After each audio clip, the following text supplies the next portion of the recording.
What's up, YouTube? What's up, YouTube? It's me, the Artisan MC. And you have now embarked on the hero's journey without coffee. So, just 1 second, because I have to run back in there and grab my drink. So, I have the proper amount of libation before I go. Let's see, Rosie like is in here. Rosie's in here. Rosie, I just heard a funny joke on Instagram, which would make you laugh.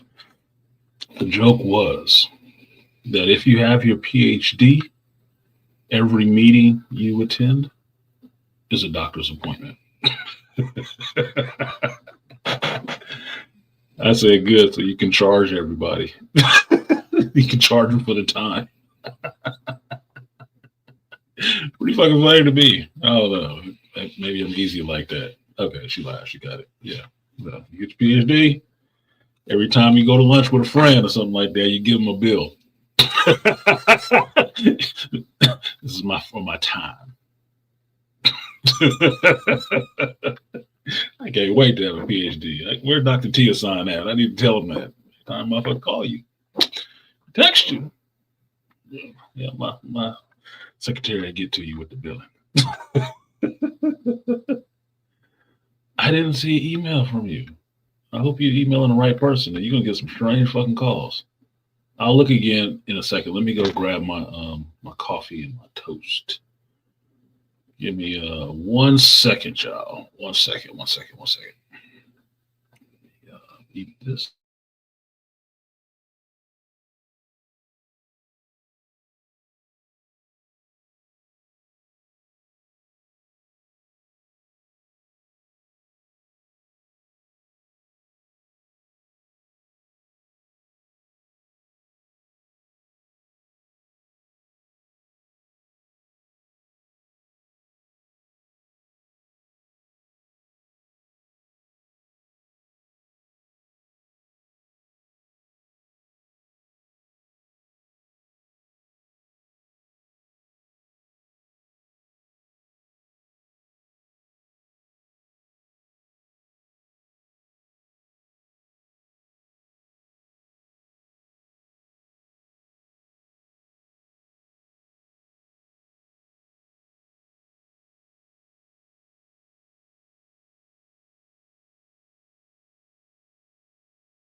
Let me give you that Delta Slim. Wait a minute, my lucky. I had to go get my coffee so I can get me in to this juke joint, as Malika would call it. Wait a minute here. I'm gonna get that Delta Slim down. That Dr. Rosie, yeah. I have not seen an email in there. I'll look at it right now. I'm not gonna show y'all my fucking email, but I'm looking there right now. Let's see.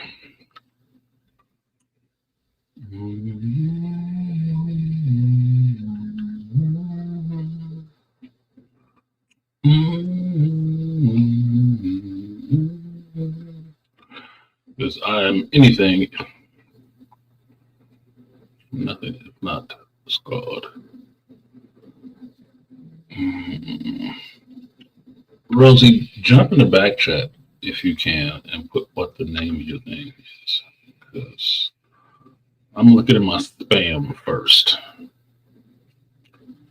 And I see no name in there I don't recognize. It's not in spam. It's 135.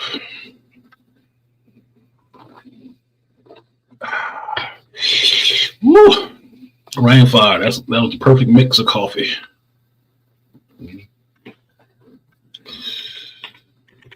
All right, let's check.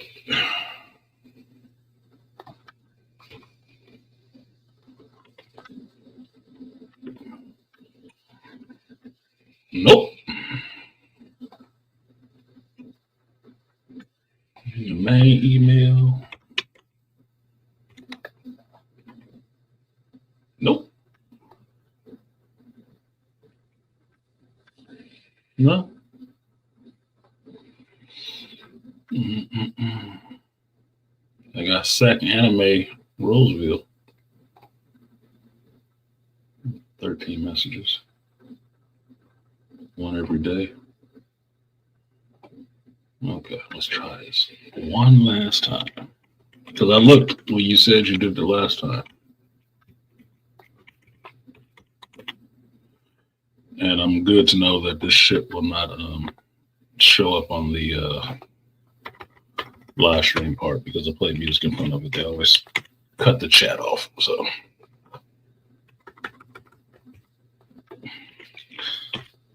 most of the people in here I know for a while. So if they do anything fucked up, be obvious who did it. There, Rosie. Try it again. I have nothing. Oh, wait. No. Ah, goddamn it. Did I save it? I think I just saved it. This was, you sent it right there. And that shit was just, I was just trying to send those to the trash and it popped up in there. Okay, let me move this.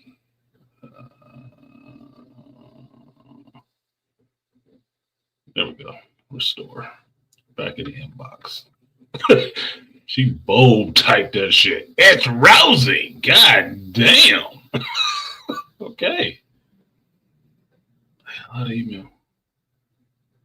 Get a lot of email, and not all of it is like fun folks you feel like talking to. I would use my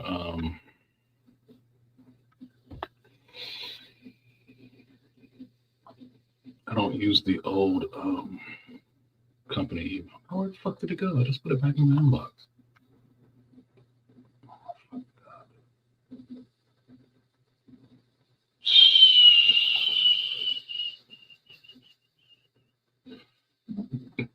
Y'all just bear with me for a minute while I'm dealing with this, because, excuse me, I shouldn't have had that much cream in the coffee. Be bourbon all over the place. I like to get things correct. While I'm doing this, I can say, that said, I did get your email. I did read it. I didn't respond to it because I figured you would be here. You said you were going to be here, so we'll talk about it. And Aria, thank you very much, sweetie. I saw that this week. It actually was a nice surprise. There we go. All right, we have just flagged and starred that one. And then we'll take.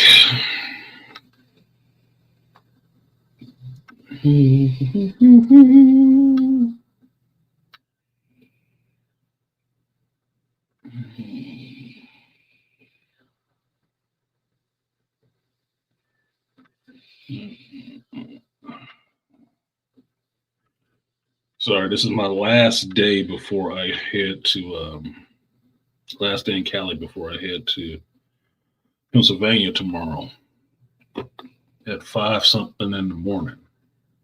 I did not pick that flight, and I'm not happy about that time.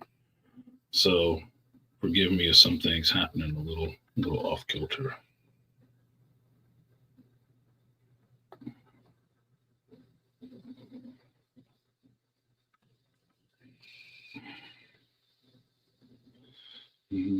Just like you, like you, like you, like you, like you. Do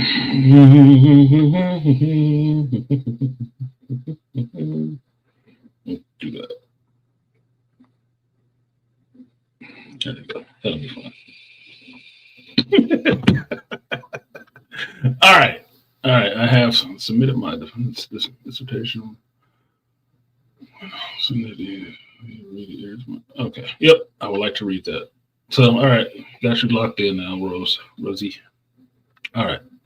Thank you all for dealing with that because that's been a couple of weeks gone. We need to get that shit straightened up. Done. Saved. All right. Let's see who else we got in here. We got 9 people. Got some ninjas in the building.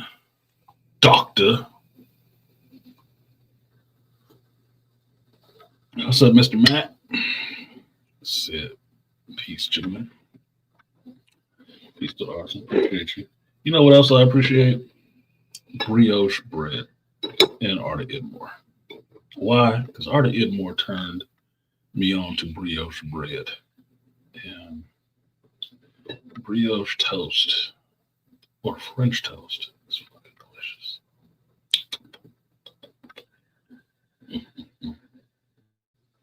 Just delicious. Just delicious, man. All right, there we go. Take that out of there. And do a little bit more housekeeping. Just for weirdos that pop up.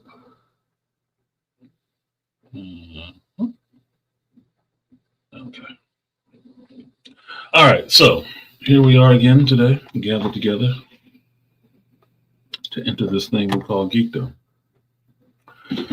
And it has been an interesting week to me in geekdom because it's funny. I kind of see some of the same things happening this week after the finale of Andor that I saw with Sinners coming out in its reactions. And I thought that was very interesting in the sense that why don't people respond to things or review things that they say they watch or don't watch? Now, I got a video from Black Bane today from another YouTuber, and this YouTuber was calling out 3 major YouTubers. And Black Bane was asking me, like, what do you think about this? So I watched the video. And in watching the video, the guy made some good points. He made some errors, I would think, too, but he made some good points. He did. And then I went back to Black Bane and told him, like, yeah, I see nothing wrong here. And I told Black Bane, I said, those are some of the things I talk about on my show all the time. I just don't name names because I'm too small of a channel. I can be ignored. I can be crushed out. I can have my, somebody's demonetization campaign or some shit like that. Yeah. It can go down. And I wouldn't say I don't give a fuck. I spend, at least this year I haven't, but in years I spent a lot of time on my channel trying to provide content and stuff like that to either have it ignored, ripped off, or just undervalued. So I know it can go away really quickly. Right? It only takes 3 strikes to get your channel taken down. A lot of bigger YouTubers than me have gone through that multiple times with people doing just hate campaigns to ruin their fucking channel. Stifle their growth. The most notable one in this sector is Angry Man. It happened from inside. So being there, having a ringside seat to shit like that, I realized that sometimes it's not wise to poke the bear. Right? You don't need to give the crazies on the internet any ammunition or any help to ruin you at times. I'm not big enough for that shit. All right, so I don't usually name names. It's no use in doing that shit to me. So, but I do still talk about it because I do still see it because I do still subscribe to all of it. So I pointed out to Black Bay certain things I talk about and how I talk about them is precisely that, and that's why. So when I was railing against content creators who weren't reviewing sinners, didn't do a review or anything like that for it. When I was pointing out and asking the audience, because that's all we talking to at all is the audience, right? When I was asking them to, well, ask your favorite YouTuber why they don't have a review up for that. Ask them. Or when I talked about bigger YouTubers who always have their opinion about something but never watched it. Never watched it. They got a lot to say, never watched it. It was one of those three. Or when I talked about watching a whole panel of people give my review of my video of my solo show. And hearing my words coming out of 6 other people's mouths, I was talking about the other one. So I can talk about it without having to name names, which is a little stupid for me because I don't have a problem doing that shit in real life.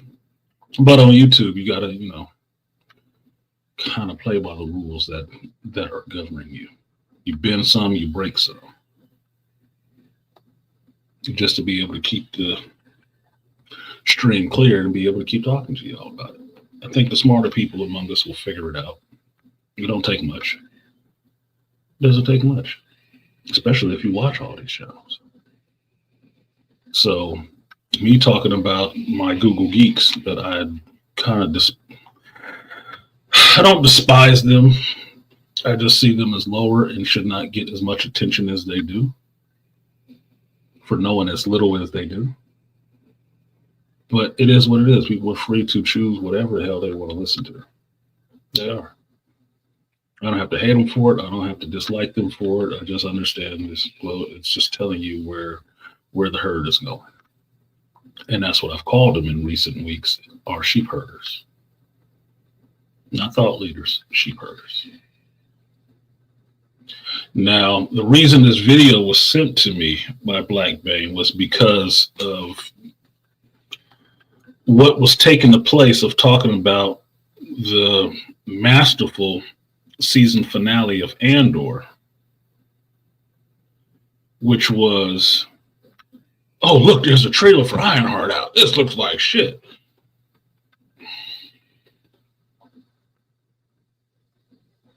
So,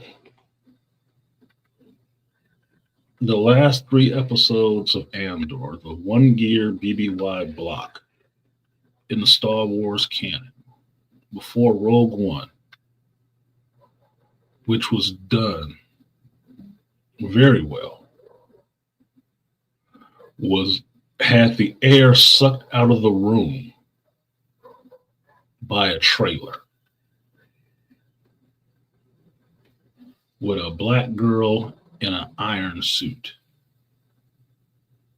And that sucked up all the air out the room for a whole week to have some of these major people not talk about it, not talk about Andor. And most notably, people who pride themselves on, being Star Wars content creators. I found that very interesting. Again, within the span of, 3 weeks, we've had 2 monumental, in some ways, I would say groundbreaking, well shot, well acted, gripping stories told and presented to the mass audience. Fans love it. Critics love it. But the major people whose job it is to talk about this shit ain't talked about it at all. Didn't review it, don't want to talk about it. I find that very telling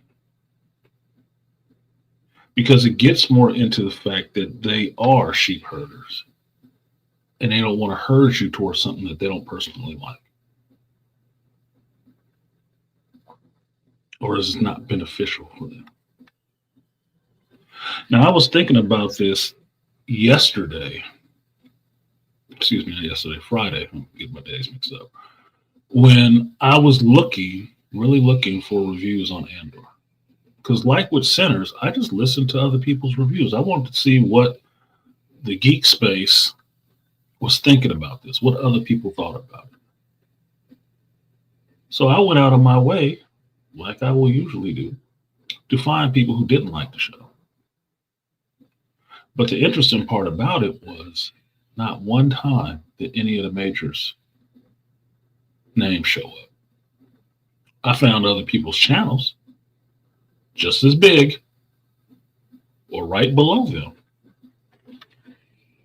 but I didn't find out, which just put me in contact with seeing some other content creators, which is awesome.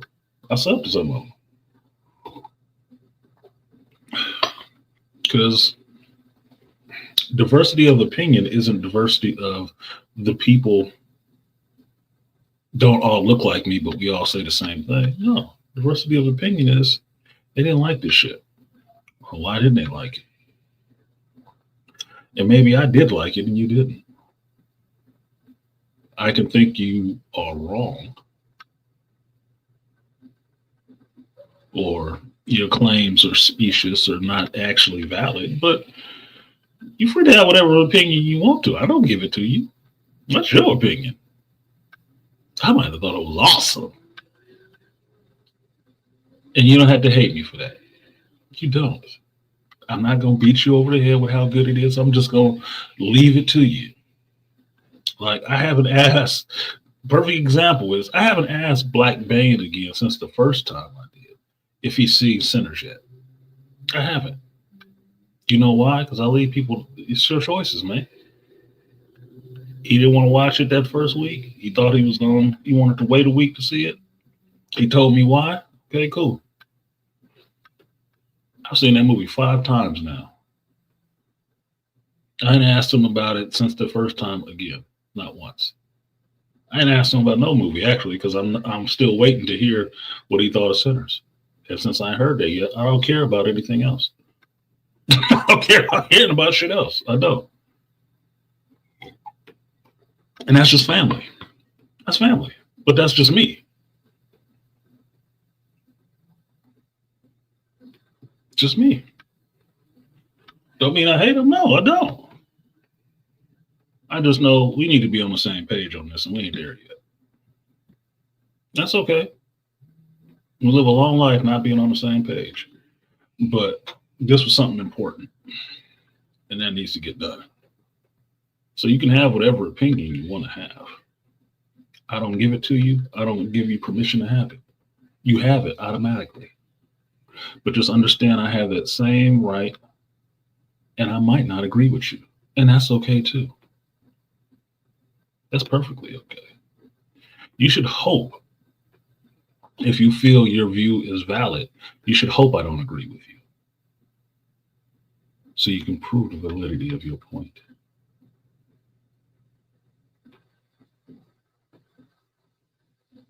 Like this week, for me, the series finale of Andor was a hell of a lot more important than the trailer for Ironheart.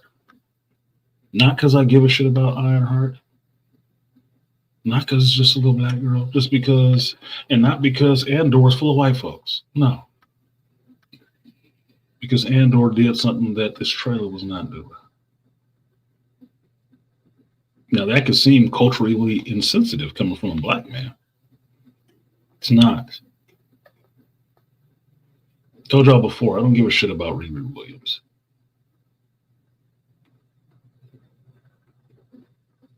The only thing I heard in the last 24 hours that would make me care to watch this show was that Ryan Coogler came out, he executive produced it. Oh,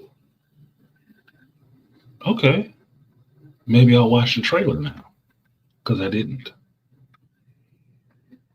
Nobody had to lead me to the fountain to drink about how shitty this show was because they saw it and didn't like it and they don't like DEI or replacements for Iron Man or none of that other shit. No.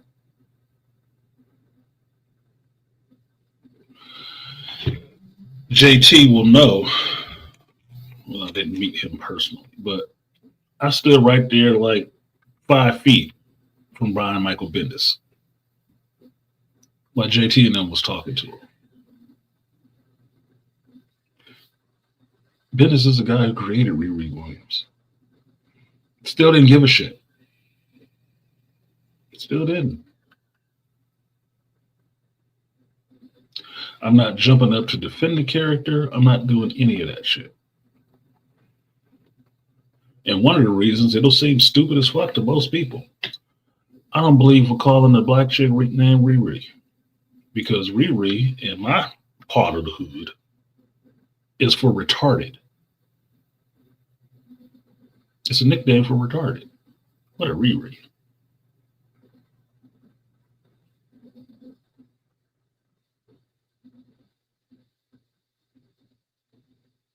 Now, the dude that created the character, yeah, some white dude. So what? So was the one who created Black Panther. Is the character written well? I don't know. Never read her. Wasn't really interested. And my interest stemmed from the time frame and what Marvel was doing at the time they introduced this character. Wasn't really interested. So I have no real vested hatred for Riri or Ironheart. No. When they put it into the comics, she was supposed to be the replacement for Iron Man. Okay, so was Rebel at one time. You remember who that character was. Didn't really give a shit, but whatever. Whatever, fuck. If you deal with comics, you know, a year and a day. This shit is going to float for a little while, and then it's going to go back to status quo.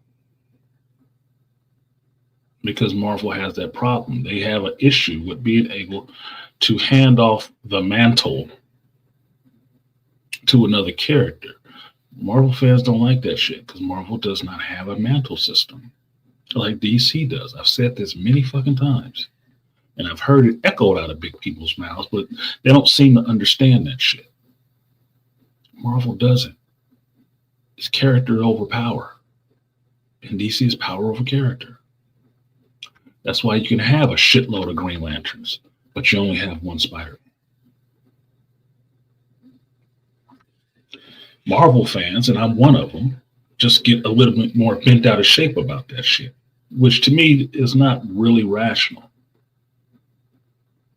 And that's where we're the same, but we diverge a little bit. Yeah, I like Peter Parker too. I do. Miles is kind of fun though. Miguel is really cool. Before they ever put him in a movie. So yeah, you can have other Spider people. But yeah, he can't be the Spider-Man, but why the fuck not? Because he's black. Well, if he has spider powers and he's a male, is he not Spider-Man? It just makes it a little complicated when they're in the same universe, so you can't have two people named Spider-Man. When technically you got three. And the only one anybody bitch about calling Spider-Man is Miles. You know, what everybody call him.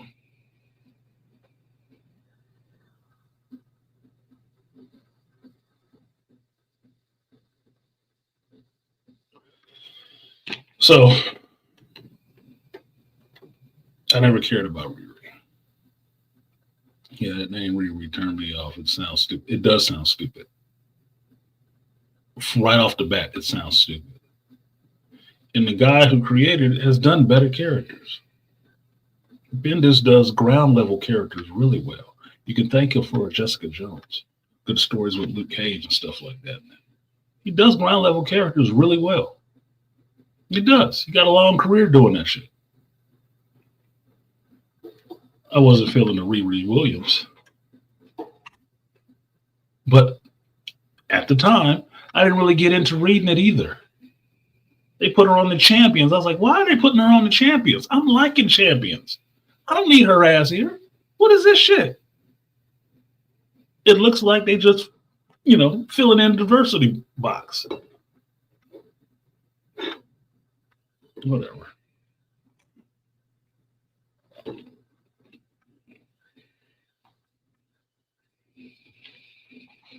Excuse me while I crunch.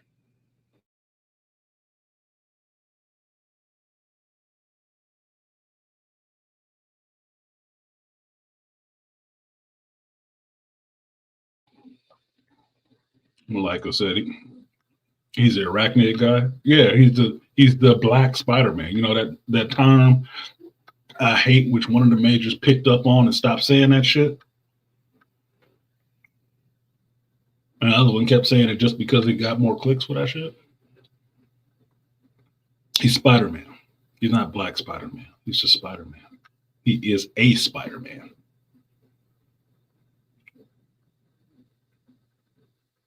That's it. You don't have to put him in a darker costume to prove the fact that the guy under the mask, he's kind of dark skinned, right?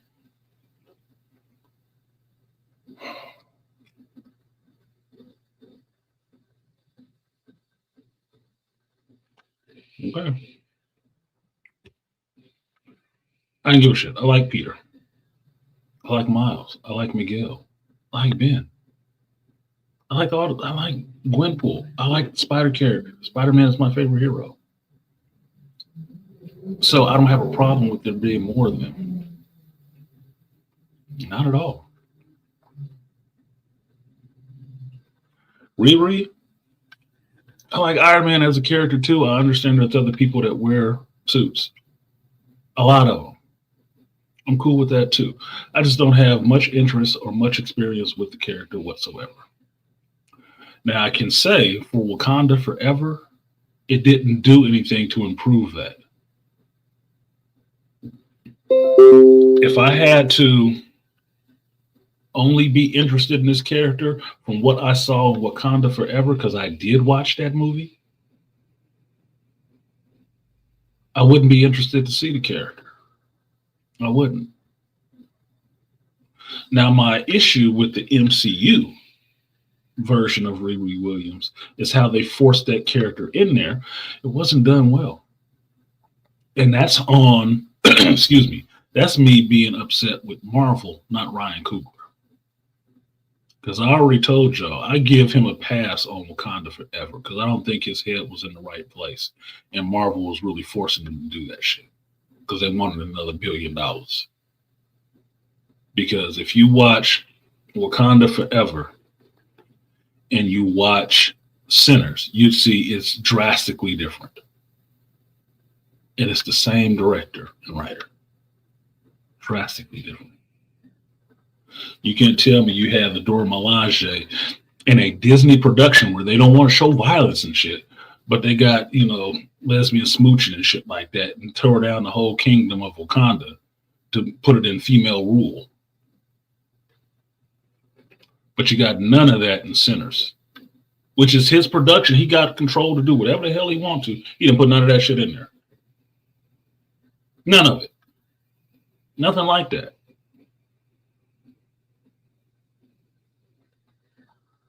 So I give him a pass on Wakanda Forever.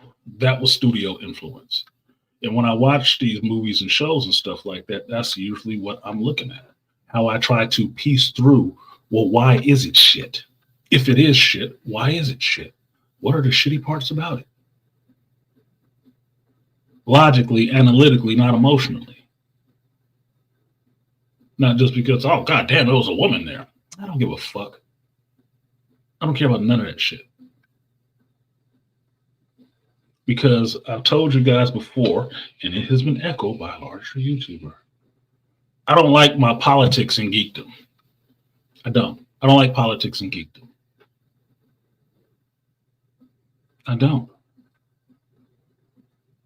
It was a big tent that everybody was welcome, and the other people that was welcome came in and tried to take over this shit with their political messaging, one side or the other. I don't enjoy that shit at all. It makes for crappy material because the people who bringing this shit in here ain't really talented.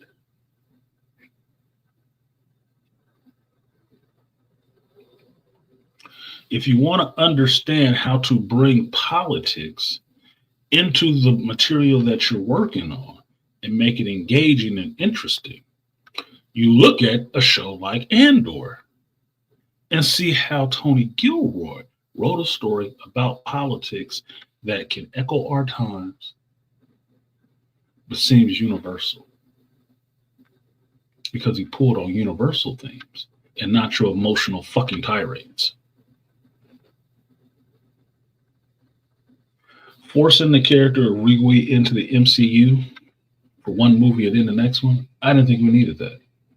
But you know, Kevin the Five Rings said that they were going to have more females in the MCU. And that's what the fuck he did. Not all of them were written well. Riri, at least in Wakanda Forever, she's not that damn interested in me. While the sister is attractive, I don't like that butch ass acting little girl shit. I don't like that. I hate that depiction of black women. I hate that depiction of black women. But they keep rolling it out there like it's come standard on every model. I hate that shit. That made me not like the character. It's exactly what it did.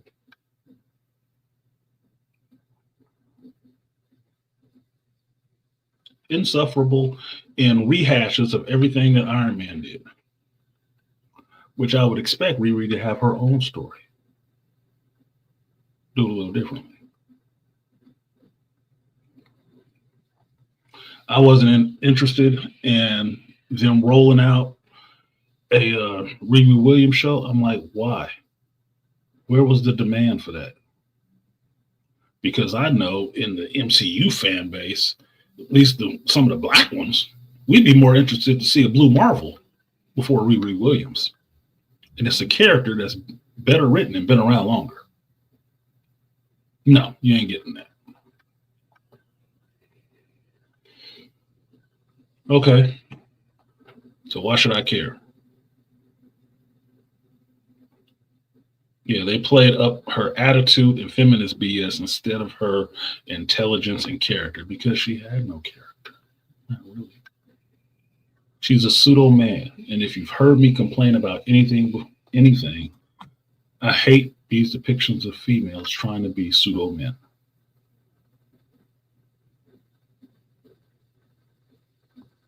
Not interested in me, especially when they're young, because then it's just insufferable. I'm a dad. You know what I think of? Somebody should have spanked your ass. You can have a father in your life because you know how to act and talk to people. That shit is stomach turning to me. I'm sure there's some fans out there that love, oh, she's spunky. She got a little fire in her. Yeah, whatever the fuck. I don't like it.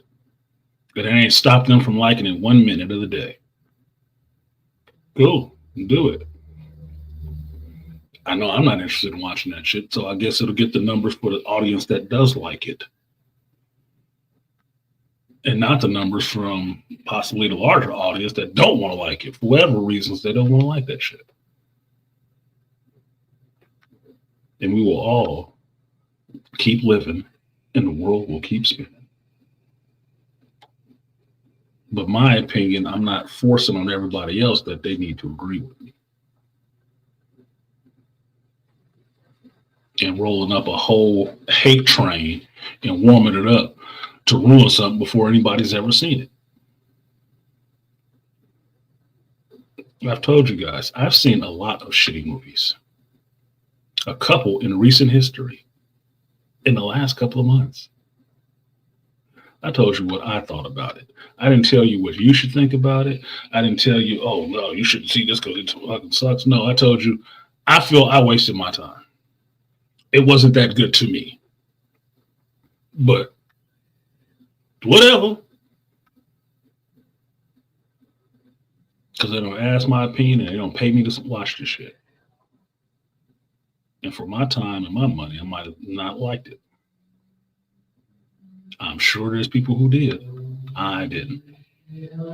But you do what you want to.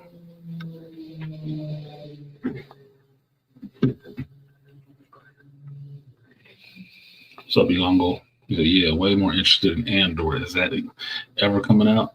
Or Armor Wars? No, because Marvel, in their infinite unwisdom, couldn't work out a deal, I guess, with Don Cheadle, which was supposed to introduce further the Riri character before getting her own show. So since they didn't get his deal done with him, Armor Wars is not happening, and you only get the Riri show. That's a Marvel thing. White geeks. That is an MCU thing or a Disney thing. Depends on what it is.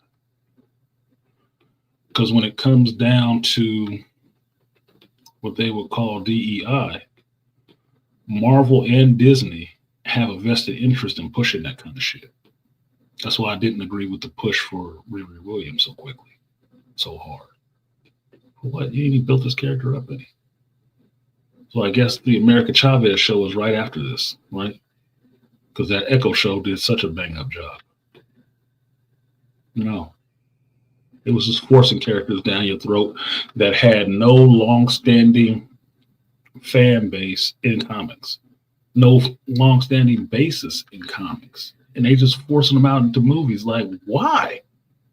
That's why I got pissed off. Why are you bringing this out? This character is like 5 years old. Nah, man, can we get to some of the seasoned characters that actually have villains and backstories and issues they've dealt with over years? I want to see this shit. I was in a comic selling this stuff. It wasn't selling.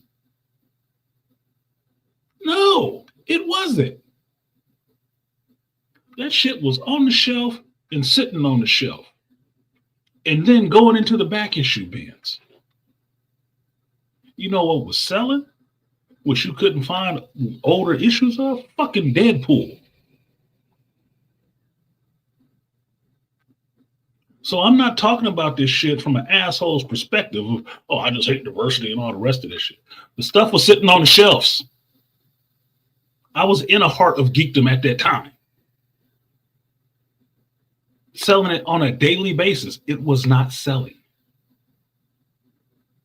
That means, from my anecdotal experience, from getting the boxes from UPS, unloading those boxes with comics, seeing how many issues of that we actually have, logging it into the computer, putting it on the shelf, sitting it out there for a Wednesday, release date, to come back the next Wednesday and see how many more we got still sitting on the shelf.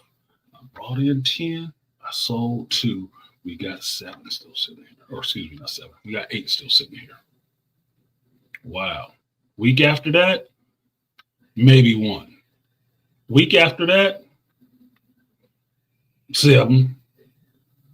Week after that, 7. The shit was not selling. Okay? Now, that's just my anecdotal evidence on the shit wasn't selling, which is why I didn't understand why you pushing this character out there. This doesn't sell books. These books do not move.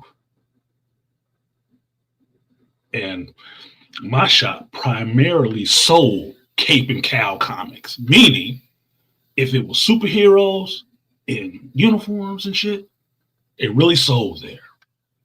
The heady stuff didn't sell a lot of that because you can go to Berkeley and get all of that shit. No capes, no cows, but good stories. Like a Why the Last Man or something like that. Or The Boys.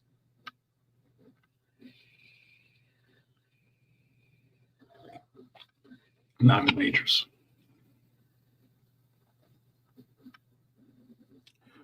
All new, all different Marvel sucked in certain ways.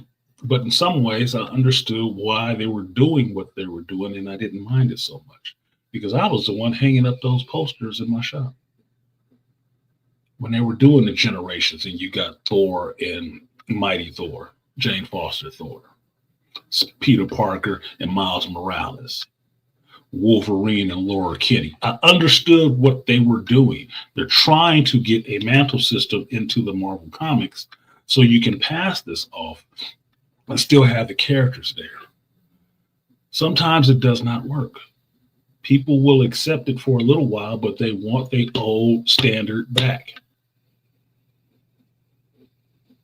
Now, the part that I was having an issue with the video I saw where I thought the guy was wrong was about what makes a legacy character. He was thinking any first run character is a legacy character. And I'm like, no, that's not what a legacy character is. The legacy character are the original characters that helped start that comic. Spider-Man is a legacy character. The ones that make up the core, and you can read the comics to see this shit. The ones who make up the core characters in that universe, and they're older than the other characters around there, those are legacy ones. You know those ones that came out around the 30s and 40s and shit? Those are your legacies. Some of those other ones, not. They're good characters. Yeah, they came around. They're the first time they showed up. It's not the first version of that character. That's why every character with flight, super strength, some kind of vision is always referred to as being like Superman. That means Superman is the legacy character. All the rest of those are copies. So you better make them interesting. Anybody dressing like an animal, swinging around at night in the city, beating up criminals and stuff like that with their bare hands is going to be considered either Batman or Daredevil. Legacy character. If you can swing through the city and stick to walls and shit like that, you got to be part of the Spider family, or you're like Spider-Man, legacy character. The first time that power or anything like that was introduced was with that character, that's him. So if you sit your ass in the middle of the slums and have a symbiotic suit and your eyes glow green and shit, and hell sent you here, you'll probably Spawn. If not, Spawn's a legacy character.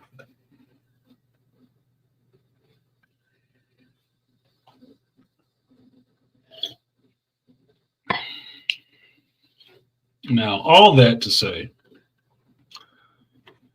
if you already got it, I didn't watch the Riri Williams trailer or the Ironheart trailer, as the show is known as. I didn't. I haven't seen it yet. I don't have any desire to really see it. Finding out that Ryan Coogler is executive producing on it, it's like putting a rubber stamp on it. Okay, I'll see what the hell it is, even though she didn't impress me in Wakanda Forever. Yes, I would assume in this show she would have a better looking suit.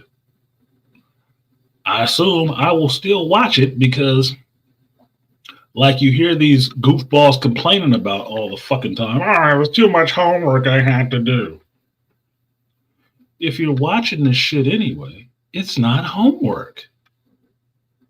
You know, if you watch it when it comes out, then when it gets to something relevant that you really feel like you need to cover, you're not looking at it, oh, now I got to go back and watch that show. Should have fucking watched it anyway. That was all part of being invested in the MCU, right? You watched everything. So it's not homework if you're keeping up. It's just like, where are we going now? If you got a brain that could compartmentalize some of this shit, it's not, don't even remember all of that stuff. because you weren't paying fucking attention. Which I'll come back to with my Andor review about people disparaging the show and they don't even know what the fuck they're talking about.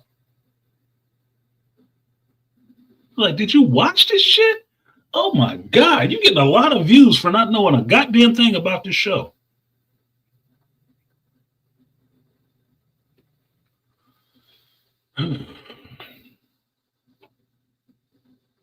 Spunky, attitudinal, aggressive, competitive, vulgar, entitled, annoying characters and females, especially BF characters in media, are bad marketing ideas. They are to me. They don't sell shit for me. There are reasons to not watch a show or be annoyed by characters in the show. Because think of it this way, Malika. All the stuff that you listed right there, how many of those work for Vanessa Fisk in this Daredevil Born Again season? How many of those words are used? She felt entitled to Kingpin's territories that he developed, his network that he developed, because she had to run it for him a while. Then she felt entitled to it. She wasn't necessarily vulgar, but you can see that affair with an artist is being vulgar since she was married. Competitive? Oh, yes. Yeah, because she was working behind the scenes. She didn't want her husband. She wanted to do it better than him, right? Aggressive. She was kind of aggressive when Matt figured out he knew who the hell she was. And then she called for the hit on Foggy. She didn't back down, did she? No, she got up in that shit. Attitudinal. There's in therapy. And she was giving smoke to Wilson, her husband, who brought her into this shit. Oh, you left me for a year. Bitch, I got shot in the face too. You wasn't mad about that? Shut the fuck up. Spunky, she wasn't really spunky. I forgot what the other term they used, sassy. She was a little sassy. Sitting down with the therapist. Now you can see most of the reasons why I didn't like Vanessa Fisk. Because that wasn't what the character was beforehand. That shit sucked. And I was waiting for that character to get killed in that show, and they didn't. So I guess I got to suffer through her ass again in a season 2.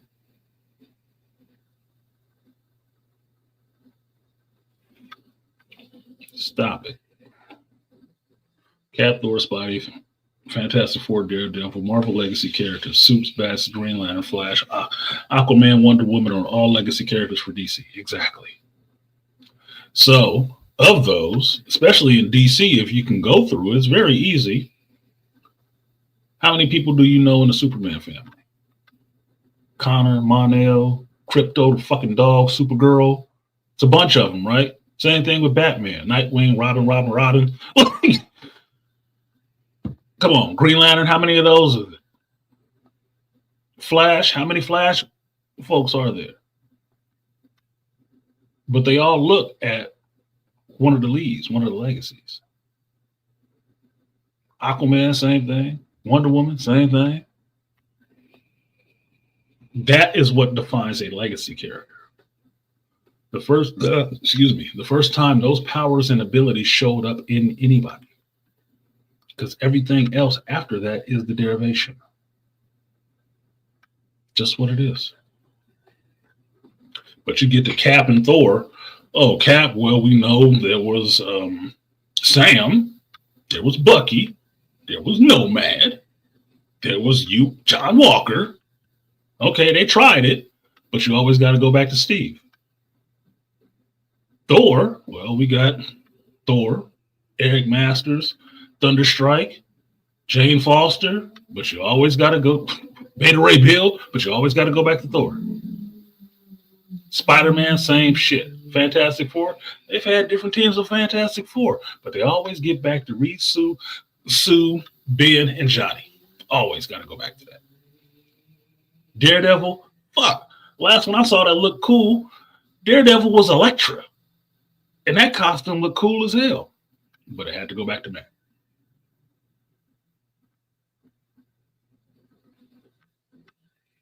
That's it. It happens. No, the fan base doesn't like it because I tell you guys, Just from being a black comic book store owner. Geeks, especially white ones, are really resistant to change. And a colored face in front of the stuff that they love really bothers them. Really bothers them. And I know from experience, not talking out my ass and sitting on the internet. It does. Don't mean I hate my white geek brothers. I don't. Some of them cool, some of them weird. But like I've told you guys before, there are different strata in geekdom. There are different levels to geekdom. And everybody don't know everything. And the ones who do are really fucking weird, and they wouldn't be sitting on the internet talking to you. Because they don't like people like that. They work in small doses, not large crowds. But from what I've seen, the people who can actually profit off this shit the most, especially on YouTube, are not the ones who know the most. They're not. They're usually the ones who know the least. That's why they need to band together. So they can pool knowledge.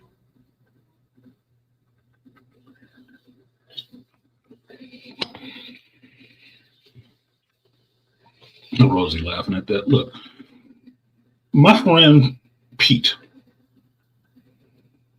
is an uber geek, what I would call an uber geek, because he gets into everything. And Pete is not on the spectrum or anything like that, but Pete is probably a genius because how he mathematically gets into all of this shit and understands all of it. I'm not bullshitting with you. All of it. We'll get down and break down the numbers, how it works, where's the flaws, where's the loopholes. He will figure all of that shit out. Pete is weird, though. Pete is weird. He's social. You can talk to folks. You can have a joke with him. He's not the guy you would walk up on in the street. He looks unkept. He might smell because he's a janitor. He would seem kind of weird to you. But if you talk to him or he felt like engaging with you, you'd find out how much this motherfucker knows. He's a damn near genius. That's a geek too. But he wouldn't work sitting up on YouTube talking to your ass about that shit. Because he wouldn't do it. Every DC Legacy character has their own widely known legacy city. Gotham, Star City, Metropolis. Yeah, that's not the point. But yes, they do. But those cities are legacy because they were created for those characters in that comic. So anybody else running around Gotham, you know they got to run through Batman. Same thing with Metropolis with Superman. Marvel just did it differently. They didn't make up cities. They used real world cities. Made it easier for the artists to draw, I guess. Or a little bit more complicated for artists to draw because if something changes in New York, they have to change it for the comics too if they're using that area. That's what gives it authenticity and makes the characters seem more real because they're in the real world. It can hem you in a little bit when you're trying to do like DC does, these world expanding stories, like when Green Lantern wiped out, when Coast City got wiped out. Well, Coast City is a stand-in for San Francisco, in a sense. But you didn't have San Francisco destroyed. But Marvel, when they had the 9/11 attack, you can have Spider-Man going to the site of the World Trade and crying and helping the firefighters and stuff like that because they're based in the real world. You don't get that same story in DC because that's not a city that exists in DC.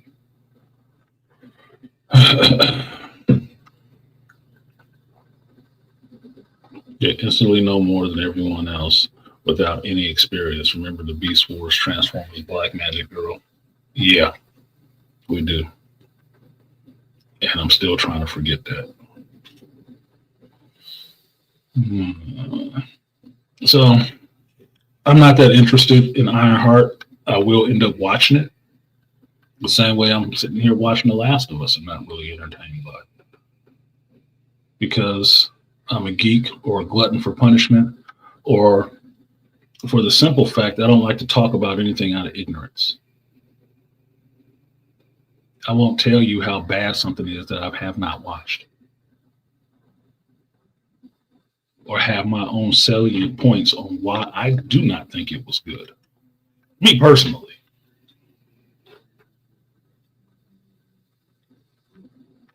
I just don't think that part is interesting.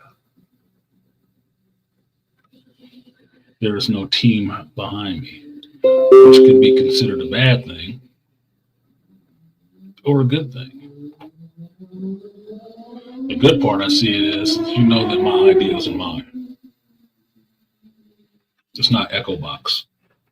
It's not Google.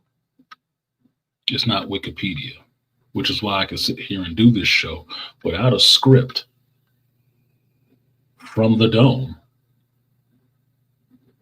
and tell you what I know because it's in here. Not because I read it on the screen and wrote a little blurb and sat up here and tried to sound witty for you all. You know, like I said, this is jazz, not Memorex. That's why I do a live stream where you can see my face and see me think, process, and talk. The most you'll see me have is badly written bullet point notes. That's the most. And those are usually taken while I'm watching whatever I'm watching. Just the main idea. No script. No, no script.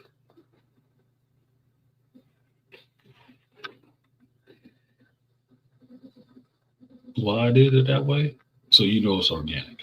So you know it's me and no one else. So you can like it, dislike it, disregard it, all of that shit. You could. But I can tell you this, you know it was real. And you know it was me.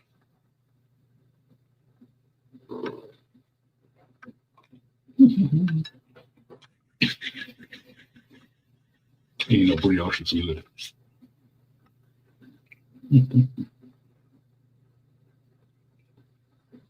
Salt with butter. Anyway, that's it. I found it really interesting that Ironheart trailer sucked the air out the room from Andor series finale, when Andor series finale gave you a much more, I would think, a much more broader conversation to have about media than about the hate train pulling up for the next thing you're supposed to dislike before you've ever seen it. So they can report back to you on the numbers being bad with glee.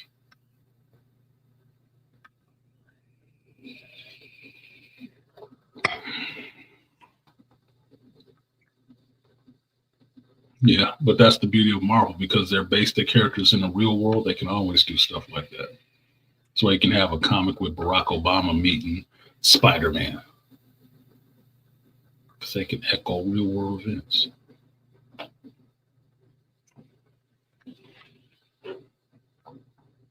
Or you can do fun stuff like in the first season of Luke Cage, he went into that bodega that was getting robbed, and who was in there? Method Man. Not his real name, Method Man. He called him Meth because Marvel characters interact with the real world. That's fun. You can have that kind of fun. Or like I was remembering the original Ultimates comic where Hulk was going on a rage because Betty was messing around with Freddie Prinze Jr. And the Hulk was looking for Freddie Prinze Jr. because he was going to kill his ass. Because he was messing with Betty. That's funny. That makes it fun.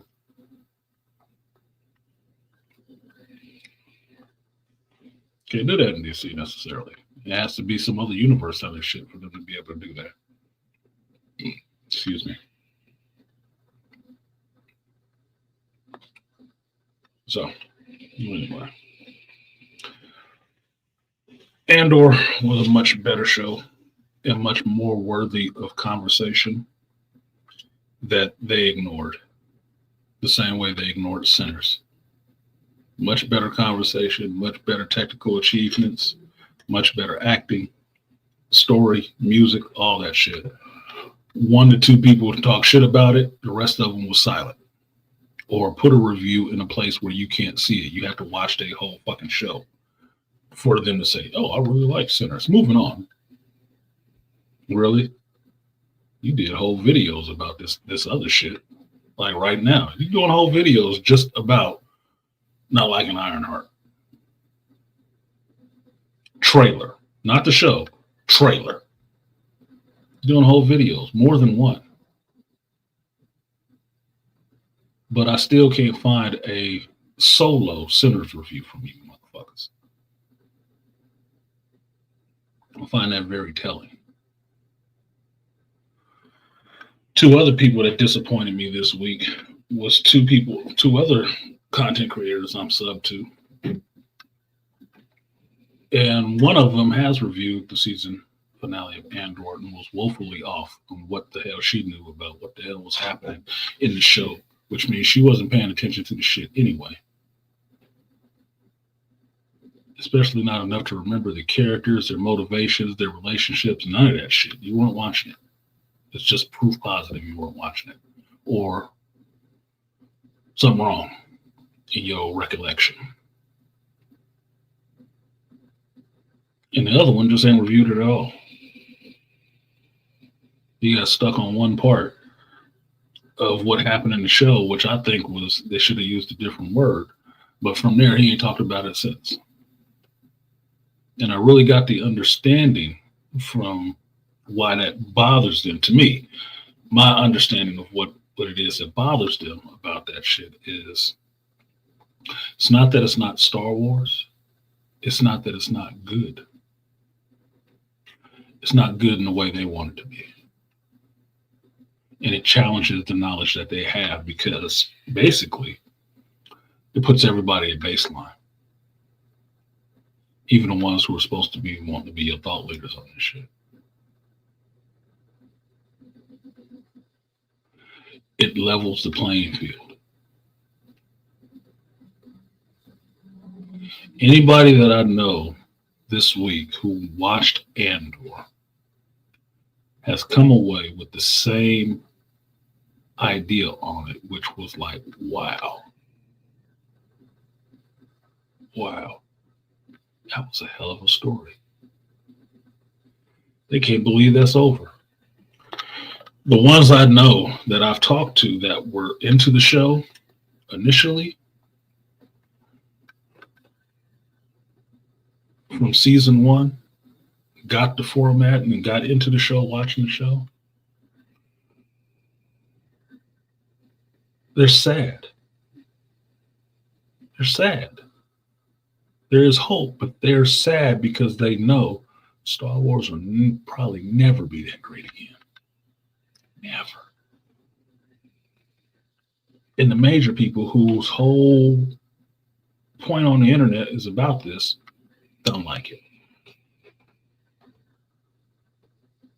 Because the reason being, it's not enough people waving glow sticks. Nobody's using the Force, and they can't make no toys off of it. It's so sad. It's so this. It's so bleak. It's not Star Wars. It doesn't make you feel happy. It doesn't make you feel hope. I'm sorry. What part of oppression is hopeful and fun?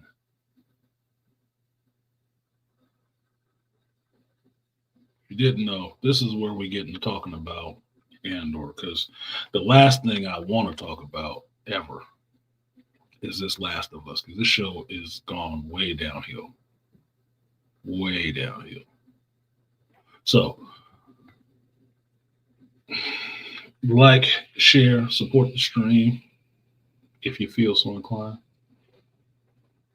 Well, I get into this because I will not be here a long time because I still got some packing to do and some traveling to do.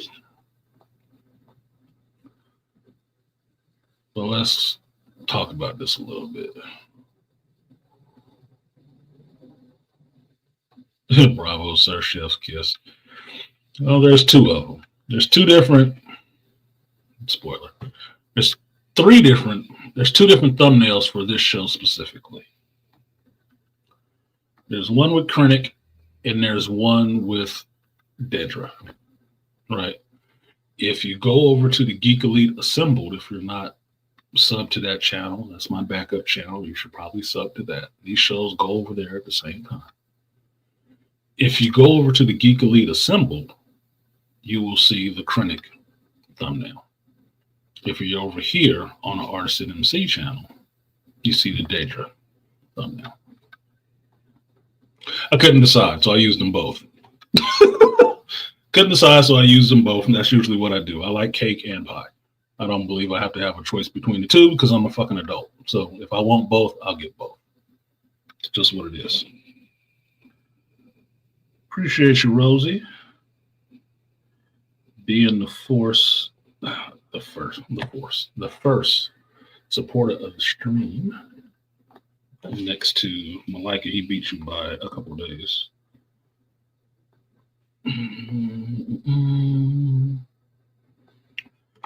Let me get those out the way now and jump into this Andor. Appreciate you, Rosie. No message, but she did drop in. That makes her like the angel of the stream. She is a sponsor of the stream. Appreciate you, Rosie. I will give you, as soon as I can freaking find it. There you go. I will give you that red man. Oh, yo, I'm doing all right. Yes, sir. I get an attitude when my money ain't right. The team don't want to see me rich. I bet they all back down when they hear the click. Oh, yo. Appreciate you, Rosie. And to Malika B. Bain, he supported on, I think it was Friday. Appreciate it, Malika. I will give you a 3D salute.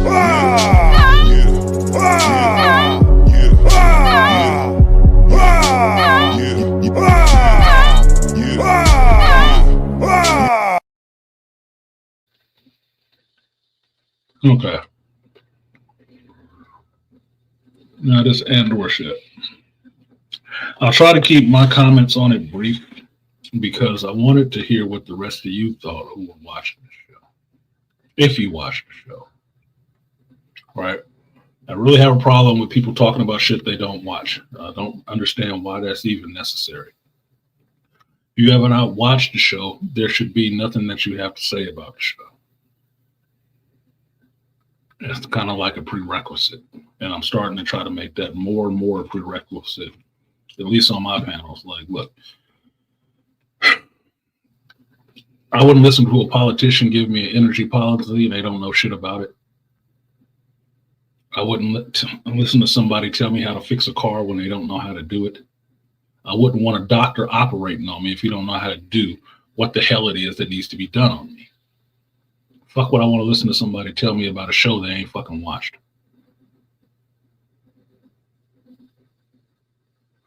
Doesn't make any sense to me. And that's what I mean talking out of ignorance. You are in this situation. You may not be an ignorant person, but you are ignorant to what it is that you're talking about. So you can't just listen to everybody else and then, well, from what you said, no. That's not how that shit works. Not when it comes down to reviewing shit. That'd be like picking up this book. I've never read it, but from what everybody else said about it, this book is trash. Have you read the book? No?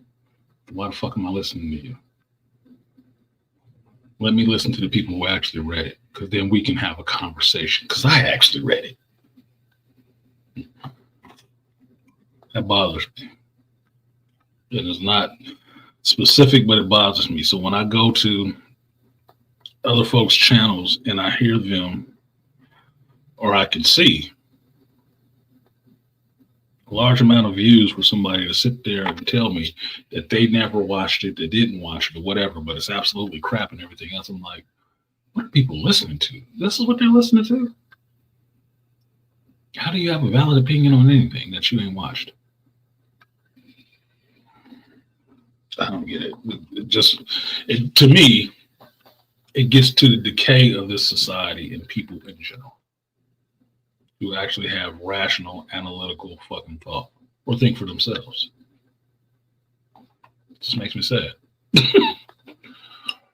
Rainfire said, I appreciate you, Rainfire, for supporting the stream. You said, my week's been weird. I had to explain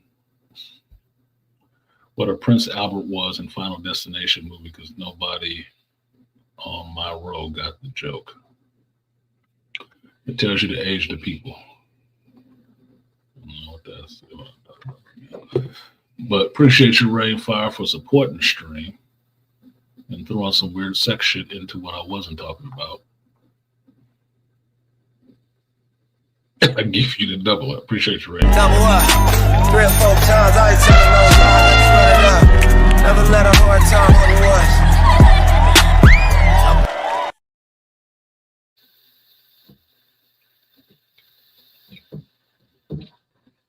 the Everybody can leave the stream and go look up what's the Prince Albert.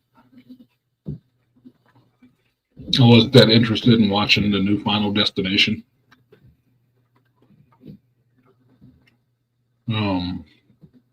I was a fan of the original Final Destination. I've seen the other movies. It's been a while since I saw the other movies. But I'm not interested in running out to see that because I told you guys before, I'm not that into horror movies nowadays. I'm too old, I guess, to give a fuck about that, to get all jollies all over it. People get killed in real life. I'm not that interested in a simulated death without a reason, without a purpose. Because I can watch a movie about war and see people get killed and stuff like that. I watched Andor. People was getting killed. Not stunned, not lightly grazed. People were getting killed. I watched Rogue One again for the second time within this week. People were actually getting killed. Characters were dying. That was fine. Horror movies, I have no interest. I really don't. It just seems gratuitous to me.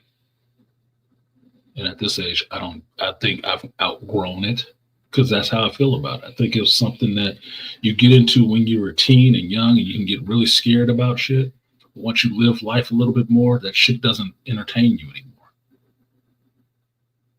It's not that damn entertaining.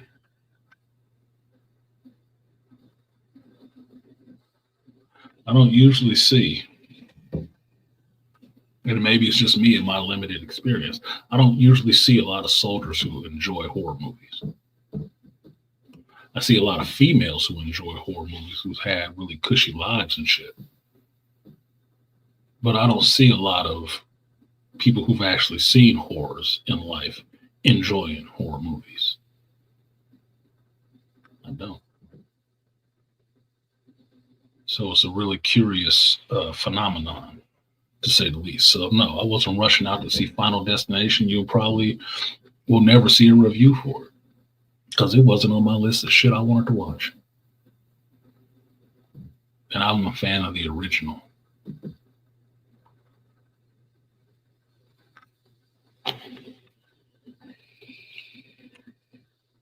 So now that you're older, you get nightmares when you see horror movies. Now that I'm older, I understand what actual horrors are. It's not entertainment. It's not entertainment to me.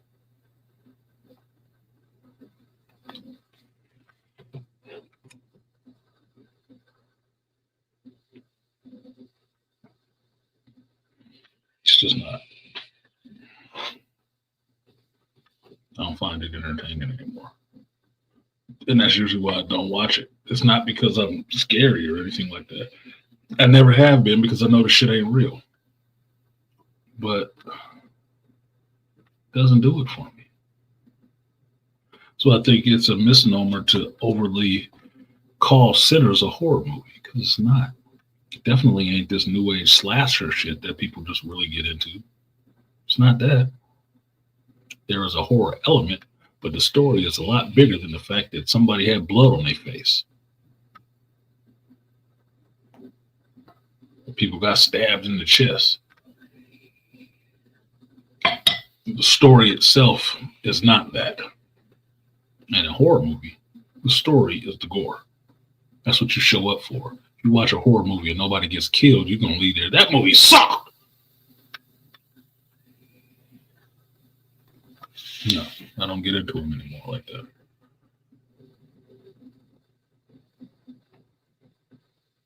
Action adventure is taking over.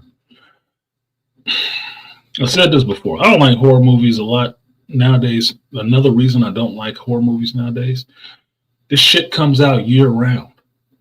Year round. I'm not into things that are supposed to be pumping fear into you. And they try to give you horror movies every month of the year now. It used to just be around October. No, now you can get that shit on Valentine's Day, Jesus' birthday, Easter. What? Look, yeah, I know Friday the 13th happens like in the summertime. Camp Crystal Lake. Yeah, I get that. Yeah, I get Halloween. Yeah, I get that. Yeah, Freddy can come after you whenever you fucking feel like it. Same thing with Pinhead. I don't need a horror movie year round. I don't need a horror movie cycle year round. I'm not that into that shit like that. And half the time, they're fucking cheesy.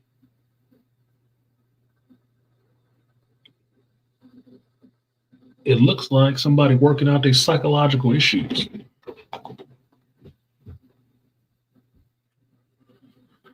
So it's played for me. It's just not that damn interesting to me now.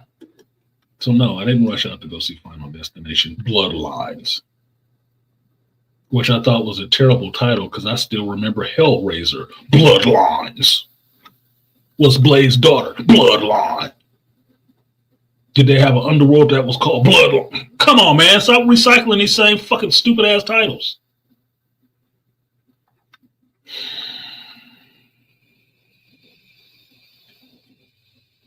Yeah, being in forensic psychology, that shit doesn't scare me. Shouldn't. But you see horror. Actual, real life shit. They don't scare you. It's just like, yeah, just gratuitous.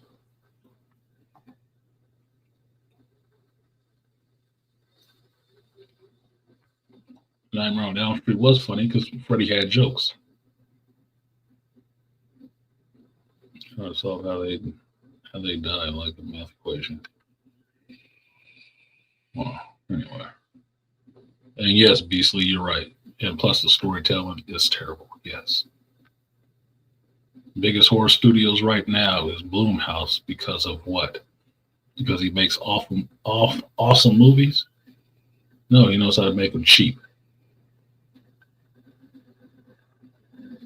More bang for his buck. They make them cheap and they make a shitload of money because they make them so cheap. The profit margins are through the fucking roof. Each passing year, I start to fear less. I have too many life experiences to be afraid of a horror movie, especially when most horrifying things in the world is a heartless human being. Exactly. You've actually been to war, participated in warfare, and have been a Baltimore cop. I don't think horror movies hold your interest like that. I wouldn't. When I thought of soldiers, I was thinking of you. I was like, would Charles actually watch a horror movie nowadays? I don't know. I don't think he would. For the simple fact, he's actually been in war and actually seen real life horrors.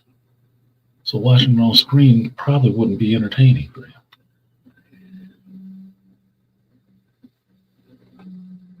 But it is entertaining to a certain segment of people. Truly, people who have no experience with none of that shit. Ooh, that was a good kill. What is wrong with you? I'm really looking at you strangely. Like, if you saw help, because you're getting too excited about that shit.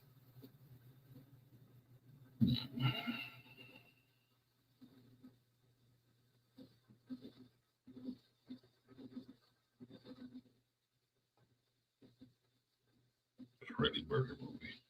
Anyway, I didn't get off more movies because I didn't watch that shit, and I don't intend to at all.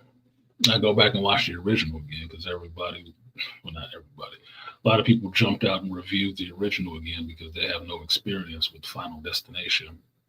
And the new movie came out, so they did something smart, which was brush up on where it came from and watch the original. The original was good. Original, good idea. But as things like that go on, they do get more schlocky. So this new one coming out, or this new one that's out, maybe it's a return form. I don't fucking know. It's a franchise and they want to milk it. So that tip will be milked. It will be squeezed. Because they're going to try to milk it. It's just what it is. Anyway. So thank you, Rainfire, for that. So let's get into this. I'm an hour and 30 in Andor. All right. I'm not even going to ask who has seen Andor and who hasn't, because if you saw it, we've already talked about it. I know who you are. If you didn't watch it, I don't know if this is going to convince you to watch it at all.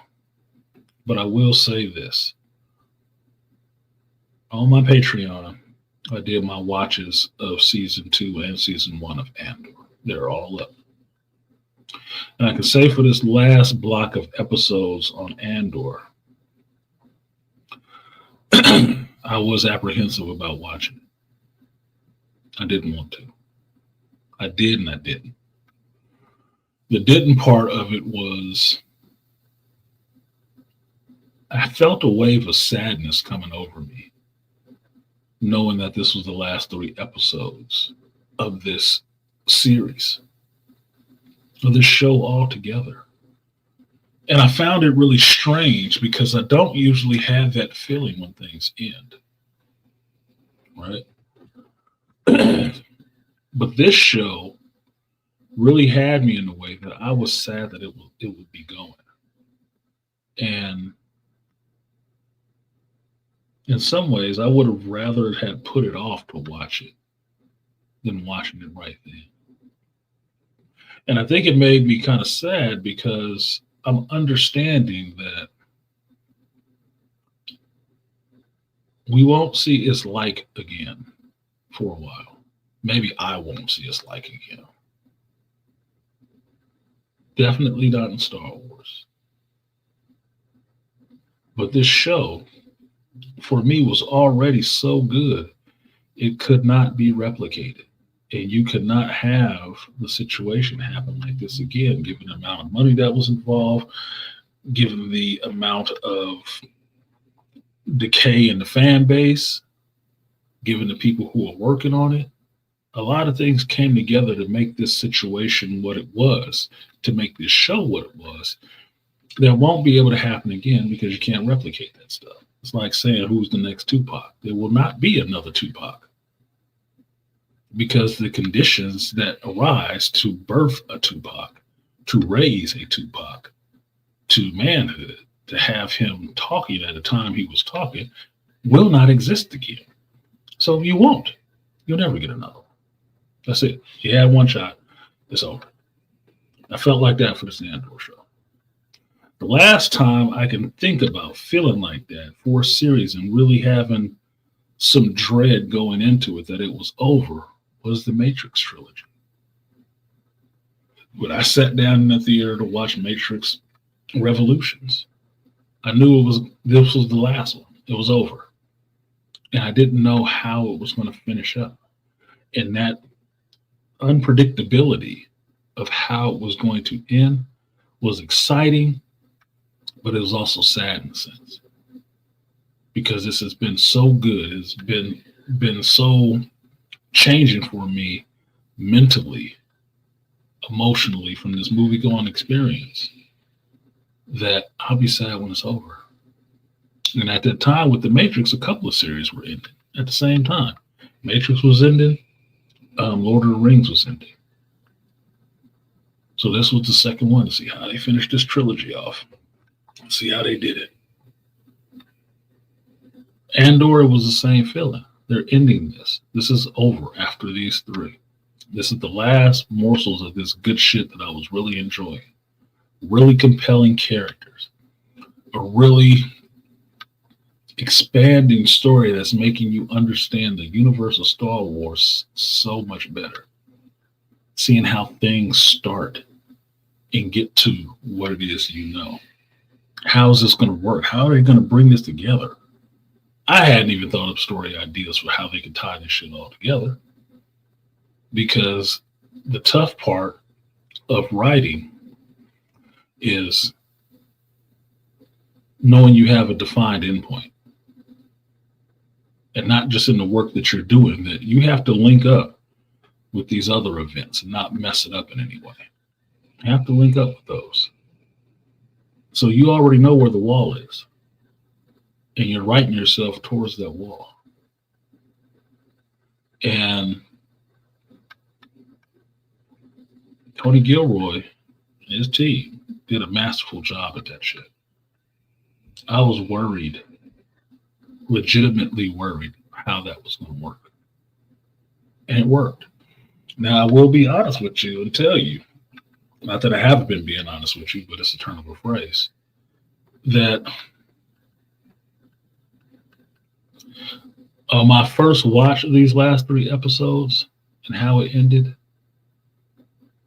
I wasn't 100% feeling it. I was not. But recording something while you're doing it and watching it back is interesting because I can see the thought process in myself. And I can remember the thought process in myself about thinking, okay, they ended it, but it's not the action-packed ending that you would think for a series. But it does feed directly into the next thing that's coming, which does make it a good ending. Right? So it's evaluating how I saw it good, how exactly it's good. Because good could be a wide range. Did it just end? Or did it end with a bang? Did it end with a whimper? How did they stick the landing? What kind of landing did they stick? Was it a 9.5 landing or was it a 5? You know, there's ranges in there. There's an area to play with in there. And for me, for a series ending, it seemed like initially that it was a little weak. But in the overall, for how it ended, it was like perfect. It was perfect. And the reason I say it was perfect is because the feeling I had when it finished, that, okay, that ended, I got to go watch Rogue One right now.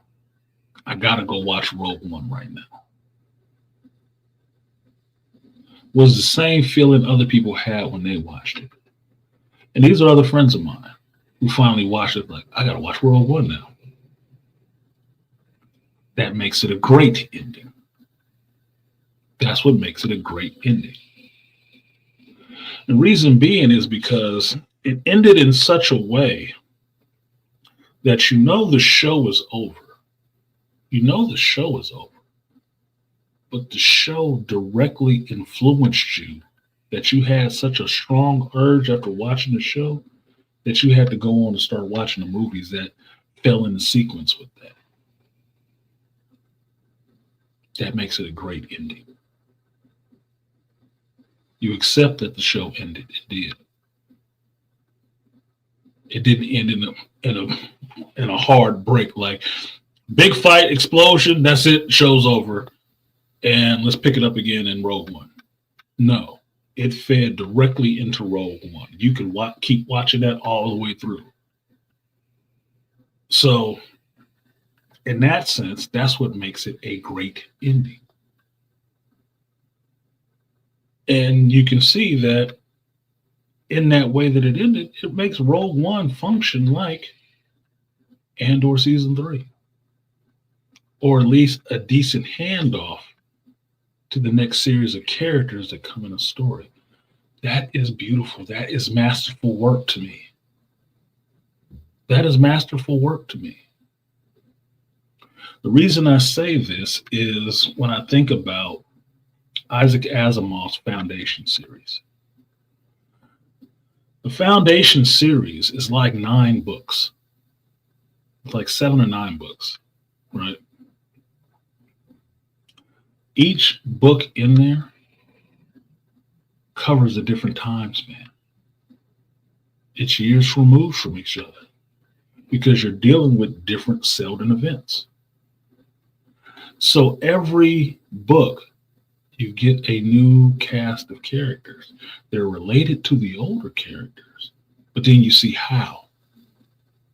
Because, okay, it could have been 10 years here. It could have been 20 years later here. And so the stuff that you read about in the last book is now history that people have built on and moved forward from. They know who these people are.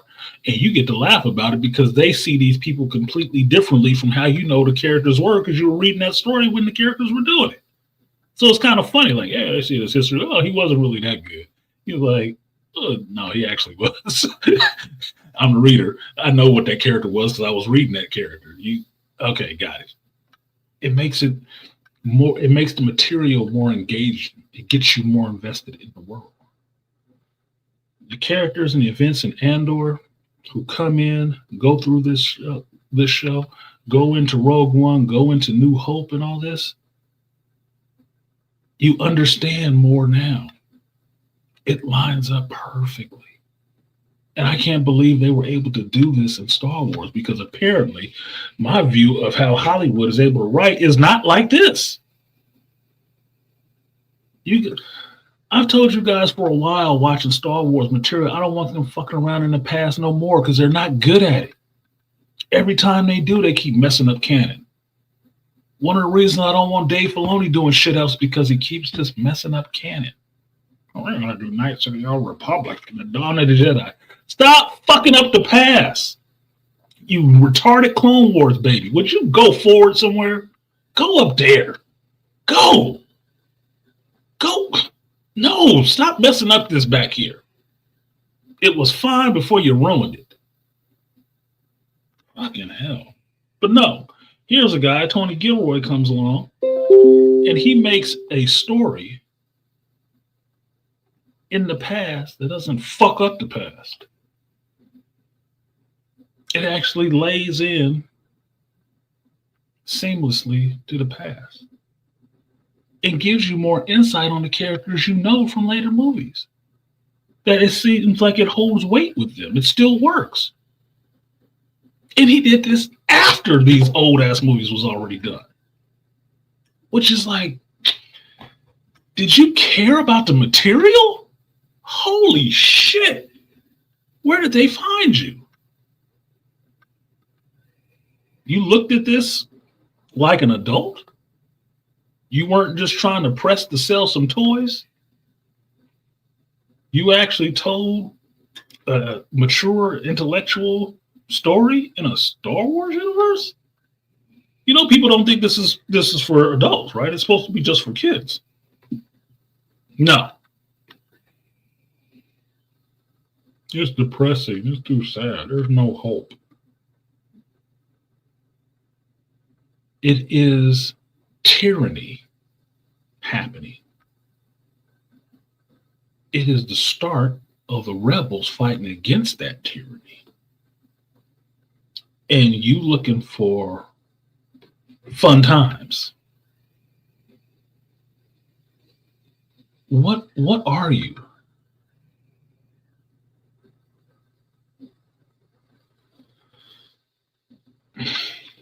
I love the show. This show for me ranks as, if not some of the best series I've ever seen. It is the third of the best things, not in that order, just the third one in line that I've seen this year, period. Series wise, in the last year, there's only three series that have been really good to me. This is one of them. The other two are The Penguin and Supercell. Last of Us don't even come close. I was mad watching Last of Us after still remembering that I had just watched Andor.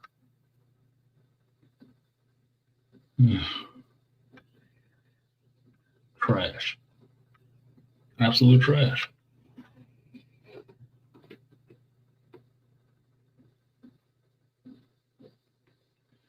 Aquateki, I immediately watched Rogue One and I was tired. When I finished watching Andor that night, it was like 11, 12 o'clock, midnight. I get up at like 5. I went ahead and started watching Rogue One. And I was tired watching Andor, but it's like, nope, I got to finish the story. I watched it again yesterday. Yesterday. It even got me to go back and watch Solo again because I was just a little bit off on how Solo fit into the timeline, where it was in the timeline. Would this work in a watch format for this? No, it really doesn't. It just focuses on Solo. But whatever. I didn't mind Solo so much.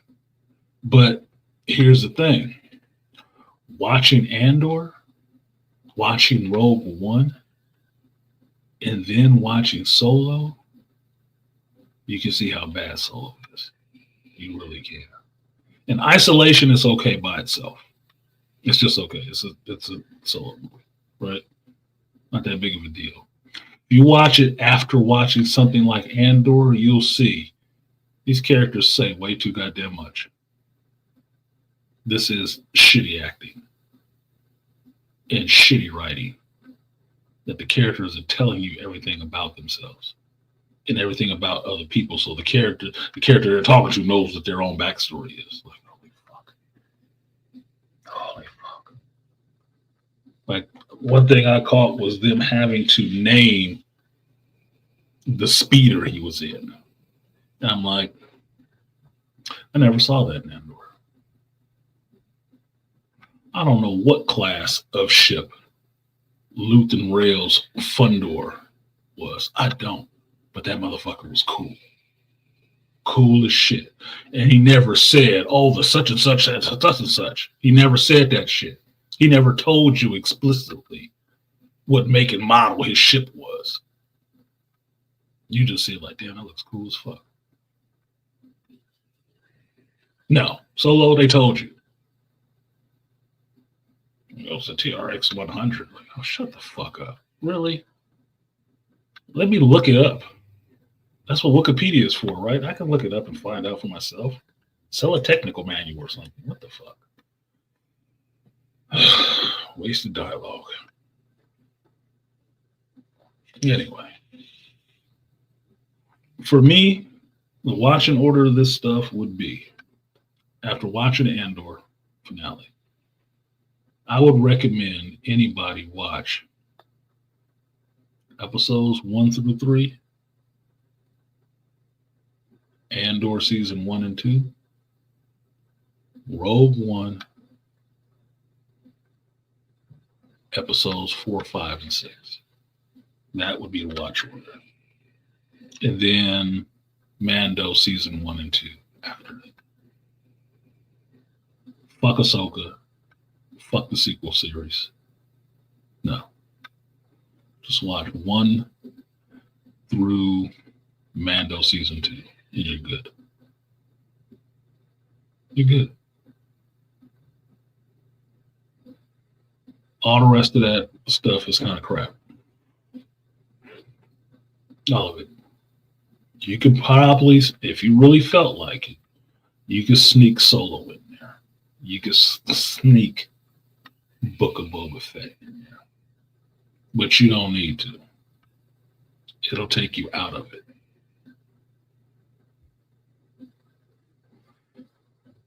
The fact that Tony Gilroy made a show, 24 episodes, that fits that seamlessly into that existing properties is a masterstroke and should have been talked about. And the fact that certain major YouTubers about Star Wars and not about just Star Wars have not is very fucking telling. Because what it tells me is that it challenges their hold that they have on the fan base of directing people where they want them to look. I don't give a fuck about a brick. I don't give a fuck about a screw. I do care about the energy thing. That should always bother me, putting that shit in there. In Elongo, absolutely not. No fucking acolyte either. No. That show don't exist. And I watched it. It don't exist. It is can breaking from episode 1.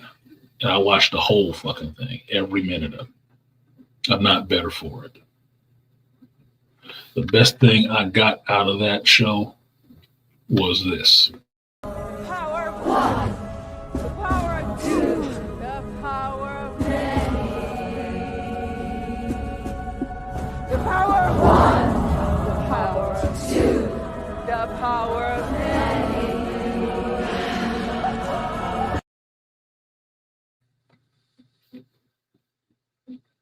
Dumb shit.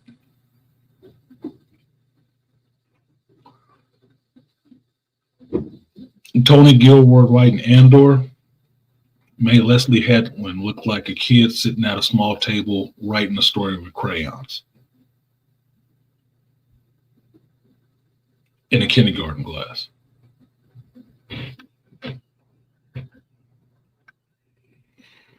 And guess what? They had glow sticks and the Force and everything in that one.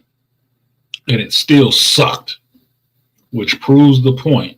You do not have to have Jedis in the Force to have a good Star Wars story. You don't.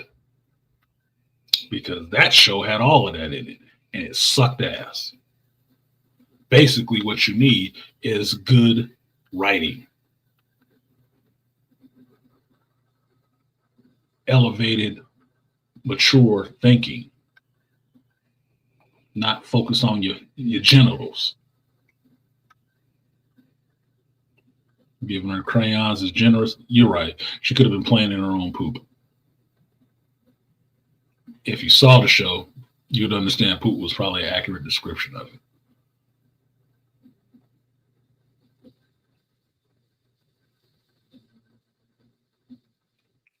Well, here's the funny part. Everybody has the power of many. If it's more than 3 of you together, you have the power of many. You black, you know how that shit works. Stand out in front of a liquor store with 3 people, see it on a cop roll up because they're worried about the power of many.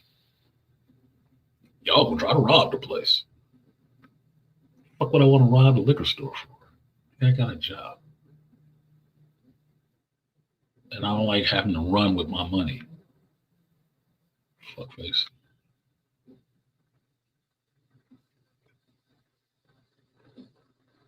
They don't, because I don't watch that shit. I've never been interested in the Clone Wars. Never. I'm not a Clone Wars baby. Shout out to Black Bang. But you know what I find interesting? The people who didn't review Andor are. They are. Those are the kids that grew up on these goddamn animated cartoons that will not accept anything else if it's not like this. And this is the problem in geekdom, in a sense, when you have people come into geekdom but throw away the history at the same time. It creates these groups of infighting. Oh, that's some old shit. That's not what I know of Star Wars. Who the fuck cares? If you want to know what the root of Star Wars is, it goes back to the beginning, not from where you jumped on. And you might only just like that shit. That's all well and good. But understand that little shit that you like was the divergence. That's why I don't have or didn't have that much respect for Dave Filoni when he came in on The Mandalorian. I just gave him his props as, oh, well, he knows his lore. And then I saw what he did. And then I really hated his ass. Because all this stupid ass shit that happens in Star Wars is him. He's there for it.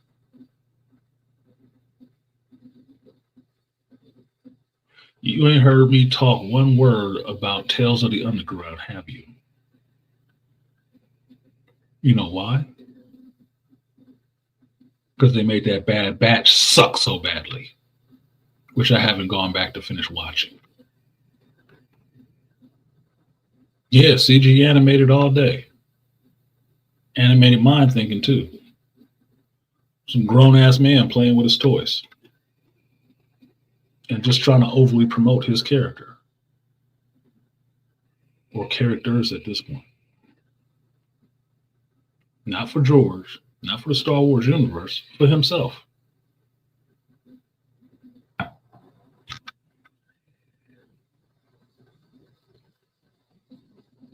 That's why Ahsoka had to be in everything now. And keeps getting killed and keeps finding ways to bring her back. Because she just needs to be there.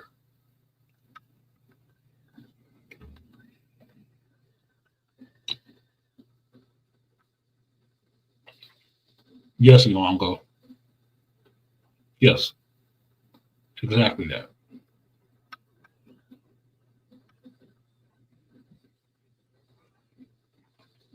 The Tarkovsky version is the only one I like. The rest of that shit I didn't go into watching because it kept breaking canon all over the place. So he can tell his story. Because I can tell you this, if you think Dave Filoni is that awesome, you can prove it right now. You watch a season of Ahsoka, which was his show, he got to do his way. He's the director, he's the writer. He was totally in charge, nobody was messing with it, right? Okay, watch a season of Ahsoka and watch a season of Andor. You tell me what's the better show. And one of them has been working in Star Wars a long time. So why does it suck so bad? Because this motherfucker ain't creative. He's a Judas. At most, he's a sycophantic fan who just wanted to become the creator. Well, if you won't do it my way, I'll just be you, George.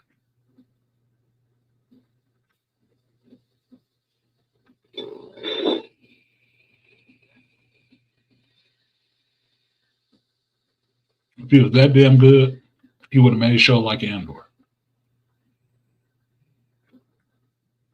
But he can't because in his mind, he's playing with toys. And just what he wants to see.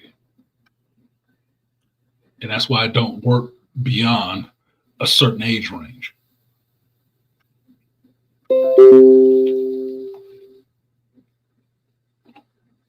Because he ain't grown up in his thinking.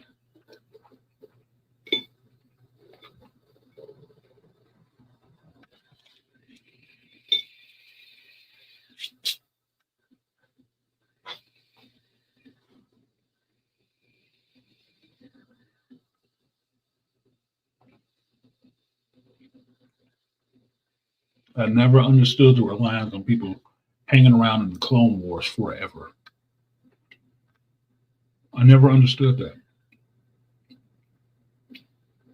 Yeah, I know what happened. We all do. I never understood why they keep wanting to go there and keep dragging out these fucking stories forever from in that point.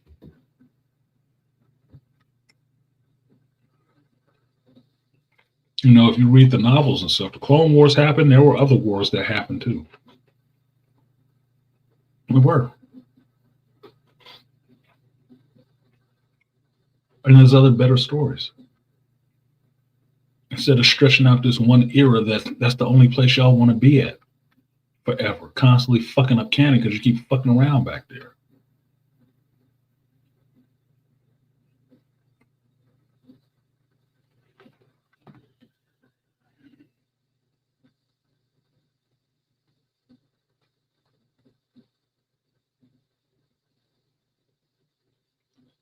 So, in this last block for Andor, I got really good writing. And I got something that I was excited to learn and disappointed to learn at the same time. Which I have my negatives for the episodes and I have my positives, because I always do. One of the negatives was why I was disappointed was that I found out that Luthen wasn't an ex-Jedi, which I was disappointed about. I mean, sue me. I was really disappointed that he wasn't a Jedi that walked away from the Order and just became a spy and saboteur and shit. That disappointed me a little bit because I thought that was the obvious play that he could have been for what he was talking about. But what we got in the episode was that he was actually an Imperial, a mud helmet, a sergeant, carrying out atrocities. And while that was interesting, it wasn't what I wanted to see. I wanted to find out that he was a Jedi. I really did. I really wanted to find out that he was a Jedi, and that's not what it was. I was like, okay, cool, but disappointing. Okay. It's not what I would have wanted, but whatever the hell. I also found out that the reason why they kept bumping up Clea's scene so much and having her talk shit to Luthen, which I was not liking in this season, it showed a little bit of a reason why. Because it was promoting her to be Luthen's adopted daughter, but also a victim of what his soldiers were doing. So, as they said in a declassified or declassified, that she saw Luthen as her enemy as well, as a father figure. And I'm like, she hated him? Why? He was sat his ass on the ship because he didn't want to do that crap. She hated him for. He actually saved you. And I think that would be the last person that you would hate, the one that wasn't out there shooting up your villagers. Okay, whatever. That bothered me.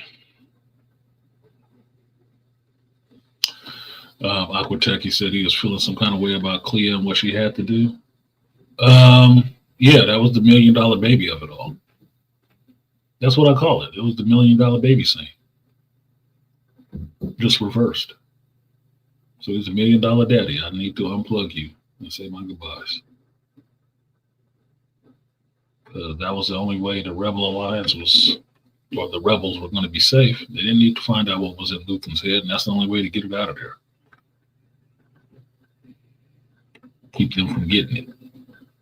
The spark has to go out. And I kept wanting, when that scene happened, and it started fading, I kept wanting him to fade into the Force. I even said that on the Patreon scene. It's like, fade away into the Force. No, fuck, he really ain't a Jedi. I still wanted that. I still wanted him to be a Jedi that had, gone away from this shit or escaped Order 66 and basically lost his faith and took on the tactics of his enemies. Like, fuck all this. No, fuck that. He knew too much. He knew way too much. The background they gave him kept them away from what they were away from the whole time in the show, which was Jedis and using the Force and shit like that. Okay. That's well and fine. That tracks. There's never had any of that stuff in there. But for me, it would have been cool if he was. Especially after that whole walking stick situation. I said, dude, that looked like a lightsaber.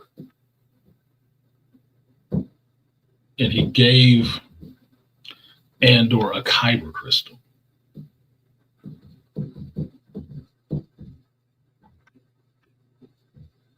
That would have been perfect. Yeah, to make it stop was unexpected. Now, I'm not going to give you a play-by-play of the episodes in order because I've already done that on my Patreon. If you want to watch that shit, the link is in the description. I'm not going to give you a play-by-play for that because more often than not, I want you to watch this shit for yourself and have your own opinion or develop your own opinion and circle around in your head. But for me, this show will stand out for one of two things, and I made a joke about it last week, which is more serious now, is that when you think of this show, you think of any show, there's certain things that catch your mind. Like, if you're of a certain age, if you're in the Gen X block, and I say Transformers cartoon, you can think of at least 3 catchphrases off the bat. One of them being Optimus Prime saying roll out. One of them being more than meets the eye, right? And another one being Starscream crying, Megatron! Right? You get it. Say G.I. Joe, you already think, yo, Joe, no, it is half the battle. You think of all those catchphrases, right? You don't do that for Acolyte. Unless you think of Power of Many, and it's just because of how ridiculous it was, right? You don't do that for Ahsoka. You do it for the original trilogy. May the Force be with you. Got a bad feeling about this. You might do it for the sequel series for a little bit. That's not how the Force works. Because I thought that was funny. I thought it was a funny as line. That's not how the Force works. Andor has that because it's summed up in 2 ways. First season, there's a phrase. Second season, there's a phrase that really resonates with you. Resonates with me. First season is one way out. You climb, you fight, you get free. There's one way out.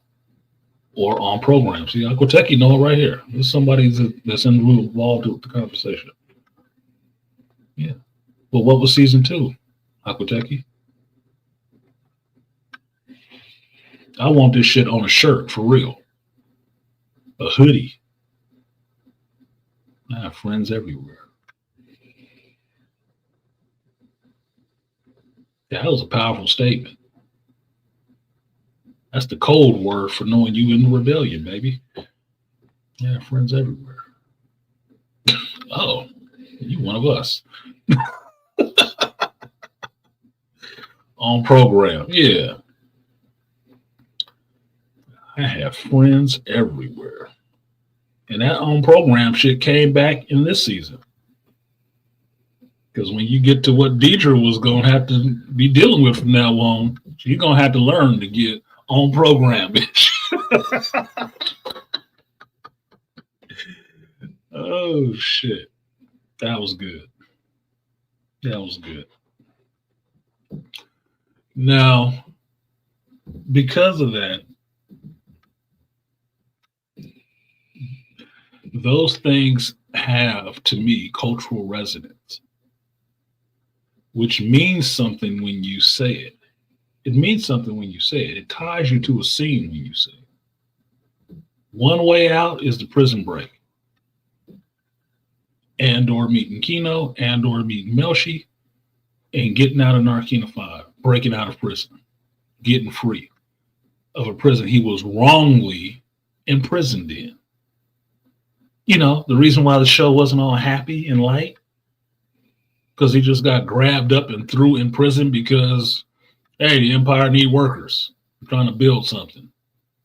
We're going to round up all these people for little or nothing on some bullshit and throw them in this prison and work them to death. Making parts for the Death Star. Yeah. Apropos name. I Have Friends Everywhere lets you understand that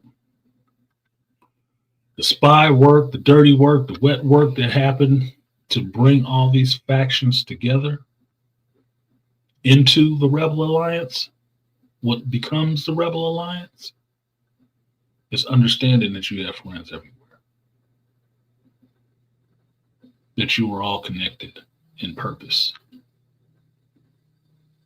Even though you might be in your own desperate part of the galaxy, putting up your own desperate resistance, you have friends. We see you, and you have friends. That could be a call to geekdom in general. If you're a geek, you love this shit, this geeky stuff, you have friends everywhere. And that's how I took it. If I was going to use it, that's how I repurpose it. Because like I've told you before, geekdom is a big tent. And all are welcome. You literally, if you like this kind of shit, you have friends everywhere, all over this planet. And they may not look like you, they may not speak your language, they might not even have your struggles. But through this one idea, love for this one idea, you will find fellowship. You will find friends. Now, all that good being said, the show gave me characters that I cared about. They gave me villains I actually cared about and what happened to them. I didn't just write them off. Yep, they evil. That's it for them. I felt bad about it when they went. The way they went. Made me feel bad. Like, shit, that's kind of fucked up. Like, we can laugh about Dedra being on program in Narkina 5 somewhere, right? We can laugh at that shit. But you also feel bad for her. She was trying so hard. She was trying so hard to just be good at her job, to catch this one thing, her white whale. She was trying to catch her white whale and did. And it blew up in her fucking face and she went down for some shit. You overstepped, bitch. That jumpsuit on. Ouch. All that loyalty. Straight down the crapper. For naught. Yeah, Aquateki, Cyril Karn. Look, man. You can look at it as Cyril was the villain the whole time.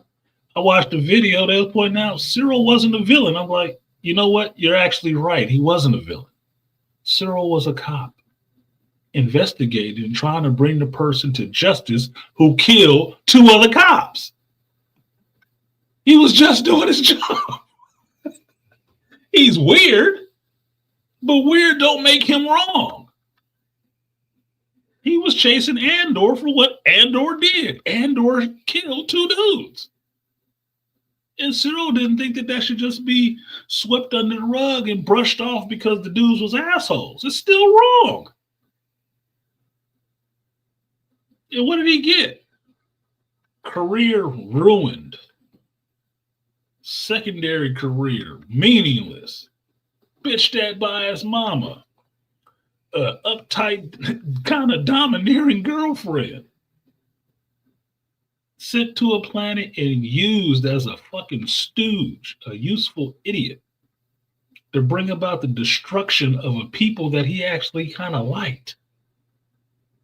To finally find his white whale and realize this motherfucker don't even know who he is. And then before he could even utter his own name or realize that I'm not going to kill this dude, he was shot dead. fuck? Look, Cyril, tragic story. Tragic. But he's supposed to be a villain. He wasn't. Did you see him do anything really villainous? No. But you feel something for that shit. That's why that shit resonates so much. Watching that character from the beginning and seeing how he ended up, you like, oh man, that sucks. Like Aquateki was saying, part of gas too. Part of gas hit me. I was like, bruh. He did that? Oh my God, dude. He knew it wasn't going to be good work happening. I felt bad for him. Because that character from season 1 on had delivered some of the most powerful scenes in that office. One of my favorite sets. In charge and control. You had his shit together. You could keep people on mission and stuff like that. That motherfucker was designed to. I think these motherfuckers right. And now I'm getting arrested. Yeah, fuck all that. Blaster bolt to the dome. As far as we know, they didn't show it. Sad.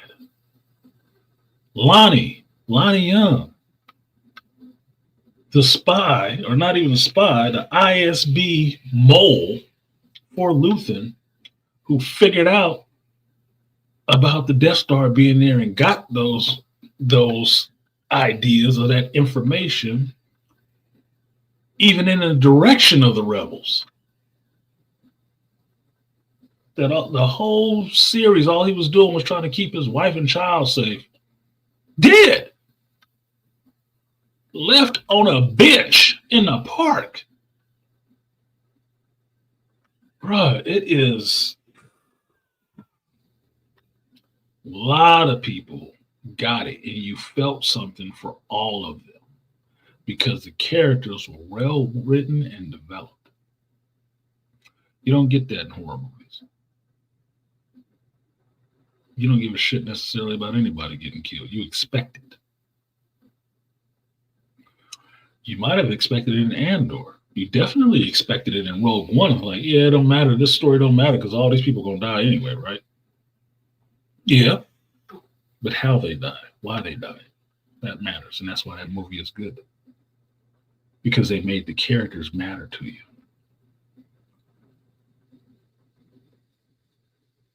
You understood the sacrifice when they went. That's what you got in Andor. Because it was a sacrifice. All of them were. Yeah, Aquateki, who else knows? No one? Everybody. You were supposed to say everybody. Yeah, Partagas went out on his own terms. At least his buddy gave him some dignity. Yeah. But he still, seppuku, suicide, whatever you want to call it. Self-deletion. He's still self-deleted.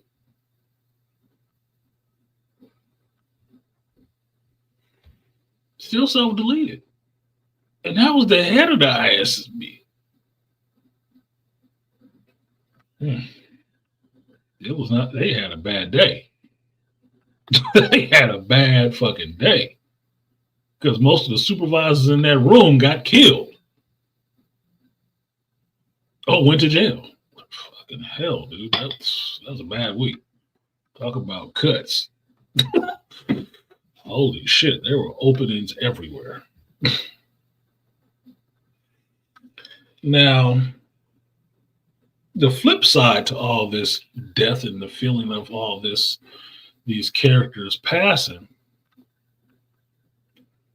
is my critique on the show that I had after watching it was that all the men died. Did y'all notice that? It got real femme-centric at the end. Even the bad ones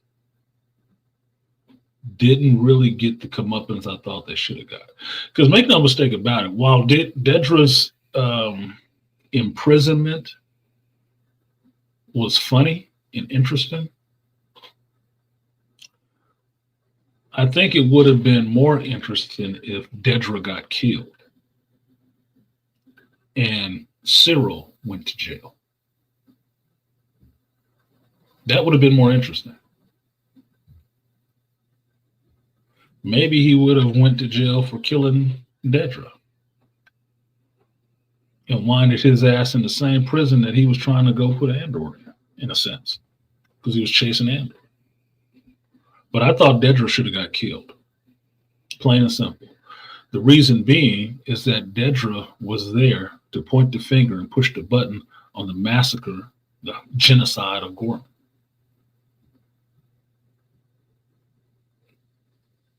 Remember? She was the one to have to point the finger. That's why Partagaz sent her there. And that's why he called her and told her what to do. And all she had to do was give the order to the man who carried out the mission. He already knew what the mission was. He just needed somebody to point and say to do it. She should have got killed for that shit. Because her being in jail is not that anybody knows that she's responsible for that Gorman massacre shit. They don't know that. She's not in jail for that. She's in jail for some unrelated shit. But that Gorman shit is what she should have got killed for.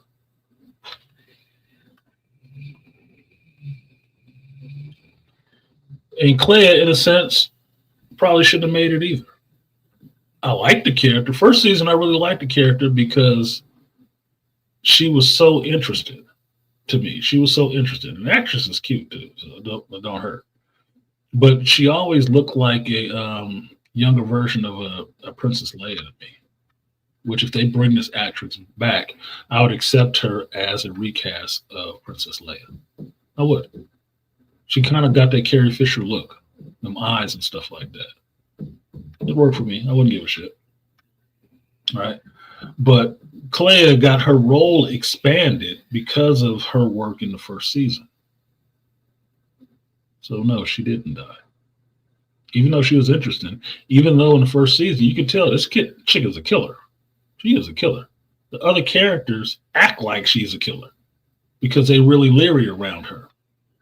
She's really cold and really clamped down and really stern on the shit she says. And they look at her and know she ain't bullshitting and go about doing what the hell she said to do. But you understand that she is under Luthen. She's not above him. This season, she seemed like she was above Luthen because she kept giving him shit and Luthen kept acting out of character like he was a crybaby. I'm like, what is that shit? I wasn't liking that.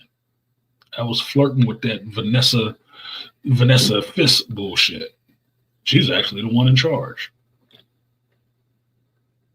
No, she ain't. Not from what I've seen. So they involved her a little bit more. What up, Dessa? I see you. They involved her a little bit more. Gave you her backstory and stuff like that. But at the end, they saved her. And she killed Luthen.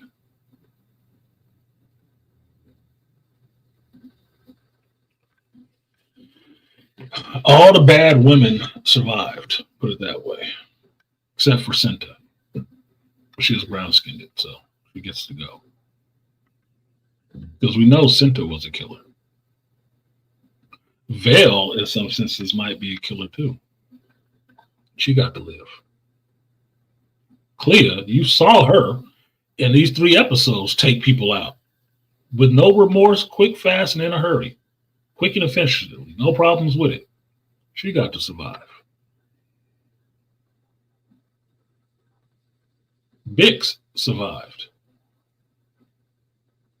But all these dudes in this shit died. All of them. I found that quite interesting. That was a negative for me. Negative. Yeah, Andor walked out the show, but he walked out the show in the Rogue One, and you know he died there. Shit, even K2SO died in that shit, so no men were spared.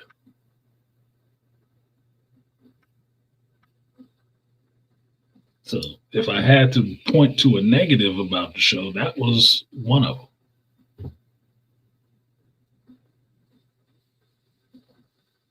Yeah, well, if you don't think if you think that's not Andor Jr., you ain't paying attention. You don't know how bumping uglies works because they was together for years and they had known each other since they was kids and they had been involved when they was kids. You think they was spending all that time on Yavin 4, had a nice house with plants and shit like that, and they wasn't fucking with protection? Oh, they weren't fucking? Come on, let's not be stupid now. Okay. Come on. Even in the safe house, they was getting it. Even in the safe house, they was getting it. So yeah, it's his baby. I was mad at her for that shit. It's like, oh fuck this bitch. She done ran off to have a baby. Of course. Of course. I don't know why I didn't think of that shit. But it just means that some of Andor lives on. And now everybody, all the other geeks who didn't care about the show can speculate. Who's the baby? Is it Poe? No, it's not Poe. Poe has a family. And it ain't that. Does it matter who the baby is? Does it? Is it enough to just understand there is a baby Andor?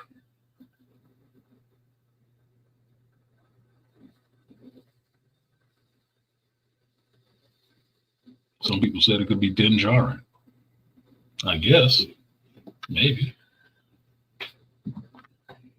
It'd be kind of fun, wouldn't it? No, maybe not. He knew his family, and it wasn't him. If you watched the show, he saw his family. So for me, it doesn't matter. It's just the fact that his legacy lives on.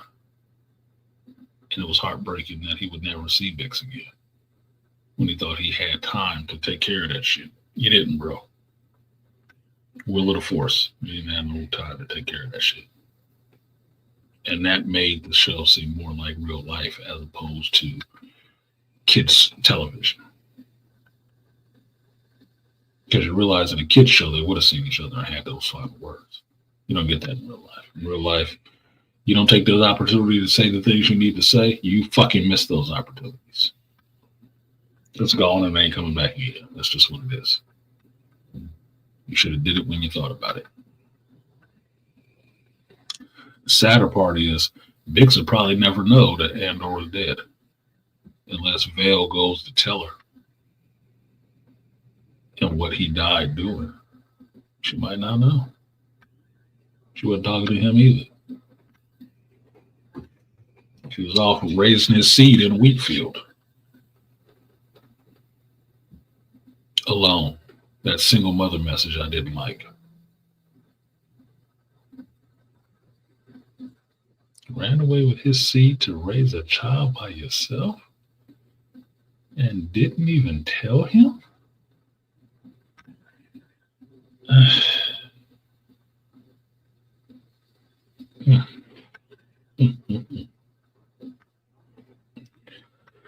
So that's how that shit hit me initially.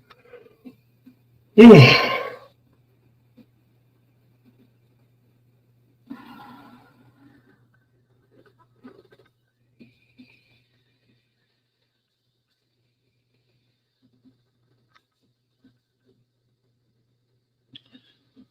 could say that baby mama in the galaxy far, far away. Yep. I could say that the last episode, with how they positioned all the female characters, made it like a bait and switch. Because the one female big YouTuber that I listened to, she pointed that out, that the show was never really about Andor, it was about Audie Wayman. Well, by the end of the episode, you could say that. You could. That's a valid argument. Because it could seem like a bait and switch. Because all the men that these women were behind all got killed. And they just ended up being there. You know, females being the face of the rebellion now. Like, since when?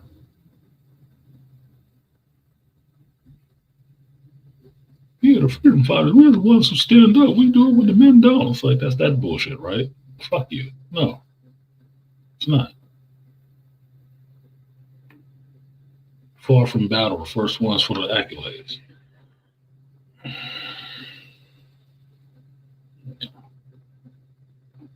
So Dad said popped in here. So I'm gonna drop this link.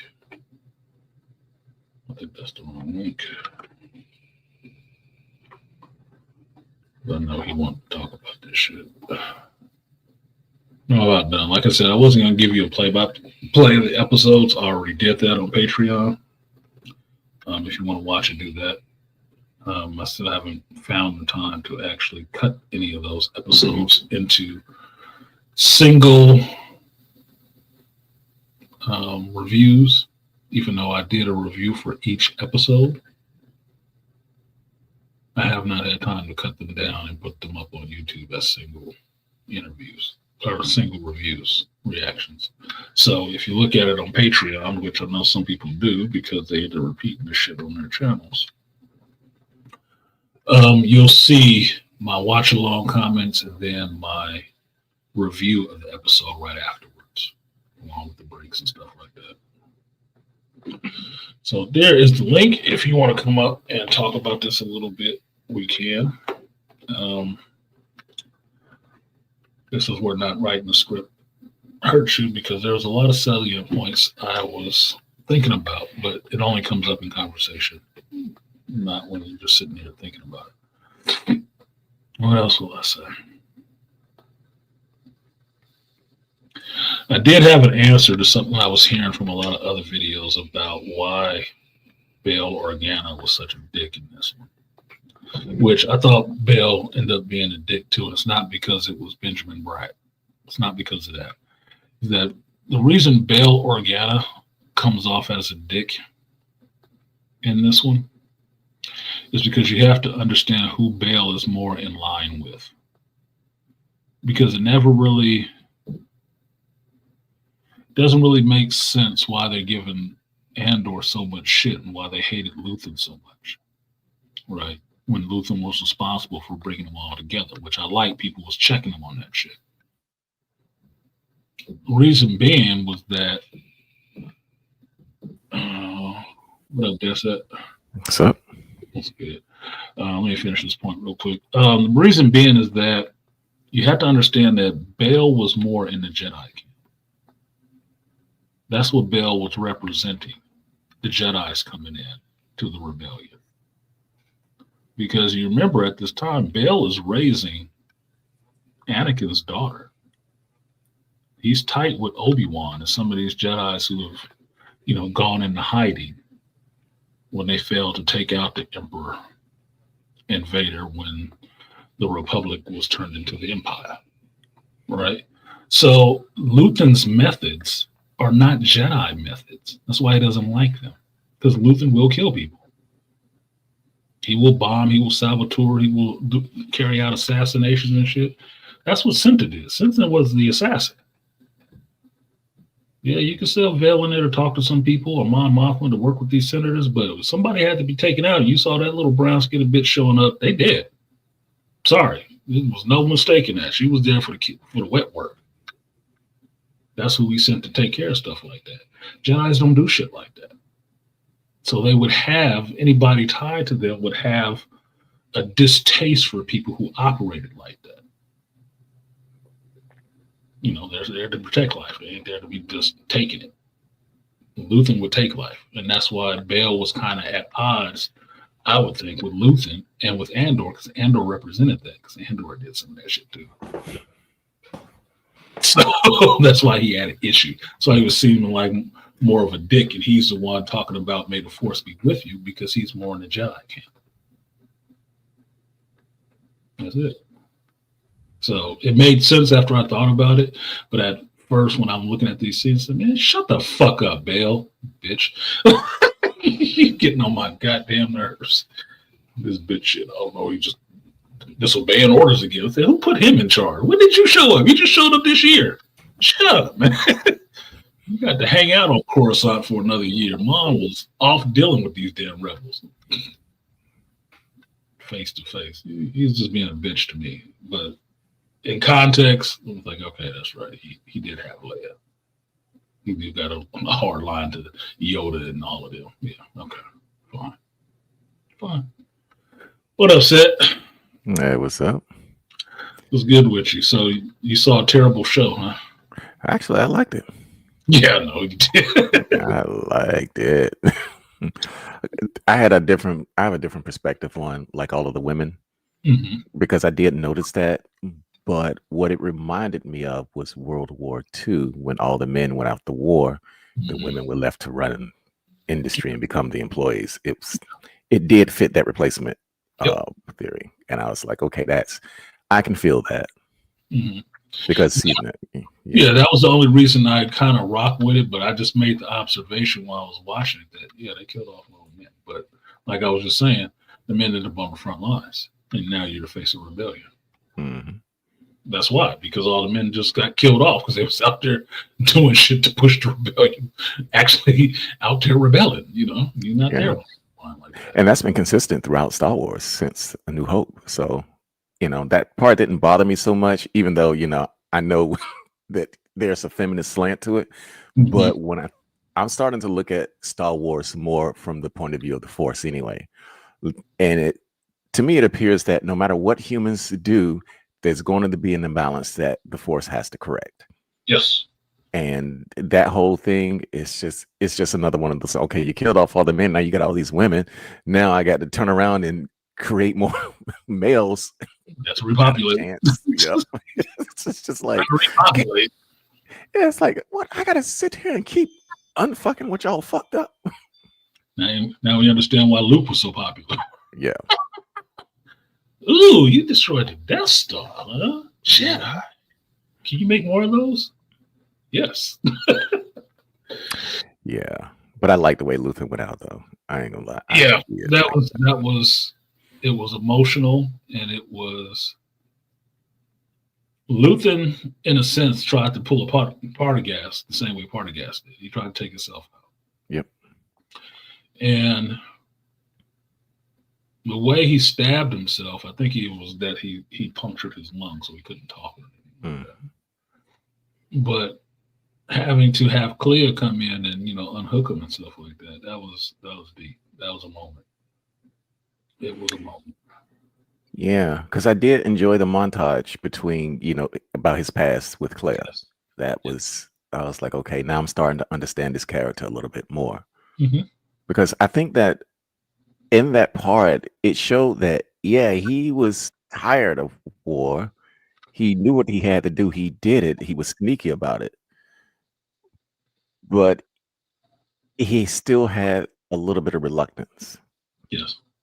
And so, like the full grown Luthen we got, all reluctance is gone. He was like, I'm going to die for this.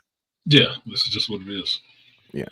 Yeah, that call of seeing him when he was actually weak. And I can say this. It was well done to be able to give these characters backstory without wasting a lot of time on it. Yeah. I've said this before about filling in story beats and stuff. You can do it with a flashback really quickly. They did that. You got Clea's whole story from the start till she met Luthen to what they did coming up. Luthen's backstory from what turned him onto this rebel path, right? Trying to take down the Empire. And it was really short. It was just flashbacks. Just scenes. The scenes didn't go on for very long. Like what, a minute or three? And you got it. I was like, dude, that was really great. They really did that. They gave you all that backstory in less time than some people take to fill up an episode. Yeah, and they did it because the backstories were tense, but they did it within the tension of Clea's whole thing to kill Luthen. Exactly. How a person would be thinking of this while they're going about doing what they need to do at this time. Right. Yep. She's already knowing she's going to go have to kill this dude. But she's thinking about this. She's remembering these times and what it means to her. And you're getting it at the same time the character is remembering it. Yep. So it's history and in the present all at the same time. I thought that was brilliant. Pretty good. Yeah. Very, very well done. Which, okay, to speed now, I understand what this means. When you see her step into the room, you understand what it should mean for her. And so when she's crying, like one of the few times you've seen this character show any emotion, it's like, damn, that is strong. That is really strong. Yeah, you just killed your stepdaddy. Yeah, exactly. Well, he talks to the gang for the rebellion and everything. Like, Hmm. shit, man, they gotta suck. That's why I said that's the $1 million baby moment. $1 million daddy moment, man. She had to unhook him. I'm like, oh, yeah. Yeah, I felt that. I did not. I was thrown off when Daedra caught Luthen because she wasn't his Moby Dick. She was. That was her Moby Dick. She was always looking for axes. Yeah, I think she was looking for. Yeah, she was. I just didn't She feel was it. looking. She was looking for. She didn't know it was Luthen, but she was looking for axis, which was Luthen. Luthen Right, was that's true. And for that's the all reason because I think, together. the Moby Dick analogy, Ahab knew exactly what he was who he was looking for. Yeah, For that her, was. it was no who. Yeah, it wasn't a who. It was a what. She just didn't have the who. Right. Cyril knew exactly who the fuck he was looking Oh yeah, he was. for. That Yeah, was Andor was his Moby Dick. That's why yeah. he charged her when he saw her. Well, ahoy! Like, there he is. There she belongs. Yep. Get him. He knew. So they both, which I thought was very, very good in the show. They Mhm. both eventually got their man. Yep. But it didn't work well for them. It didn't Mhm. go any better for them after that. Like, yeah, you caught Axis. Congratulations. Damn near killed herself. By the end of this, you end up in prison Yep. crying over what your life has become. Hmm. I thought that was fitting. Ew. But at the same time, I thought it was like, hey, this is the side you chose. And you Mhm. knew what they were like when you walked in there. Yeah, this is the life you chose. Yeah.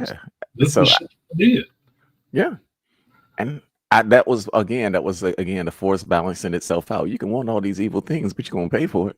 You're gonna pay for it sooner or later. I would have liked it. I would have thought that she should have been killed in some Mhm. sense, but her turning up in the prison was kind of funny to me. Okay, Me too. I was like, that's damn, kind of cool. Like, sorry. you are imprisoned by your masters. Yes, the same shit that you was okay with, they doing to you now. Mhm. Be okay with it. Okay, keep that same energy. Yeah, Keep that's on them parts. but that's what kills me about it because again, it pointed to real life again. That's usually how tyranny works. The tyrant is usually afraid of the people that who they terrorize, but at the Yeah, same time, their uppers like if you you're just expendable. So let's just throw you in jail and just put Krennic in your place or something. yeah, that's what. Oh, you fucking up, you gotta go. Yeah. Right. Yeah. Speaking of Krennic, I do like Ben Middleton as an actor. This motherfucker Oh, was the killing it. guy's brilliant. He was killing it, dude. He was killing it.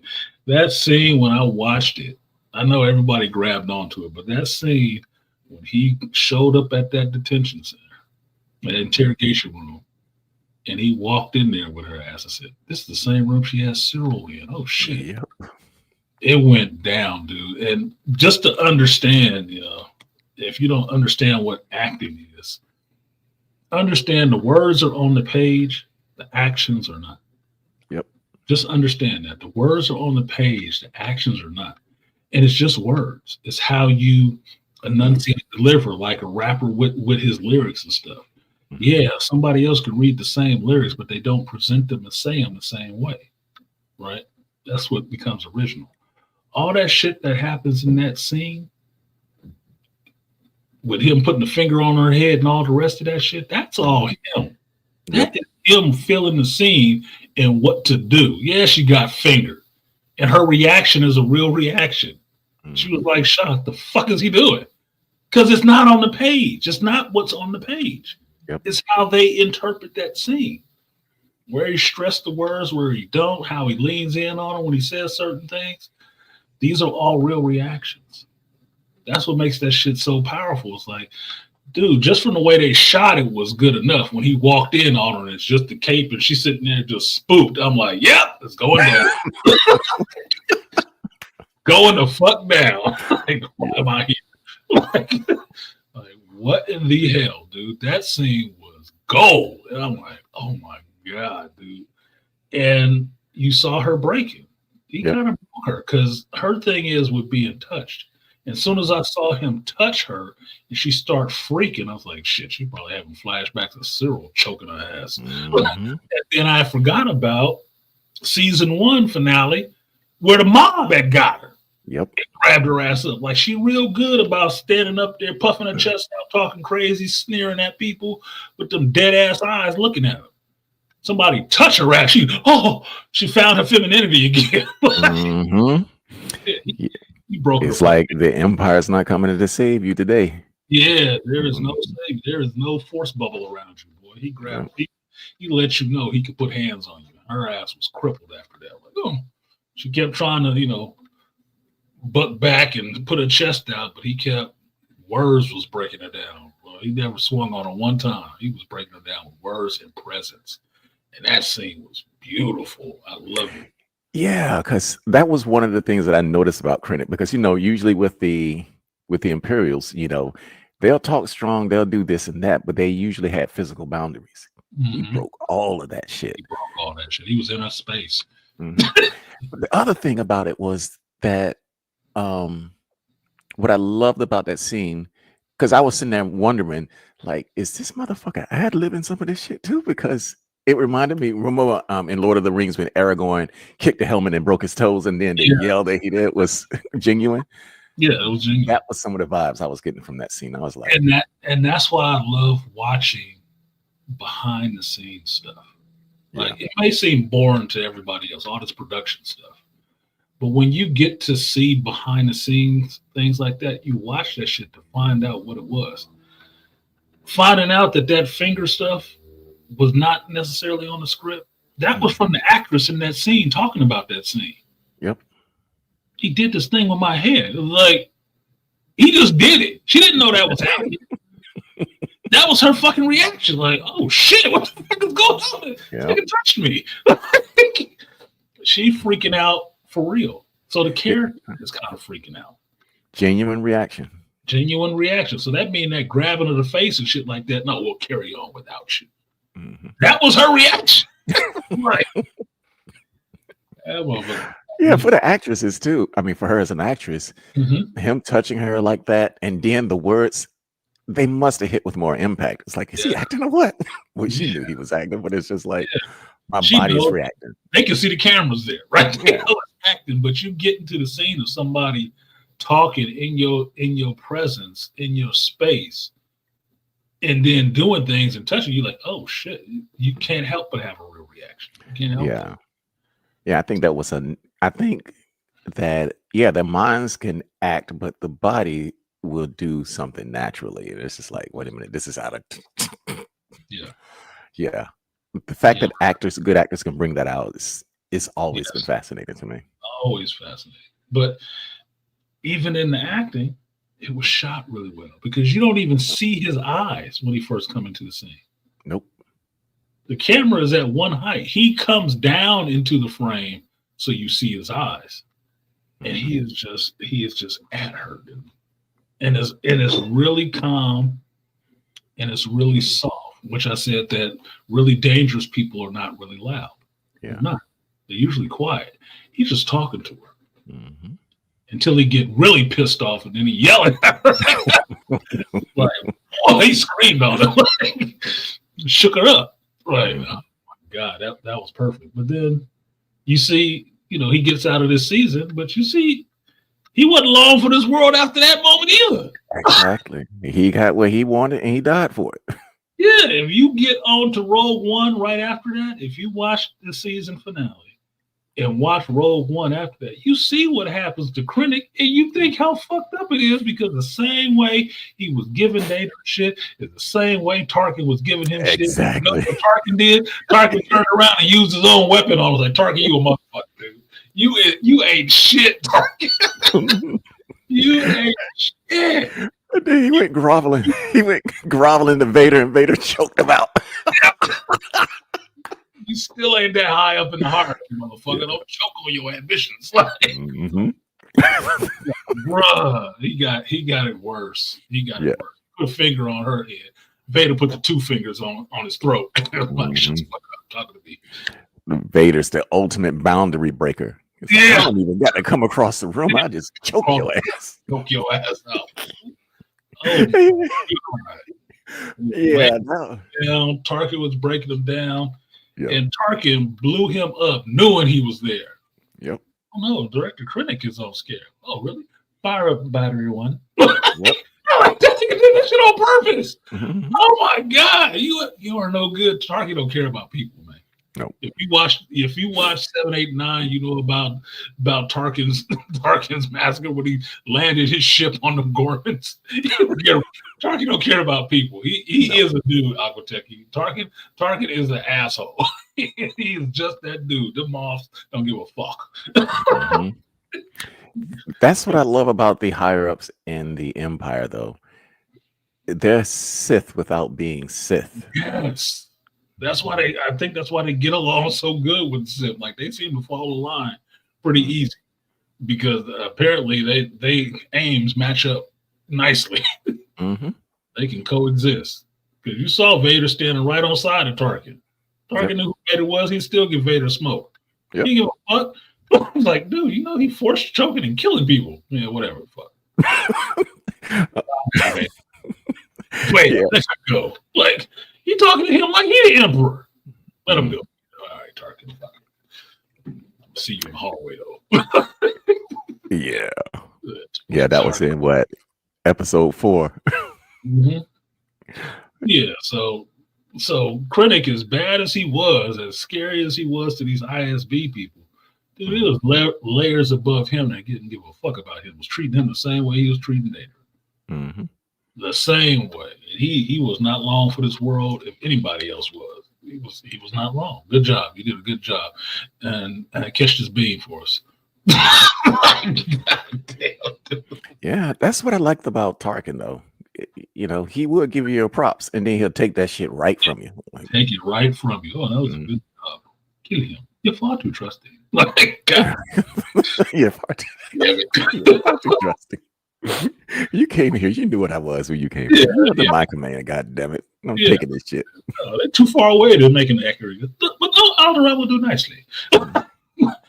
What? Yeah. Oh, Yeah, I don't think Vader liked it when Krennic showed up anyway, because Vader knew he was jumping the chain. He's like, you came here to grovel. Get out of my face. yeah, jumping the chain of command because he always wanted that attention.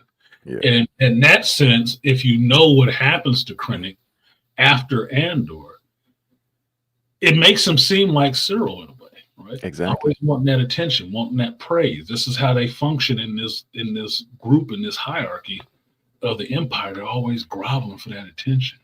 Catch the eye of the Emperor, Vader, or somebody, and they do some of the most despicable shit in service of that, and they get what they get for it too. Oh man, it was good. But that's the reason why I think Palpatine has some type of, I wouldn't call it battle meditation, but the Force, the way it works with him, and then how it affects the underlings, because throughout all of season 2, well, maybe started at maybe around episode 5, you kind of felt Palpatine's presence there. And I'm simply like, man, there's some malevolence going on here that's flowing straight from the chair of the Empire. Yeah, because he's actually working through people. Yeah. And you know that they're there on his orders directly. Like that Gorman shit, when they said, nope, we're going to be there in 48 hours, the Emperor said so, that was directly his hand. Everybody else in line was just, following their damn orders that they had, but they had got it straight from the horse's mouth. Yep. He had already put those things in motion, and this is what the hell was happening. And there was no care given. Look, we took our time with this. It's not happening. Roll it up. Get up off that shit. It's ours now. Like it was direct. You could feel it. Like you're saying, the malevolence was there. Dude. It was no caring. And that was one of the reasons why I felt the weight of Mon Mothma saying the Emperor's name in the middle of the Senate. She did not. She was like, it was Palpatine, goddammit. Yeah, that was the death nail in her coffin for that shit. Because that was something you shouldn't have been saying. Like she said that word out loud, dude. Him we do not speak of. She said the word, man. That's what I was thinking. I was like, no, Word. it's called him the Emperor. Camera. You know she dead, right? Yeah, she was done at that point. I was like, you better get your ass out of there. Yeah, Lonnie was cooked. My mouth was done, nigga. That was it. He was coming. You know damn well he was watching that feed. You know damn well he was watching that feed. So it was over. It was And over. y'all who couldn't cut the feed, y'all done too. Yeah, like y'all done too. Yeah. And that's what I heard that people were saying. Why? Which one of the tie-ups at the end in the epilogue that I liked was seeing Perrin, Mon Mothma's husband, because I did wonder what happened to his ass, right?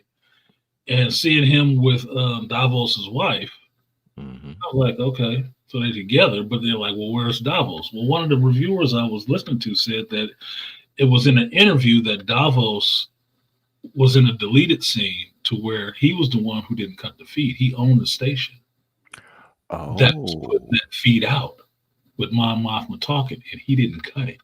Even though he was in with the Empire, he didn't cut the feed. So they fucking probably killed his ass after that shit because of it. And that's why Perrin ended up with the wife. Because they drinking, so they could have been out partying, or they could have both been still grieving. Because they relatives now, remember, their kids got married. Exactly. Right? So I was like, shit. I was waiting to see what happened with him.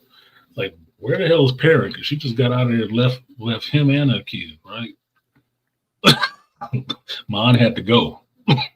I'm assuming I had a sense that he sort of knew anyway, but because for him to be, sidelined by her, he was a clever character. Yeah. So, I didn't take anything away from him by having her as a lead, but then she needed to be in the lead as senator. Yeah, she needed to. Yeah. What did Hitflix say? I wish they would have added that scene. I wonder what happened. Yeah, if they come out with a box set or something, they could throw that shit in there. It would make sense. Yeah, but you already knew that he was involved with the Empire a little bit anyway, because Davos was kind of a criminal. He was kind of a criminal. That was the whole reason why Mon Mothma had an issue with Tay bringing him to her to get money from him, because he was unsavory. Yep. He was a little bit unsavory. She didn't want to be in bed with him like that. And basically, she sold her daughter to him to get that deal done. It's basically what it was, right? So he was not, squeaky clean dude to begin with. Tay was. Tay was kind of clean. Davos wasn't. So him doing some shit like that, okay, yeah, that could have been cool to see, but you understand what's happening. And he was already having an issue with them fakes and shit like that in his art collection. You see who showed up? Critics showed up to be at his gallery talking to him. Fuck is this dude? He in a little tight. He in a little tight with the Empire. No, that shit wouldn't have went over well at all. She didn't cut the feed? What the fuck? Oh, Emperor want to talk to you. Send a Vader down here to talk to you. Oh shit. Yeah, that series of scenes, what I liked about, because Mon Mothma, although she knew she was aided the rebellion, she wasn't 10 toes in at that, until that point. She finally saw, damn, people are really dying here. Yeah. And Cassian came in and was like, now I'm gonna show you what the rebellion really is. Pew, pew, pew. Yeah, it dropped dead. Like, yeah. It was just a so-and-so. Well, welcome to the rebellion. Yeah, because she was shocked by Gorman, and then she did her thing, but she always had this, she was still an idealist at that point. All that idealism went out of the window. It's like, nah, this shit gonna get bloody. The hands-off approach, which is why I liked her her epilogue in this shit, being there with the rebels, at the table with them and her cousin talking. Because remember, she didn't know what the hell Vel was doing. Exactly. She didn't know Vel was even hooked up with Luthen, and Luthen wasn't telling her. Yeah. Right. So she don't know what the hell Vel was doing. She probably still don't know that Vel was the one that hid stole that money in Aldani. Probably still don't know. Like, yeah, we did that. Yeah, we stole all that money. Cost you all them problems, but helped you out. Yeah, we did that shit. Probably still don't know. But by the end, she is actually having a boots on the ground, face to face understanding of who rebels are and what rebels have to do. Yep. Then she gets it, because before it was just various shit that Luthen doing behind the scenes over here. She might not really know, right? Just because of her positioning, you got to keep her insulated from shit like that. But after that, after she said that name, oh no, she right there in the dirt with him. Yep. Yeah, she was what I did enjoy about that whole what you call it? What that, because we went like in the first episodes when we see how of season 2 and we see what the rebels are, and like that band on that planet and they shooting at each other and shit. Yeah, I'm fucking idiots. Yeah, that was I found that to be hilarious, but I liked what it meant, what it represented. It's like these motherfuckers need some solid leadership. They need some solid leadership. They are disorganized fucking children with guns. Exactly. Yeah. Mon Mothma and this council that they created that organized rebellion into an effective army. Yeah. Mm-hmm. That they brought in some of that military teaching. They got regimented. They got regimented quick, because those scenes where I hated those rebels initially, I thought it was some of the dumbest parts of the first couple of episodes of this shit. That first block, a year after season 1, I hated that shit all the way until he pulled out of there and we saw that it was Yavin. Yep. I'm like, oh fuck. Okay, well that's cool. Okay, it's Yavin at least. So they gonna get rolled into whatever's happening there. They gonna get rolled into that shit and get those treatment. Maybe those dudes got killed already. I don't know. I don't fucking know. But they was annoying the shit out of me, and that's what it was. That's it. They need some serious shit. They are undisciplined as fuck. Yeah, they were so undisciplined. It was like even the wildlife can kill y'all. How y'all supposed to take on the Empire? Yeah, you can't stop this little thing running through here. Like, yeah. You ain't feed yourselves. Oh my god, dude. Yeah, y'all was really on the fringes. But it actually highlights what kind of groups Luthen was pulling together. Yep. That all these disparate parts of little rebellions and shit like that got pulled together into what was the Rebel Alliance. Yeah. They needed something, because that shit could have went on forever like that.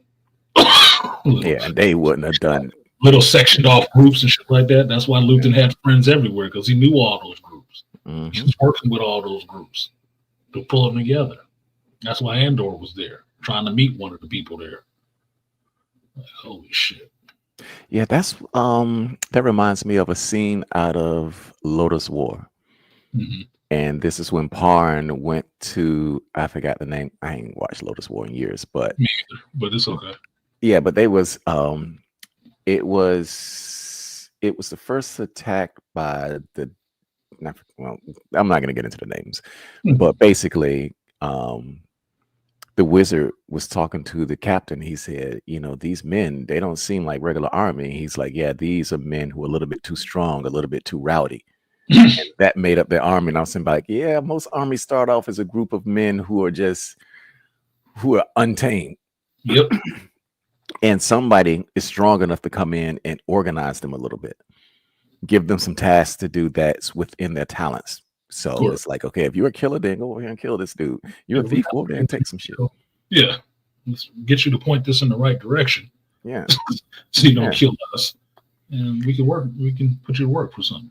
Yeah, Luthen knew how to wield criminals. That was his magic. Mon Mothma couldn't do that. No, because perfect example of it. Beginning of Andor season 1, you see Luthen going to talk with Saw Gerrera. Exactly. Talk to him. By the end of the show, season 2, you see Mon Mothma trying to talk to Saw Gerrera. She can't. Yep. She can't do it. All the way into Rogue One, she couldn't talk to him. Still can't talk to him. Yep. Like, oh, he's unbalanced. He's unstable. You fucking this up. I'm really trying. Sin, it was easier. Luthen went and talked to him face to face. Yep. And they had an understanding. Different skill set. Just a different skill set. How to work with them. Yeah, you need criminals to talk to criminals. I mean, the military understands this anyway. That's the reason why, like during Vietnam, what were they doing? Hey, you go to jail or go to join the army or go to jail. That's your shit. Look, I said this before about when we are talking about sinners and stuff like that. It's like men coming out of World War One or two. They had particular sets of skills, and what did they get into? Crime, nigga, gangsters. Wow. Yeah. They might have been criminals to begin with. Mhm. They just went and got trained. Shut up. Like you like the Godfathers too, right? You know what Michael did, right? Exactly. Keep it game head of the Corleones. Yeah. Okay. So skills, man. It's a skill set. It is definitely a skill set. So I don't. These last three episodes, one of the criticisms I heard that it wasn't as good. It didn't end the way they thought, that it wasn't as good as 7, 8, and 9. I agree. And I'm saying no, it's not supposed to be as good as 7, 8. It's good in a different way because it is a perfect bridge into Rogue One. Exactly. It didn't end with a big explosion like 7, 8, 9 did. It didn't. But even in the epilogue, it ended in a hopeful fashion. Yep. One of the things I haven't heard anybody complain about is like, oh, Tony Gilroy didn't know how to end the show. It had like 3 different endings. You know, the shit they were saying about Yeah, Sin. they always say that shit. Yeah, they didn't say that about this. The people who did review it didn't say shit about that because it was like 3 different endings. Yeah, Andor, K2SO, and Melshi, they flew off to go do whatever the fuck they was going to do over on Kafrine, right? Cool. But then you got this other endings with all these little vignettes and shit. Then we got to see Bix again. Like, oh, okay. She's on Rebel Moon. She's on the Rebel Moon planet with a baby. Okay. Cool. Yeah. But I that can was sum- 3 different endings, wasn't it? But I can sum up all of those endings in one phrase. The rebellions are built on hope. That's what he showed. Exactly. That's the other phrase that comes out of this. Rebellions built on hope. Yeah. It was. And that was that, and that's what I took from the ending was that it's a hopeful ending. Yeah. As you see Bix and the baby. And baby Andor. As far as I'm concerned, it's Andor's baby. Y'all can speculate all day long. Yeah, it's Andor's. There ain't no doubt about And that. she got one of them little wheat farmers to get her pregnant. It's Andor's No. baby, dude. It's Andor's baby. Okay. Mhm. She wouldn't even went there otherwise. This is baby, and that makes sense why she ran away all of a sudden. But okay, yeah, bitches will do that. I like what the baby represents, though, Mhm. because there is hope. But if it's look, if they pull some Jedi shit out of this character, I'm gonna be like, no, fuck this, fuck Star Wars. But if they make him like something like a pilot, something that was akin to his father, if they do something with the character at all, I don't even need them to do anything with it. He can stand on his own. But if they did use him to anchor another series, please don't let that shit be you're the rising Jedi star or something. No, I don't need to see that. If you put it in the hands of Filoni, he would end up being a Jedi. The kid would definitely have to use Force powers to be a Jedi because we can't have Star Wars without glow sticks. And I say that derogatorily about lightsabers because I do think lightsabers are really cool weapons. I do. But I say it derogatorily in that sense because I hate people overly relying on that shit to tell a good story in Star Wars. Like, it was enough of the Force in this show that you had a Force healer who said certain things about Andor that I didn't think ruined the story at all. Exactly. Didn't ruin the story at all. It's understanding that the Force has a will and the Force kind of moves people in different directions sometimes. It does. Yeah. So Yeah, she brought Mystique back to the Force. Exactly. She brought Mystique to the Force. So it just was understanding that maybe he is. Things are working in this direction. I'm fine. I was totally fine with that. And because I was totally fine with that, while I was disappointed that he wasn't, I accepted it that Luthen was not a fallen Jedi. Yeah. Because thinking about it in that context, it would have ruined the show. It would have ruined the show if Luthen was a Jedi all that time. Because then it would have been, well, did he have the Force? Why didn't he use the Force? It would have ruined it. It would have ruined the whole show. It would have took that mystique away from it and turned the show into something else to give me a backstory that Luthen was the Jedi. Even though that's what I wanted. Right. It would have been fine. You know which character? Well, the character that whole thing, especially with Luthen not being a Jedi, but sort of acting like one with his instincts. Mhm. It brought more strength to the character Mace Windu, because Mace Windu sort of operated along those lines. It's like, nigga, I may be a Jedi, but I ain't all this light. Yeah. I ain't all that shit. No, that made Skirt a little bit. yeah, that made Mace a much more balanced Jedi and a much more balanced character. Mhm. Because Mace, he would kill people. He would behead your ass. And he would. I mean, Oh, he was the best lightsaberist in the galaxy. Best duelist. Yeah. Yeah. It's either him, Dooku, or Yoda. Yep. and one of them was trained by Yoda. Yeah, exactly. The other one just standing on his own. So I point out that thing about who is the leader of the Jedi and who's the master of the Order. Mm-hmm. Mace got a role, and that's why it's always him and Yoda talking in concert to each other. Yep. Because one runs the Order and one does the political shit. Mace runs the Order. Mm-hmm. Yoda takes care of that political bullshit. Because Mace about that action. Yeah, I think Yoda really knew Mace's role in that. Mm-hmm. Because I mean, we still don't know how these creatures are created. Mm-hmm. Because you never talk about moms and pops or families. You found them out in some swamp somewhere. Mm-hmm. Right. But, where the hell they come from? Yeah, but I got this theory about this shit. It's just like, let's say these characters the species are vergences in the Force. Mm-hmm. And I'm like, okay, if the Force is trying to balance itself out, then for every vergence you get, you're going to get something on the other end of that. And what is that? Would that be the Palpatines? Would that be the Skywalkers and shit like that? It would be. I was having this conversation before with Black Bane about what balance in the Force actually means. And I told him the balance in the Force is Sith and Jedi. Exactly. They're the two extremes. The Force in and of itself does not care about dark side or light side. That's what people or the beings involved in it care about. They don't. You can use the Force however you use it. But to be in balance with it, you have to use both, which is why I like a character like Mace, which is why I like a character like Jason Solo. Mm-hmm. Yeah, everybody else thought he was dark. He was only considered dark by Jedi because he was using both. Yep. He was using both the light side and the dark side. And his mission was, look, I want my daughter to grow up in a galaxy without all this goddamn war. Mm-hmm. I don't want my secret love child with this queen.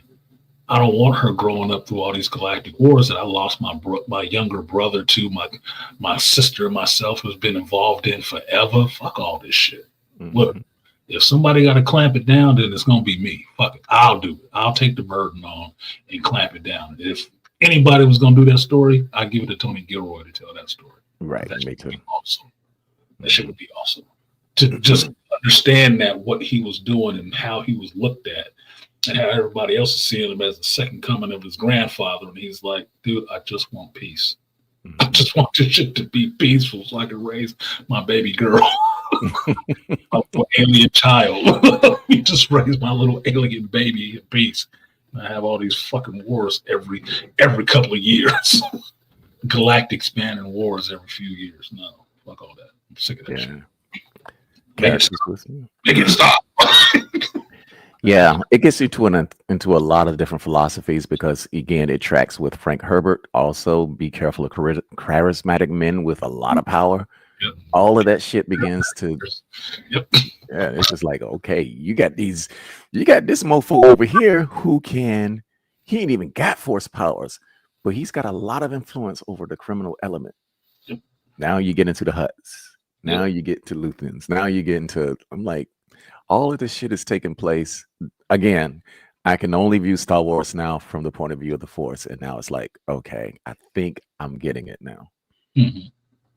Yeah, because that is the main thing in the Star Wars universe. You know, the Force is there, but now you understand that it's not just personified in one individual person or family line. Yeah. Right? It's always out there and it's always working. And it's working with people because everybody is connected to the Force anyway. It doesn't have to be Jedi for the Force's will to be imposed. Because watching this series and then watching Rogue One right afterwards, you get a different respect for Andor and Chirrut when they meet. Yep. You get it completely different because now Chirrut, Donnie Yen's character, is echoing in some senses what that Force healer was saying. Oh yeah, he's feeling it, Mm-hmm. and he's more attuned. Right, Force healer wasn't sure. Sometimes it works, sometimes it doesn't. She just sensed something really about him. Right. Chirrut was on that shit. Like, yep, nope. No, he's got murder around him. He going to kill that dude. Like, did he look like? Does he look like an evil man? Like, no. Force circles around him, dark when they attempt to kill. Like, nigga, no shit. You saying too much, Drew. But the brilliance of that scene is like, even though the Force was around him, you still got a choice, and he chose not to pull that trigger. Still got a choice. Yep. Peace to you, Rosie. Thank you. I plan to have a safe trip. Senor Artisan. Yep. Thank you. Senora. Senor.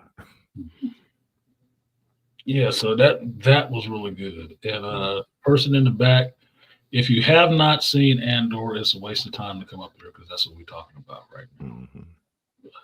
I already went over that. If you haven't seen the show, that's not the conversation right now for you because I need people who've actually seen it to talk about it. Yeah, So I'm going to go back and watch the season again anyway. Oh, yep. I went back and watched. I went back and watched 10, 11, and 12 again yesterday when I was supposed to be, packing my bags and shit. And then I went and watched Rogue One again. And then I was really conflicted on where Solo would fit into this timeline. If I was recommending to watch for people, where would I put it? So I went back and watched Solo again and realized you don't put it in there at all. No. Even though I like Solo, it doesn't fit at all. It looks really shitty next to Andor. It really does. It looks really shitty. So I was like, let's not stop doing that. Yeah, Solo was like, I enjoyed it too, but it's more of adolescent Star Wars. Yeah, at best. Mm-hmm. At best it is, because then you have to have things like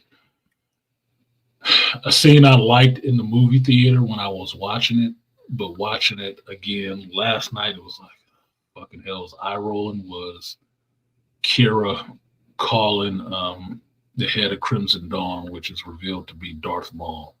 And while he's sitting there, he needs to force grab his lightsaber and ignite it so everybody understands. Who the fuck is that? Oh, look, it's Darth Maul, because stupid people need shit like that to understand who these fucking characters are. And I was just sitting there rolling my eyes at this shit this time. Oh my fucking God. This is so amateur. So amateurish. This is you understanding that the audience, this is you showing that you think the audience is stupid. Mm-hmm. That they won't know who this character is unless he pops out a fucking lightsaber. And won't know. Are they forgetting that their core audience is Gen X and early millennials? We're grown up now. Grown now. We know who these characters are. Even the young kids know who these characters are. Who is that for?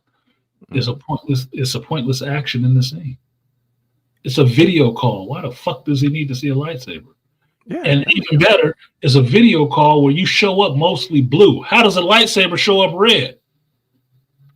Yeah, it's a hologram. Yeah, I know. It's stupid. And on top of that, drives me crazy now. Like, yeah. On top of that, we had Darth Vader choking people through the hologram. Yes. He's like, I don't need no lightsaber. I can just choke your ass right from halfway across the galaxy. I just need to see you. Like, yeah.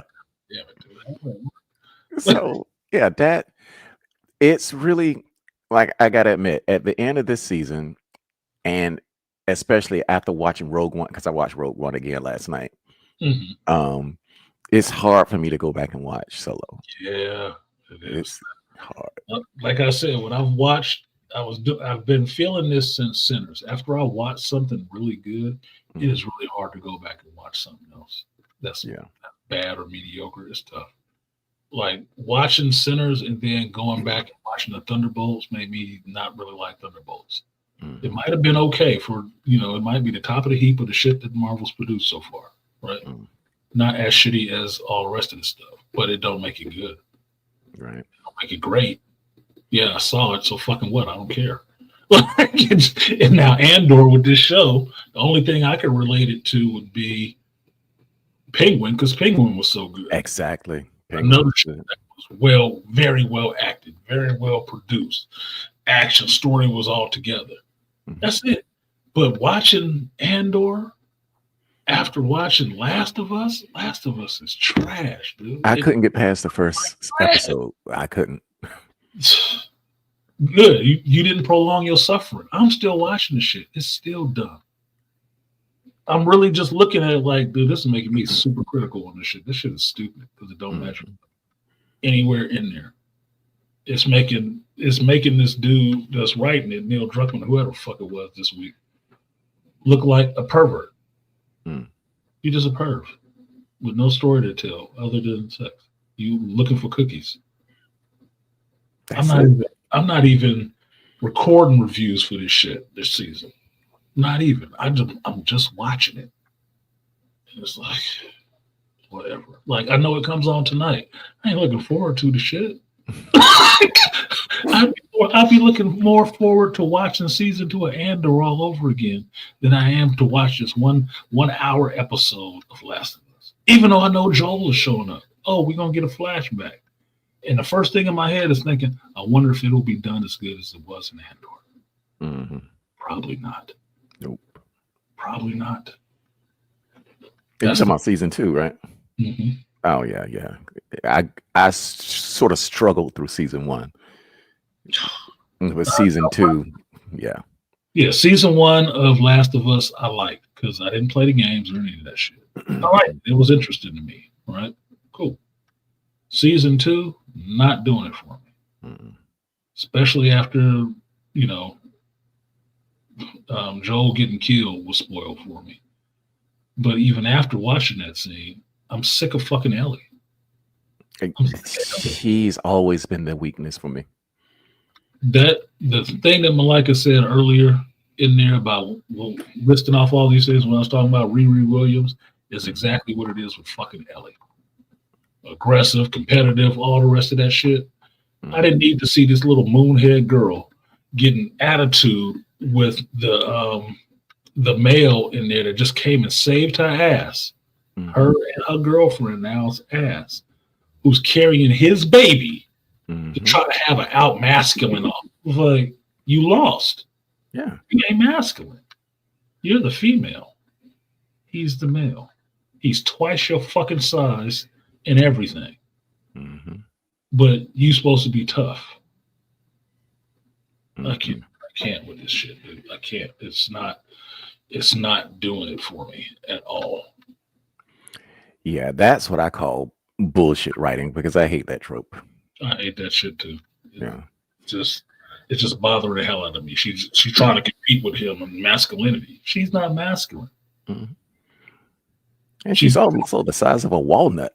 Yeah, she's trying to be. She's doing her impression of masculine, but she's not masculine. She's missing the equipment. Shut up. Yeah. Yes. I'm disappointed in The Last of Us 2. Some decent parts were overall bad. Yeah, it is disappointing. It's a sad state. I probably would feel worse if I actually played the games and was really tied into these characters. Yeah. I played the first game and I was like, oh man, I'm digging these characters. Oh shit. Survival. She said, why are you shitting on Miles Teller like that? She's not like Miles Teller in the face. She's like, what was his name? There was a movie from the 80s with Cher and Laura Dern. Eric Stoltz in Mask. That's who she's like. Because you find out that actresses found out she is on the spectrum, autism spectrum. I was like, wow, you didn't know what that big ass Cro-Magnon forehead? You didn't know that shit?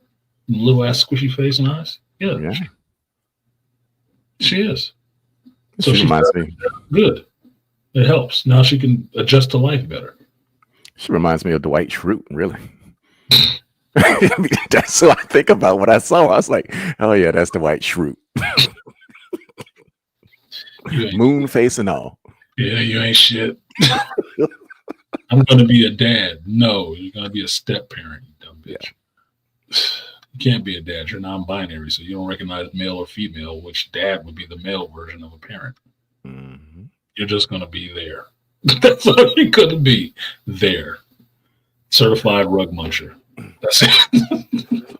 What really doesn't make sense in dystopian films like that, when the human race is getting fucking wiped out, is this notion that people are going to start sticking to this binary, non-binary crap. Because when humans are in short supply, we usually go back to what works. Primal. Yeah. Well, I only say that because the character in the show does not say she's non-binary. Mm-hmm. She doesn't even really use the term lesbian. She just knows she likes females. Right? The actress herself has said she's non-binary,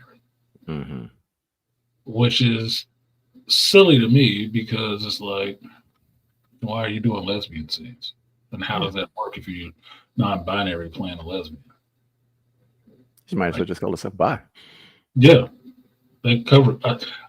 For me, I don't really get the constant fractioning of all everybody's different proclivities into new words. It doesn't make any sense to me. It's easier for just to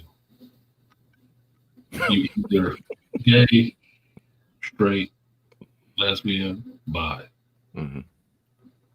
See, it's pretty simple to me. Yeah, that's all you got to work with anyway. Because when it gets down to it, it don't matter, right? It's like we talked about, not Ellen anymore. I forgot what her name is now. Paige, right? Okay. If you got a whole transition to be a male, but you still only date women, then that just makes you a lesbian. Why did you have to go the long way around to do just that? Nobody cared. That attention only lasts a little while. Because you wanted to be an actual dude. It wasn't special to just be a woman. No, that's been done already. You got to put 10 on the 5. You got to do it epic. I got to be a whole man with a woman. Oh, she had to cut off this and that. Like, she never had that much to begin with. What are you talking about? Yeah, she looked like a boy in the first place. Exactly. So what are we upset about? Whatever, man. Do what you need to if you need that much attention. Yeah, well, she ain't much of a man. Yeah, exactly. It'd be the same thing that a lot of other people see. Weak men. Weak man. Yeah, she's the star. She's sort of like she's the bad Star Wars of human beings. It's like, your shit ain't working. I'm sorry. you got some Ray in you. I ain't feeling that. Not feeling that shit at all. No. So tell me what was it that you? Well, I'll ask this question because this came up a lot in some of the videos I was seeing. I hadn't watched any reviews, so I'm. That's fine. You didn't have to. You don't have to run a show on this shit. I do. So, no, I ain't gonna make no show either. I'm like, yeah, I'm trying to keep myself abreast of what people are actually saying. Right. What do you think of the fact that Deirdre is the one responsible for the rebels getting even a wind of the Death Star? I love that fact. That was one of my high points because of the fact, in all of her struggle to be this exemplary officer of the Empire, you're going to make mistakes. Plain and simple. And I got the sense that with all of this shit taking place, yeah, she did not know that her files were being stolen. No, they still didn't explain how he even got her shit, unless it came from that other dude, the other supervisor, whatever. They never explained how he got her code set. Exactly. Like, where did you get that? Deirdre said if he got it, he stole it. Well, who could he steal it from? What was this dude to you? It was one of those unknowns, which there are known knowns and there are known unknowns, and that was a known unknown. Right. It's like, I mean, that's weird as shit. Okay, but he got it. The fact that she got it in an email dump, she got some stuff sent to her that she wasn't expecting, and she I know you weren't even supposed to look at that shit. hilarious, dude. Yep. Hilarious. So that means the person whoever sent that shit to her by mistake probably got away scot free. But I think it was what's his name? Partagas? Parmagas. Yeah. I think he had a lot to do with it because when he killed himself at the end, Mhm. I was sort of taken aback by that. I was too, and I could see what you're saying. It could have been Partagas that sent that shit. But Because he was so subtle. he was so subtle, and he was, to me, it looked like he was grooming Daedra, not to get in the bed, not in this Right, I modern get it. sense. Mhm. He was grooming her for command, Mhm. right? Because he took her to that meeting with Krennic, and you saw who else was there. Yep. It wasn't nobody on her level there. Mhm. It She was in all with the big papers and boys. stuff. Yep. She was in there with the big dogs, hearing what the Emperor's plans for this planet were, the subjugation of this planet were. She wasn't supposed to be in that briefing. She wasn't supposed to be there, Mhm. but she was. Who brought her? Partagas brought her. Krennic didn't want her ass there. Mm-mm. So I think he was grooming her for command, and that might have been how that email ended up in her box anyway. Yeah, I'm thinking that myself. Yeah, when you're saying that, it's like, yeah, he could have been the one to dump that shit on her. And the cool part about that is when Krennic, no, wait a minute, I'm probably getting this mixed up. Krennic did speak to her, Mhm. and he, asked, I mean, she told her how to put the Gormans down. Right. That whole plan was hers. Yeah, it was her plan. Mhm. Yeah. But she was absolutely ruthless at that point. But then again, when she saw what it actually was and what she had wrought, Mhm. she could barely keep her composure. Yeah, she was getting strangled by that shit. Because being born a man gets you special privileges in life. Like waking up in hell, patriarch. I must have missed those. Like walking up to each other and whispering, "Hail patriarchy" instead of "Hail Hydra." You know, lesbian doesn't get you all the benefits. Yeah, you must be being facetious. Fuck Yeah, outta he here. is. Yeah, he is. I know it. Because we I can't wait for my cash and prizes to show up for being born a man. Oh my god. yeah, because if I look at history, if I look at the men, it was like, yeah, what did men bring about? We had the Attila the Huns, we had the Hitlers, we had all of that, and then we had all the guys who were fighting against them. We've been in the meat grinder since day one. I get to fight and die for people that will spit on my name and not even know who the hell I am. Exactly. Will not sing praise no matter how much I sacrificed, unless I had money or I was an entertainer. Mm-hmm. Yeah, we just got it so fucking easy. Yeah, we are literally what John Sheridan said. Yeah. We're gonna go to Zahadum and we're gonna die with nobody around us, and nobody's gonna remember us. Yep. Or you can be, put it this way, you can go out your house right now, wherever you live, go to a random part of town and see some homeless man on the street, and watch people walking by his ass, paying him no fucking attention at all. Yep. They never know how he got there. Don't even care. That is you see a homeless woman, how'd she get there? Oh my gosh. And at least that bitch can fuck somebody and have a place to stay. Mm-hmm. Always. She'll always have a place to stay. No, fuck that. Like, yeah, that was definitely comedy. Thanks for reminding me. I was in a hopeful place.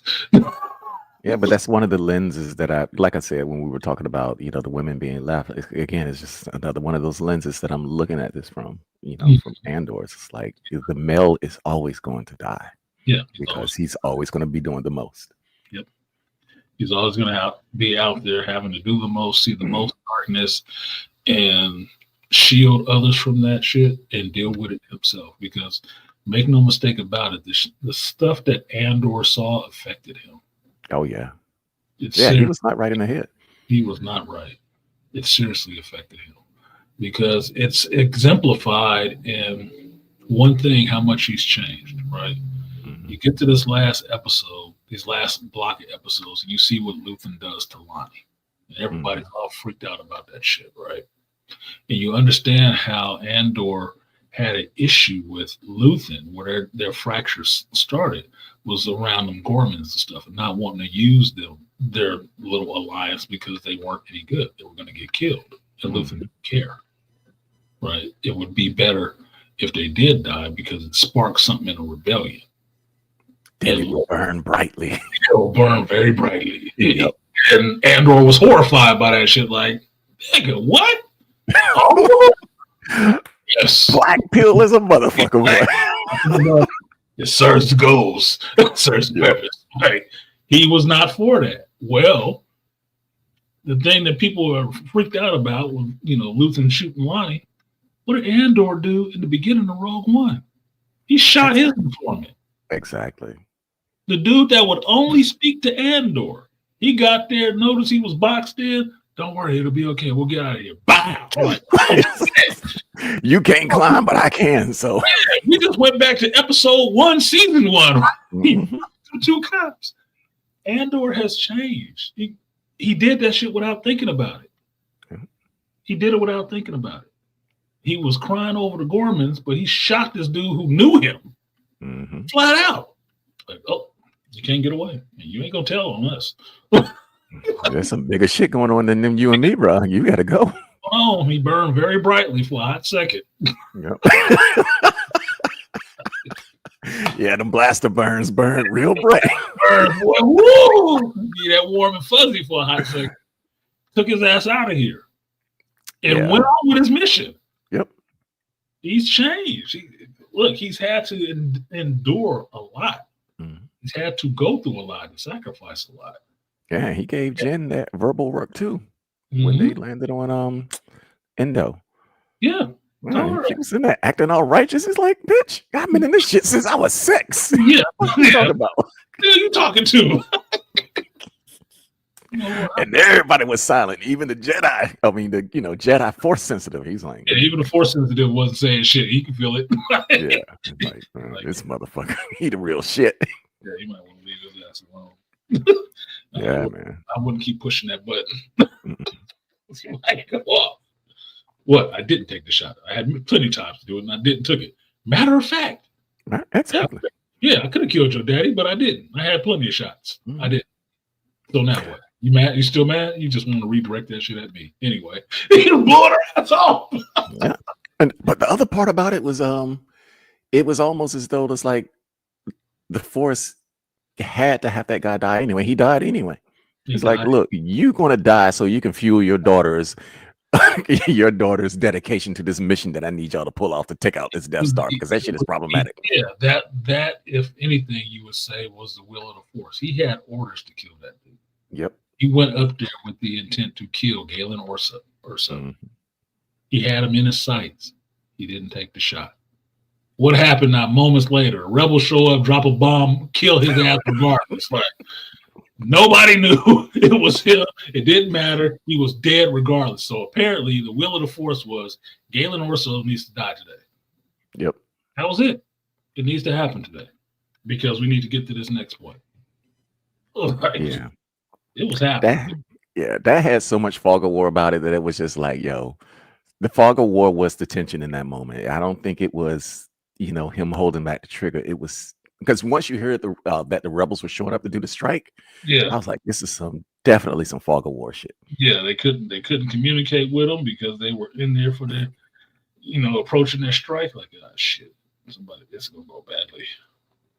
Yeah, I'm just reminded of how good Rogue One was in reference to Andor and how perfectly it bridged into Rogue One because now, it's like when Andor took off to do his mission, we know exactly where he was headed. He was headed to Jeddah. Yeah. And it's like, yo, this is it. Man, I'm going to watch it again. Yeah, he goes to Kefri. looking at behind the scenes, they said story wise, it happens like hours later. So when Andor ends and he's flying off from Yavin 4, that's hours later. He's on Kifra meeting with his informant, the one that's been trying to call him the whole time during Andor. The dude's been calling like 4 or 5 times trying to get a hold of him. So he finally goes to meet that dude. So Andor, this end of Andor is him flying off, and he's going. If you pick up in Rogue One, he's arriving at that spot to go see that dude.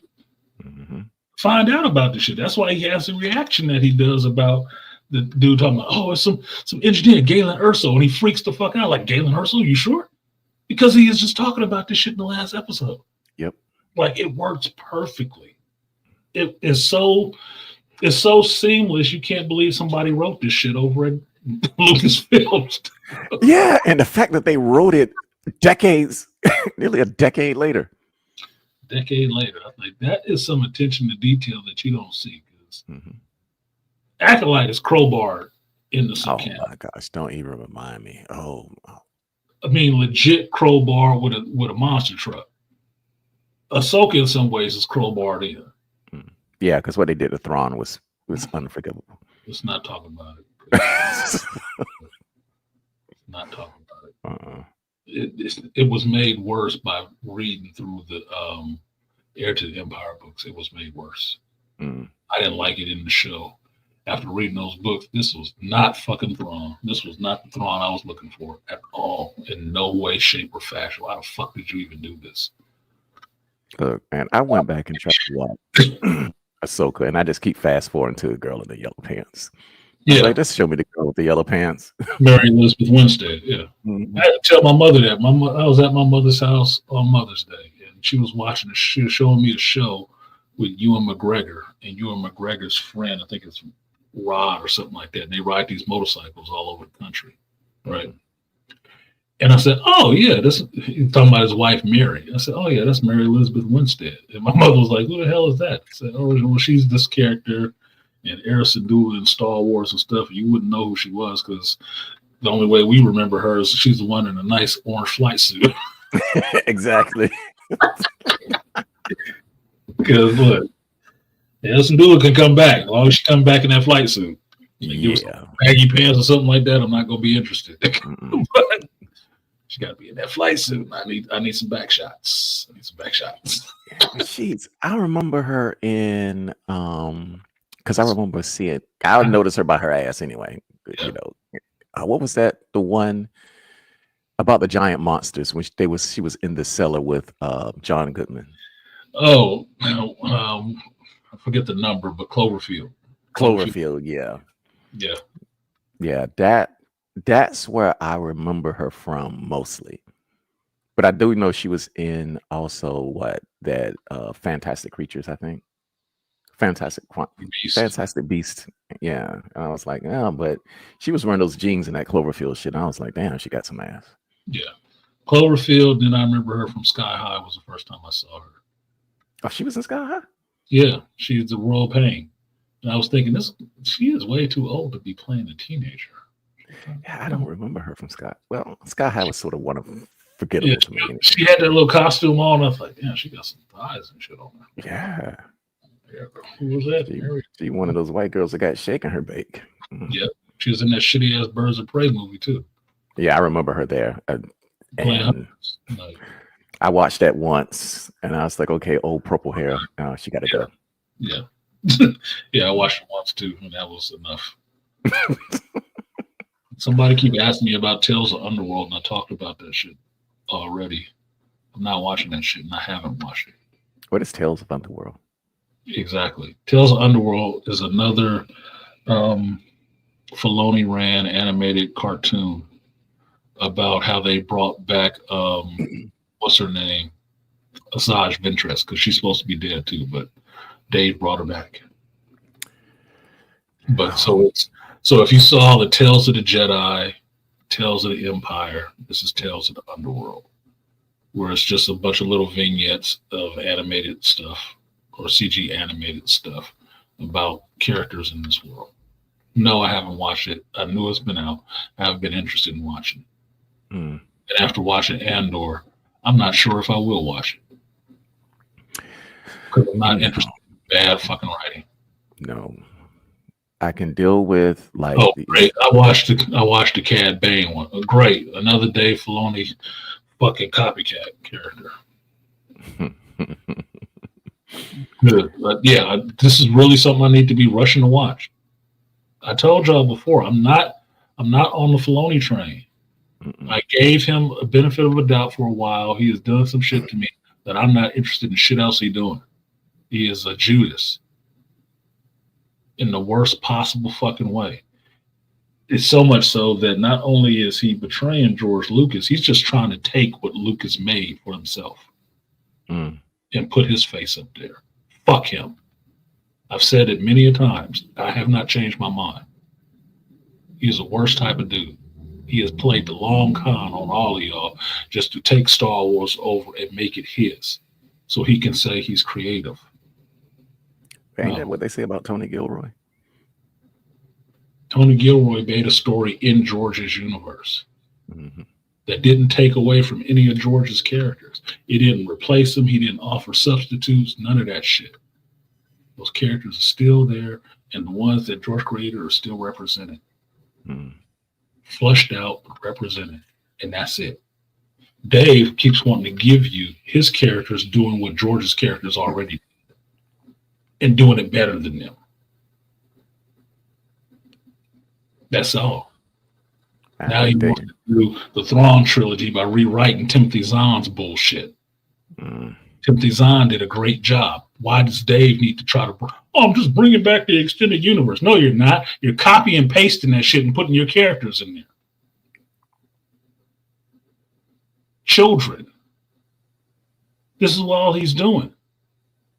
Put his face in somebody else's work.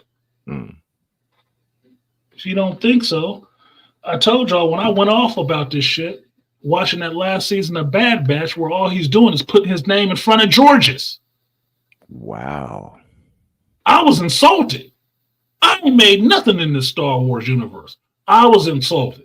The first person who gets respect in Star Wars credits is George Lucas. Exactly. Forever and eternal. Not you, then later on George. Fuck you. Fuck you. Because understand, Star Wars is the bannerhead. Everything else falls below that. That means George gets it first, and then it comes to you. And you motherfuckers down here writing your shit. Not you first, and then you playing in his universe, not the other way around. Okay? So no. That's crazy. About that shit. May the Falk be with you. Yeah. Charles, man. Yeah. He was wanting to come up about Andor, but he hadn't watched the shit. So. Oh, yeah, man. You got to watch it, bro. You gotta watch Got to. If you miss this season, I don't know what to tell you. No, I don't. That's why I'm disappointed. Now that the season is over, it's like somebody said earlier in chat, good television is gone. Yes, it is. Yeah, because it was like reading a good book. Yeah, at least in a sci-fi Star Wars sense. Yeah, that's what made it sad. I talked to my buddy Steven, FD Steven, right? My old facility director. He finally watched it. He texted me back. Wow. And wow. That was his comments about it after watching it. And I told him, I said, yeah, you finished it? So now you got to go watch Rogue One. He said, we already watched it. You can't help it. It's like impulse. It's like, I got to watch Rogue One now. And he finished Rogue One. He said, yeah, now I'm really depressed. Because he said before, yeah, after watching Andor, I was a little depressed because it was good. He said, I finished Rogue One. Yeah, I'm even more depressed because he knows how good the show was to him. This is not an uber geek. This is somebody who just watch stuff. He's depressed, and not depressed because the show was depressing. It's just I won't see anything really this good again. Yeah, because I'm ready to even go into A New Hope now because it's just like I'm watching Star Wars episodes 4, 5, and 6 in a different light. Yep. And if I continued on, if I didn't want to sleep at night, I would have went ahead and watched New Hope because that when I finished Rogue One, that was the departure for me. It's like, do I go back and watch Solo? And I went back to watch Solo just to try to get the time frame right. where it fell in between those movies. But what I wanted to do was watch 4, 5, and 6. Yeah. Because that's the Rogue One leads right into 4, 5, and 6, and Andor leads right into Rogue One. I need to be watching these. I need to watch them all together. That block of storytelling done by different people works together really well. It leads right into George and stuff and don't fuck up none of it whatsoever. So no, it needs to be watched all together. Like you said, that's the marathon. 1, 2, 3, Andor 1 and 2, Rogue One, 4, 5, 6.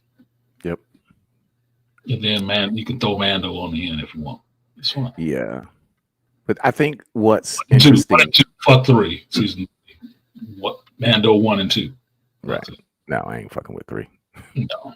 That's your Filoni boy in there too. That shit. They've got a good launching platform now to revive the series in sort of like the Andor universe, because now they got this tethered kid that's a mystery. Right. So, you know, if they're smart, and we know they're not, they would be able to bleed this. I wouldn't even say bleed it, just expand it. Yeah, I would. Little bit. I'm not sure I would even trust them to expand it any. Like, especially after Sinners, don't make a sequel. Don't ever make a sequel. Fuck them. Don't ever give them a sequel. It would cheapen it. And hopefully don't let anybody else do it. Andor is the same thing. Expanding on this story, no.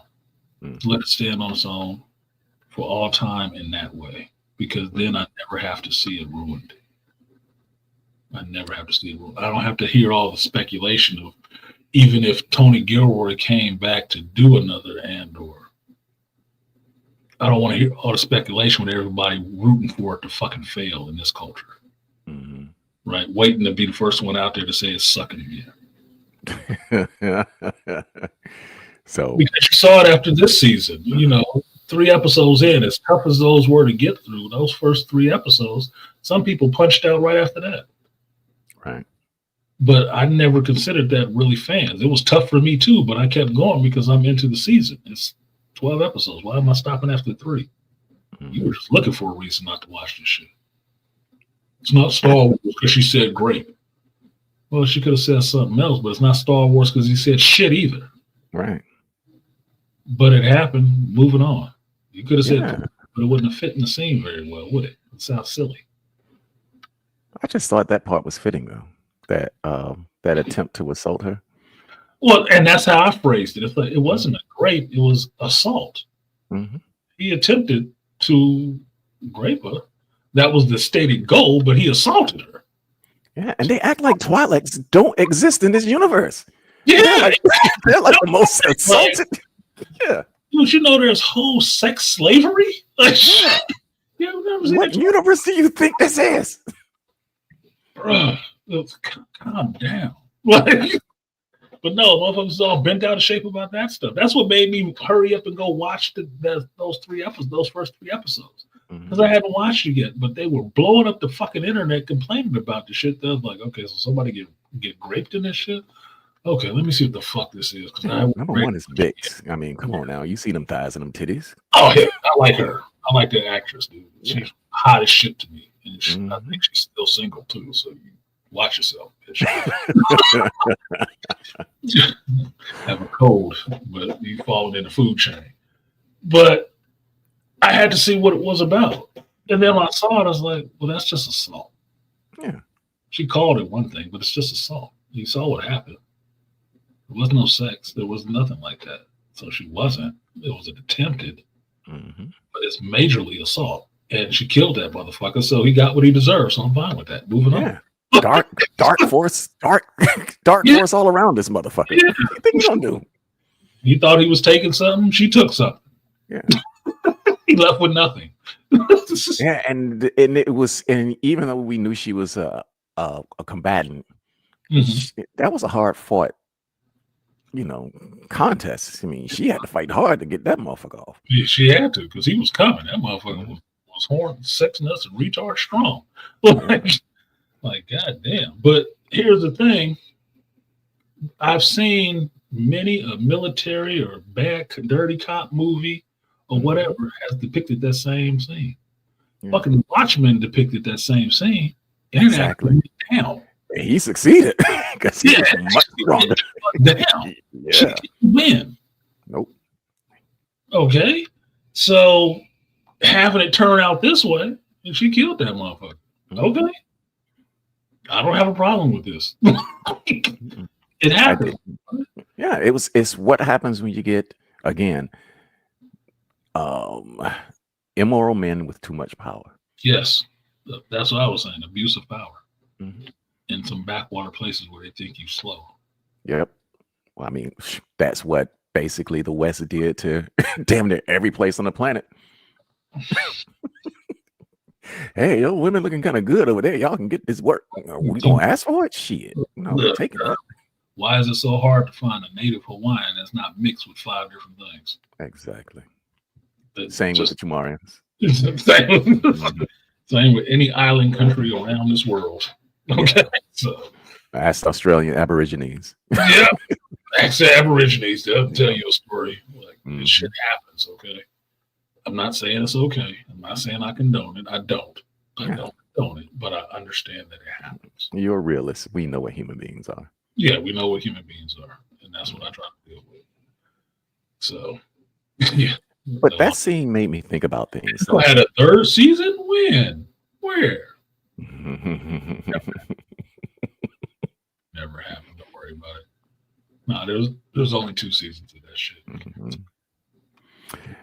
It made me think about something though, because usually when we're on these panels and we get into all of this male female talking, and I'm listening to the feminists. I had this discussion with my sister just last night, and I was telling her I said, look, women ain't got the choice but to submit. And she's like, what the hell are you talking about? Mind you, she's a doctor, by the way. Oh yeah, no, that's why I said this has to be good, because I know your sister is hella smart, right? Yeah. So, this gotta be good. So she went on the spiel about women's successes and all this other shit. And I said, Janet, that's her name. I said, even when we get down to sexuality, the most base things that we can do, we don't need your cooperation. Period. We can take it and nature will take its course. We do not need that. You all must submit. Oh my God. She was like, I can't believe you just said that. Dude, I had this conversation with an ex about this shit that they get a lot of praise for doing literally nothing. Exactly. And I was just talking about the whole motherhood and the pregnancy thing. I said, once the sperm is in there, y'all ain't really doing shit. Everything happens automatically. Yeah, that's a force of nature. It's a force of nature. You ain't doing shit for that. Oh, my mother did so much, she carried you. That's all she could do. She didn't have a choice. And I use the example of, I asked her, I said, have you ever heard about the woman who jumped out of an airplane when she was pregnant and landed on her fucking face and still birthed the baby? Yep. It was automatic. She didn't have shit to do with that shit. Or all these crackhead mamas, these alcoholic mamas who go out there and drink and do everything trying to kill the baby, and the baby is still born. Not stillborn, but comes out alive. Still. Y'all ain't in charge of that process. It's natural. It's happening with or without your ass. Yeah. She was the one who brought home how resilient babies really are. Because we thought of them as fragile creatures. And she was like, no, they are extremely resilient. Damn near more so than some adults. Yeah. And women throwing themselves downstairs, running into tables and stuff like that, trying to kill things that's inside of them, and the shit still come out okay. Yeah, these bitches drinking bleach, all kinds of shit. Yeah. Couldn't get rid of it, right? Nope. So my point was I was making with this person, telling her this shit, and she was really appalled that I was saying this kind of, and even thinking this kind of shit. Oh, how can you say some shit like that? I said, because I thought about it. Because I thought about it. I had questions. So, you guys are only responsible for what happens with this kid after it comes out. And that's the part y'all be falling down on. Exactly. That's it. The rest Men of make it a is choice. automatic.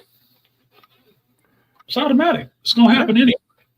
I said because one of the most natural things you're supposed to do, which is like breastfeed the motherfucker. Half of y'all don't want to do that shit, Yeah.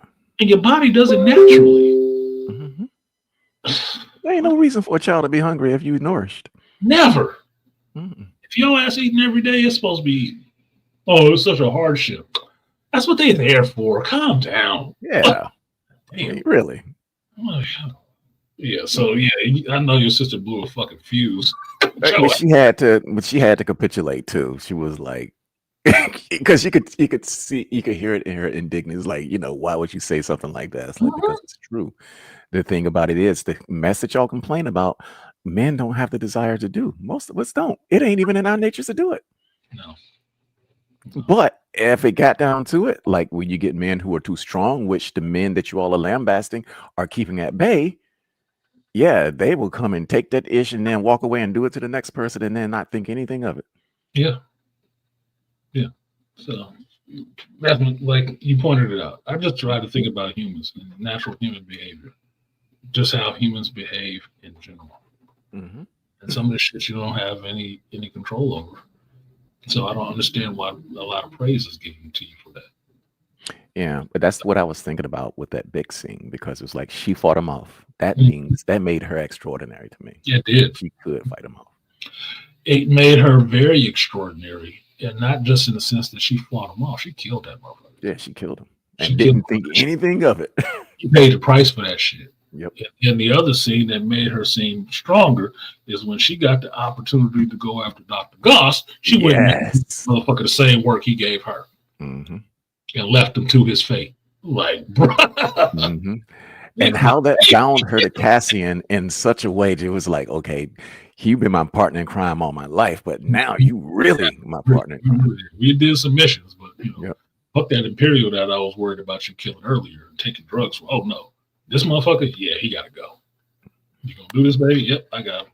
This mine. I got this. And this is my raison d'etre, and now you just completed that, so now I can come off drugs and. Yep, I can clean up. Now I'm good. I exposed the demon. I expelled it.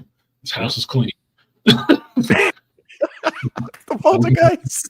Yeah, now we can go to Yavin and set up shop and be good. Be good with each other, babe. We good. I really enjoyed her wisdom though, because she knew. I mean, granted, I know you were talking about this earlier. The whole baby mama thing, and she went off to the planet, and you're like, I enjoyed that part though. I did. And yeah, go ahead. I enjoyed that because that's a type of wisdom that we do see in a lot of older women. Mm-hmm. An older woman, sometimes when you're close to my age, so sometimes we've seen women push their men in such ways that you may think is unfair, but it's necessary. Mm-hmm. We need this guy to go and do this shit because there ain't nobody else but men like him who can do it. Mm-hmm. And that's sort of what I got out of that. And at the same time, she was like, I'm carrying this dude's baby, but if he knows that I have this baby, there ain't no stopping him from coming with me and not fulfilling that role. Yep. And that's where I got to with Bix. Like when she did it in the episode, she gave him the Dear Andor letter and left. Mm-hmm. I respected her for why she did it. She understood he had a bigger purpose than just her, and she didn't want to be the reason he didn't fulfill that purpose. I completely respect that. I love that with women who can do that kind of shit. Mm-hmm. It took a different turn for me when it turned up that, well, she did this because she was pregnant, because I felt it took a little bit from her in the sense of her own wisdom, recognizing Andor's purpose. Then it made it seem like it was more a selfish thing. Right. That she did it just for her, just to raise the baby. It wasn't because Andor had a purpose, it's because she didn't want the baby involved in that shit. To me, that made it seem more selfish. It was more a selfish act than a loving, giving act to make sure he fulfilled his purpose. That's the only reason I had a little rub with it. Yeah. I still liked it. I still liked the scene, like she had a baby. Oh, that's awesome. That's hope. But it still rubbed me a bit because it overshadowed a little bit her initial sacrifice of their relationship for him for his purpose. Yeah, I just saw that slightly differently. That's all that was. Yeah, Because it's a little rub. It didn't mean that I didn't still like the character. It didn't mean that I didn't like the scene. That okay, she had a baby. That was good. It just made it a little bit of a rub in the sense of what the reasoning really was. Was it Andor? Or was it the baby? Now it was more so the baby. from the male point of view, I completely get. Mhm. Yeah, because I mean, if I'm honest, even I had that sentiment too. But then also, being a father is like, I'm following my children. Fuck this whole rebellion shit. I gotta do Yeah, what I gotta exactly. do. Well, that was me. It's like I've done that in my life, right? Mhm. I never left California because of my son. I never left California. I would not That's what's leave. keeping me in Baltimore. My Yeah, kids. I would never leave my child. I had made that commitment just straight up since I was a kid. I knew that. So when I found out I was having a child and I wasn't going to be with the mother, I was not leaving here. There was no way. There was no way I was leaving here. So I've dealt with what I've had to deal with because I will not leave my child. Plain and simple. That's the only reason I dealt with the shit I did Mhm. because I wouldn't leave. Self-sacrifice, men doing it. Sacrifice, right? So having a woman understand that kind of sacrifice and actually understanding you have more of a purpose than just that Mhm. is an attractive idea to me in those senses. Yeah. And I've seen there's been another movie that is happening, and I really respected the female character for doing that because she understood the man had a purpose. Mhm. And she didn't do the selfish thing, which was just about me and what I want. So fuck what your purpose was. No, you have to be here with me. She actually removed herself from the situation, understanding your purpose is bigger than my selfishness. Mhm. So that idea always is admirable to me. It's always enticing to me in a sense. That's why I like it. Right. Vic's doing it. I liked it. When it turned out, oh, she had a baby. Oh, okay. Well, that's cool too. But Mm. kind of makes it that you didn't do it for Andor then. Because that's what it is. It's a woman showing that kind of love to a man. Right. And apparently I don't see that enough. So that's why that shit's attractive. Yeah, I was looking at her character throughout the series, and I was like, yeah, she was always down for the fight. And they sort of foreshadowed that. She was like, I need you to win. That was what she said. Yep. She was And always down for the shit. if you ain't helping the motherfuckers win, nigga, you ain't gonna be no father. So fuck No. you. Because you think about it, watching the show, Bix was fucking with the rebels before Andor was. Exactly. She was the one feeding Luthen parts and stuff like that. She was down from go. She had been down. So her doing that made sense to me. Like, okay, yeah, she would step away because she fought a rebellion. Nigga. she about that rebellion life. She don't care, So she wanted to make sure he stayed committed. Okay, well, I'll take a step back so you can stay committed. Focus on this. Get to me later. Get back. Yeah, that was for me. That was sort of her, loosely, sort of a Sarah Connor moment. Because Sarah Connor, her thing was, she's like, I'm preparing you for war, bro. That was it. You were going to be great. Yeah, it's like, no, ain't gonna be none of this sissy shit. You gonna learn to fight. You don't learn to fight. I don't care how many of these fucking soldiers I got to sleep with. They're gonna train me and they're gonna train you. Sarah Connor was on her purpose. Yeah, she was Tiger Mom for real. Yeah. So Bix, yeah, because it was sort of redeeming for her at the end. At the end of all of your struggles, you got this child and you're on this planet smiling in the golden light. Oh, okay, I get it. Yeah. Yeah, it's nice that, the kid went on. But like I said, I'd probably beat that bitch up if I saw her. It's like, you done took off with my child. Yeah, exactly. I came here to find you, and you have this child? No, it's yours. I've been fighting for what?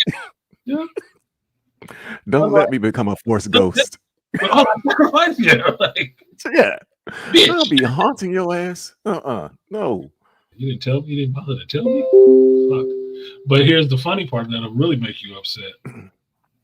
I think Vale knew. Arthur knew. Because she was the one telling Andor, talk to Bix. She probably talked to her soon. Like, I think Vel knew. Vel knew. I hadn't even thought of that. Yeah, Vel fucking knew. And that's why she's like, mine to say. But, like, bitch, you the one probably got her off that planet and hid her away. That's why she. Yeah, I did not even think of that. Yeah, that means Vel knew that Andor has a child. And that's why once again, you got women plotting behind men. Right? Lightly urging him, yeah, you should call her. Some Bene Gesserit shit. Yeah, that's exactly what that is. Got your seed, Cassian Andor. You might need to call back because our breeding program has worked. We have produced the child. But if I look at this from the point of view of the Force, again, it's like, I'm going to sacrifice you so your child can live. Mm-hmm. The sunrise you'll never see. The child was a sunrise. Mm-hmm. The movie wasn't over yet, but the story wasn't over yet, but the child was seeing the sunrise. But we knew that father was going to die in a bright light of an explosion from the Death Star. Yeah, he did. Yeah, he saw sunrise too, but it was a couple million megatons.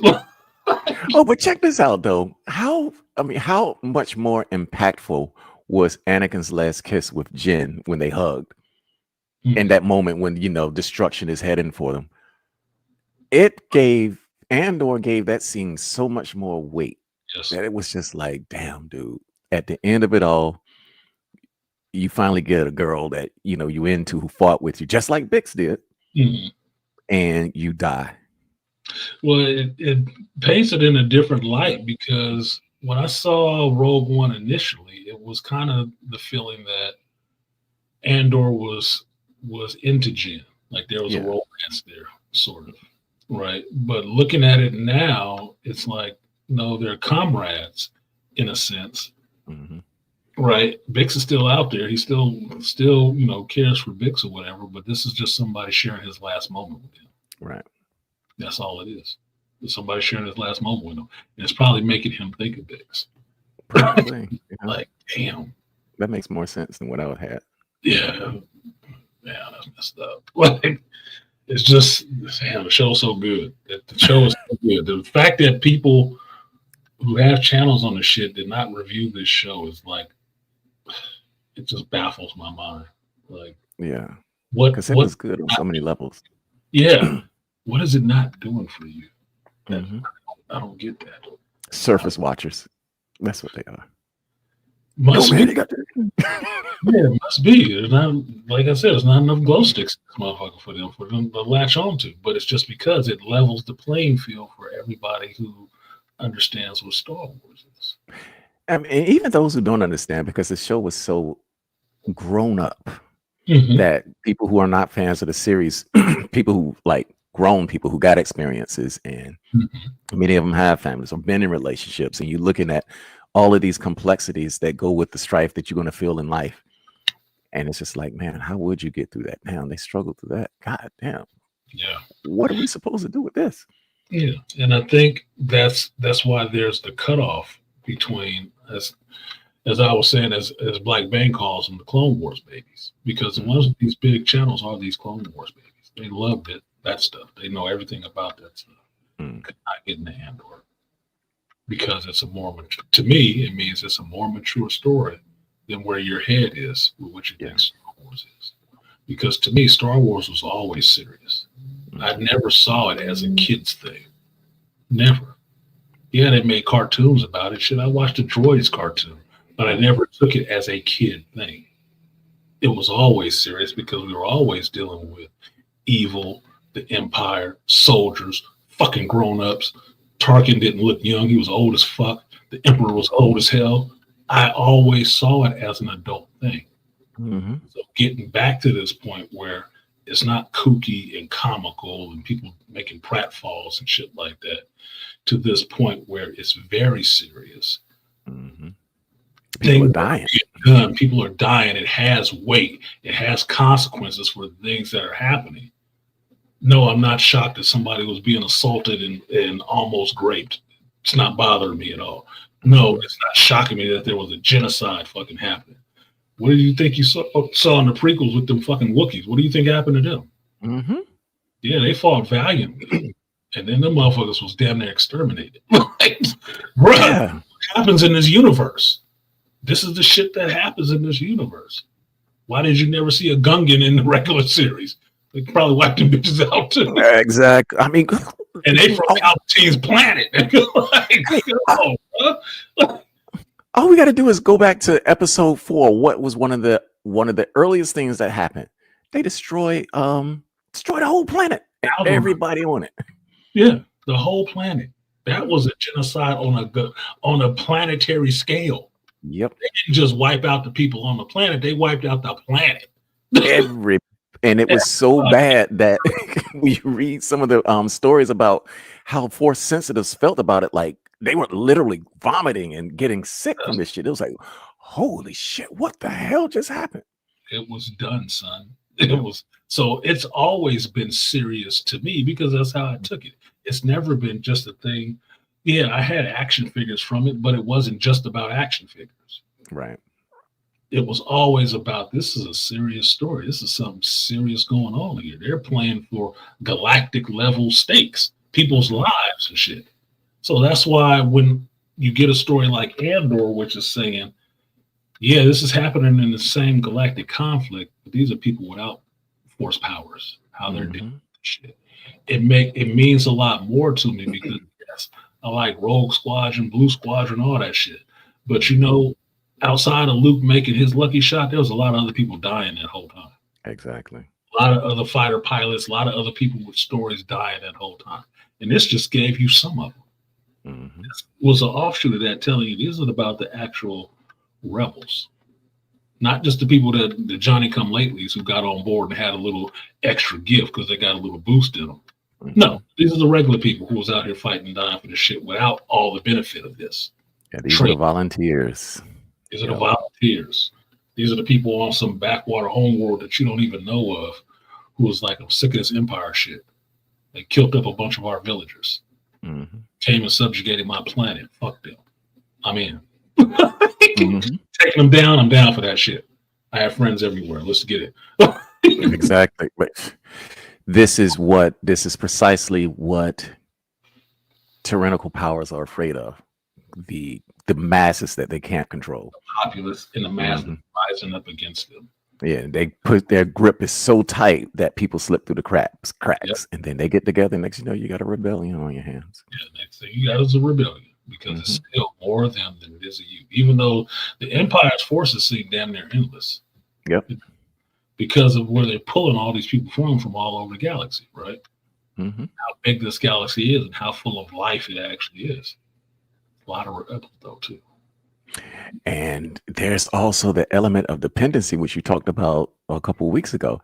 The Empire's giving motherfuckers jobs. They're creating economies. They do a lot of shit that has a net benefit to a lot of people. Look, Solo, he got a gig. I want to be a pilot. Well, you can sign up for the Empire. We'll train you how to fly.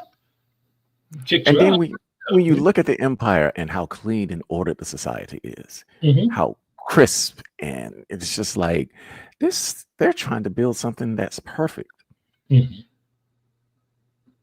It's like the Borg.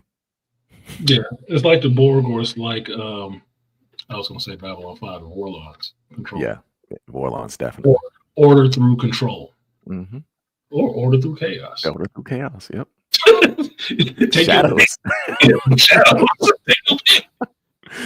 But what happened to people who they were controlling? It was like, I'm tired of both of you motherfuckers. So all out. They rebelled, you know. Like tired of the two of y'all. I can't be in the middle of this bullshit no more. I'm sorry. I got to move out, mom and dad. Like, y'all do what you do, but you're gonna have to get the fuck out of this galaxy. Yeah, I'm reminded of the. Let's put this into some context of like some farm boy. That's like Luke Skywalker from the backwoods of Arkansas somewhere, and next thing you know, he in Vietnam, and he comes back and he's been fighting, next to all of these different people. They got their blood in the mud. He comes back, and then his government tells him they hate black people or this person or that person. He's just like, "What the fuck you talking about? It doesn't work. It don't work no more." That's why I think that, particularly in this time frame, that you can't get stories like this anymore because kids nowadays don't want to necessarily grow up and do that. Mm-mm. They have a different view on government and warfare and stuff like that. Like if you or Charles actually, or some of these other people that's around here, I know BMTs especially, Mhm. if y'all was writers enough to sit down and write a story about people in struggle and war, it would probably be very gripping and very real.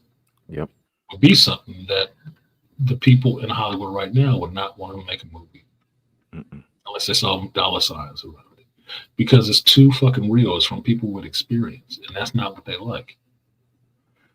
Star Wars was going downhill when they kept bringing in people who didn't know the material to write in this universe, and they weren't good writers to begin with. Mm-mm. So all they could do is bastardize and ruin it, right? This dude didn't know the universe very well either, but he studied it. Mhm. He studied it like it was important, like he had actually had experience with it, and gave stories of stuff that was really gripping because he used history. Another thing that today's generation doesn't use at all. They mix it up. I don't need a first look at Galactus. Can I watch the goddamn movie? Fuck, dude. Mm. Goddamn spoilers. But Mhm. broke my fucking train of thought. But that's what it is a lot of times. You need that realism in it. And it has to come from people who actually had that experience with it. That's why a lot of the Clone Wars babies might not even have kids, might not have ever been married. So a relationship like Bix's and Andor's doesn't really resonate with them. Mhm. Bix having a baby wouldn't resonate with them. They wouldn't have called it. I didn't call it either, but they wouldn't have called it why she would leave in the middle like that. Oh, she Mhm. that bitch probably pregnant. They wouldn't, they wouldn't get that. It wouldn't be as interesting to see history from Clea's point of view about Luther. And really importantly, they would not understand why Luke had such an affinity for a father that he never knew. Exactly. That relationship right there was so deep and dynamic that it was just like we sit here talking about fatherlessness, and then bitches doing this, that, and the third to keep the man away from him. I'm sitting back like it's the same thing with Harry Potter. He had that same affinity for the parents that he never knew. Yep. Because I see it in my son when when he's like, I don't care what mama say, I want to see my daddy.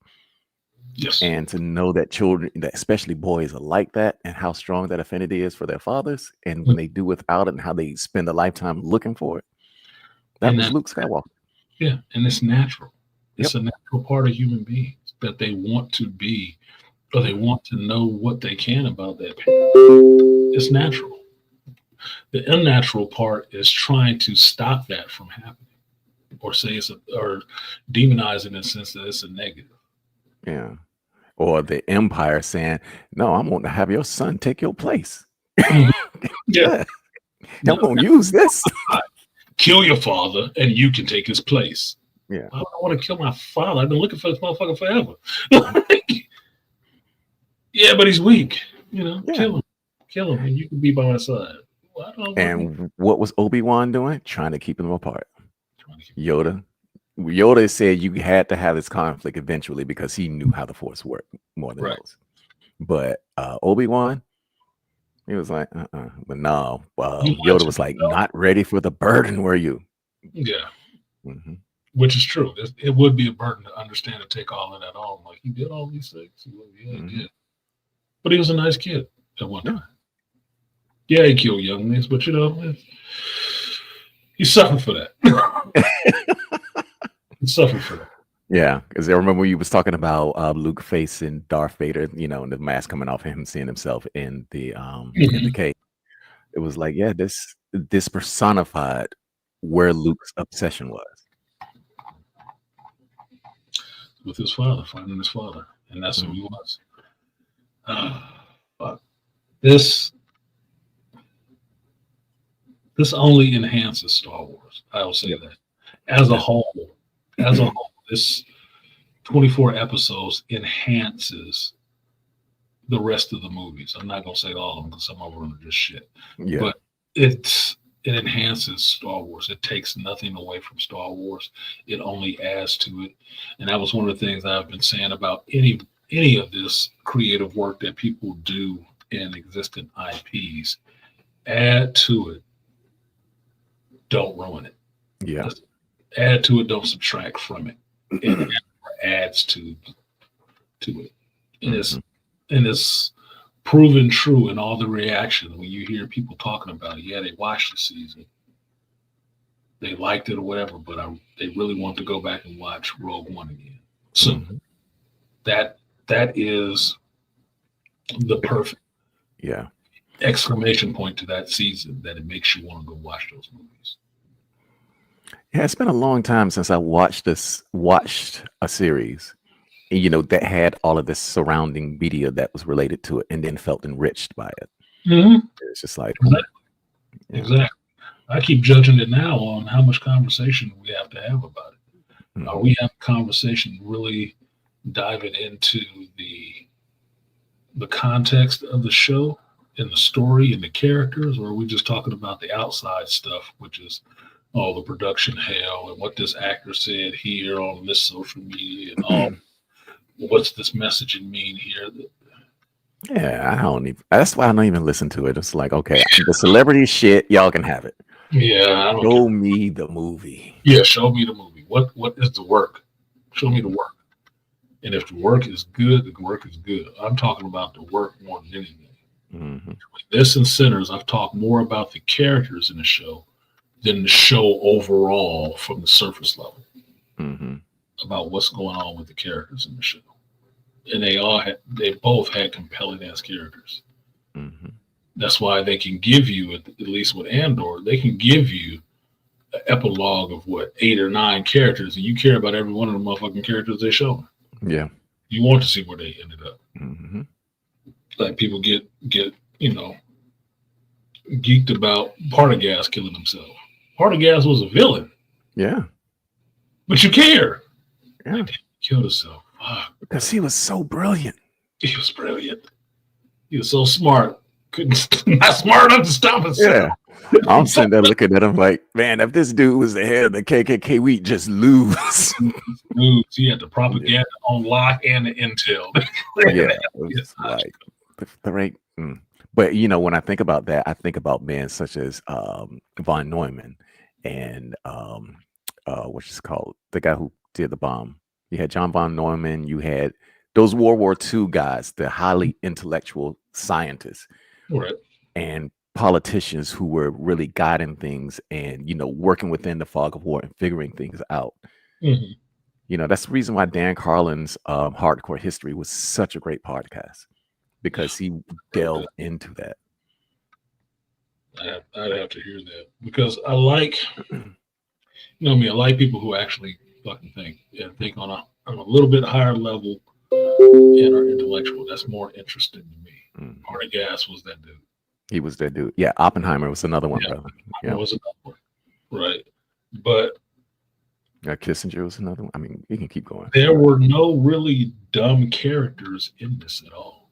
The dumbest characters were the ones like Ray is talking about in here. We're in the first 3 episodes. Those rebels in the jungle. Those are the dumbest characters in the whole show. And so when I tell people to watch Andor season 2, I tell them just to push through that first block. That 4 BBY block, just push through that one. You could start the season not at that block. Exactly. You could start at BBY 3 block and just move forward from there. Episode 4 and on. Because those next 6 are fire. You just have to get through those first 3. Which is a little bit of setup, because it's only a few little things that happen in there that are relevant, like Tay dying, Yavin 4, certain, Bix, drug addiction and shit. Some of those things are relevant. A lot of the rest of that shit is not. And you can pass over it. Mom Mothma getting drunk and partying at her daughter's party.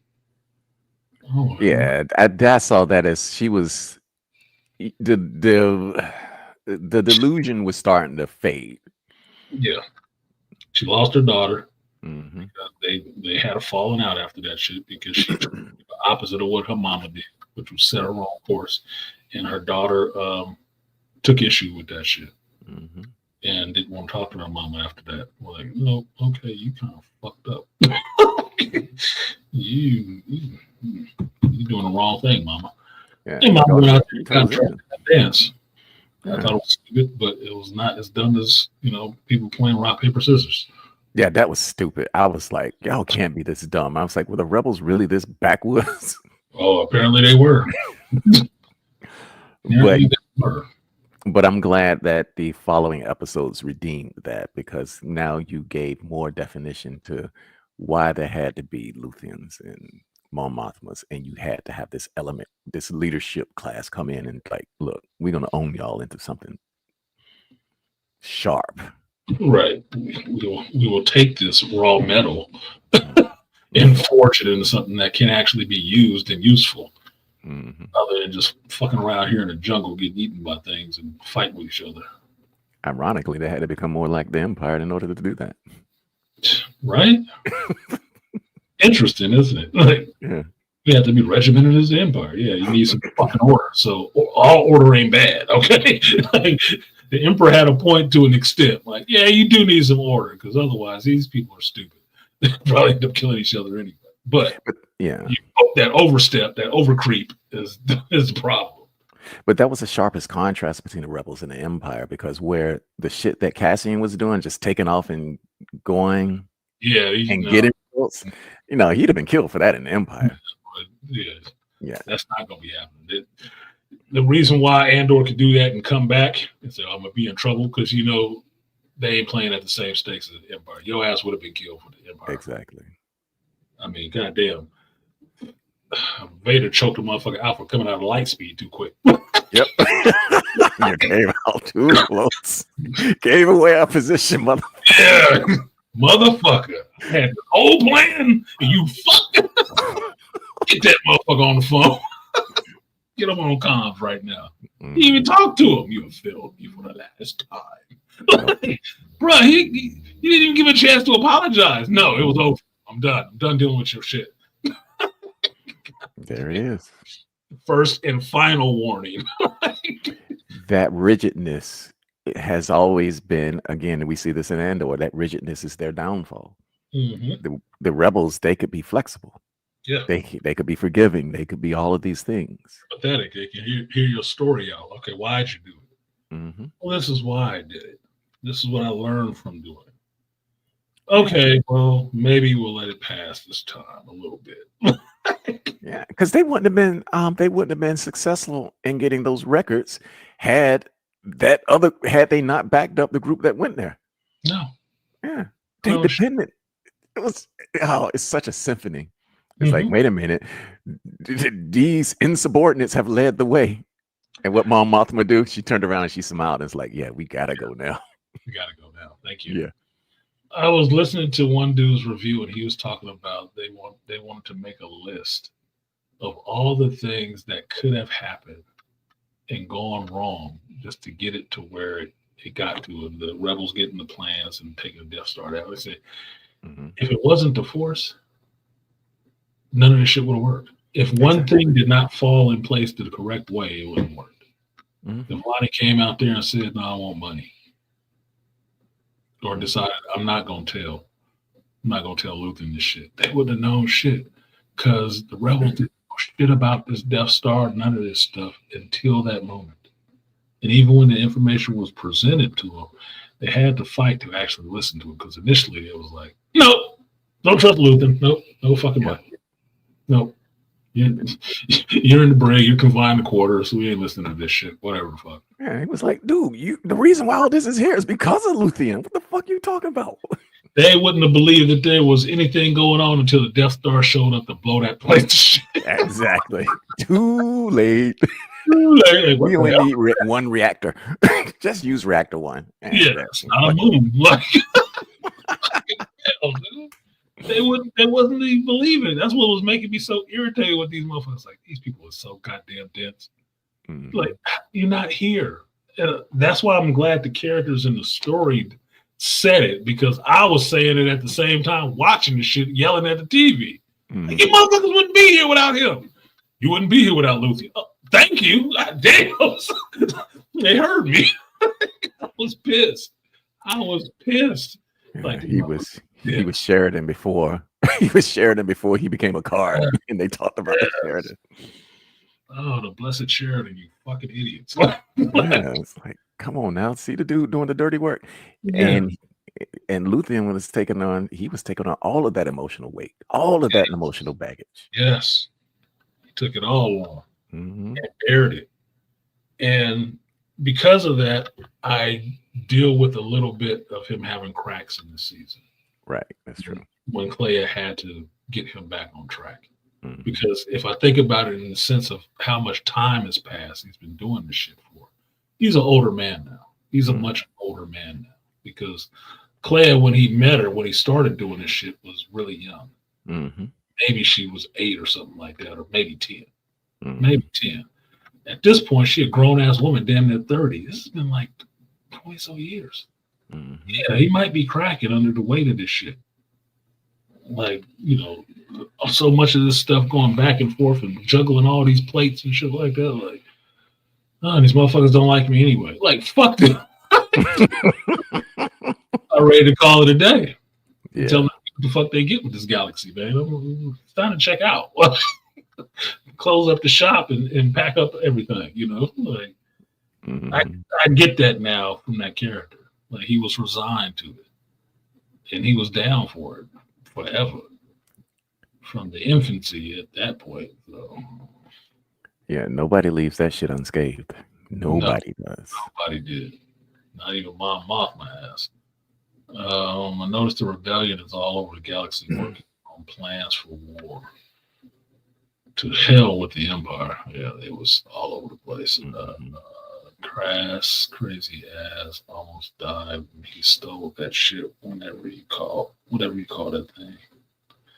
Cassian, yeah, when he stole that the TIE fighter. Somebody told me the class of it said it was a TIE Avenger. I said, well, that was a pretty advanced ship. Yeah, the Empire didn't need that shit.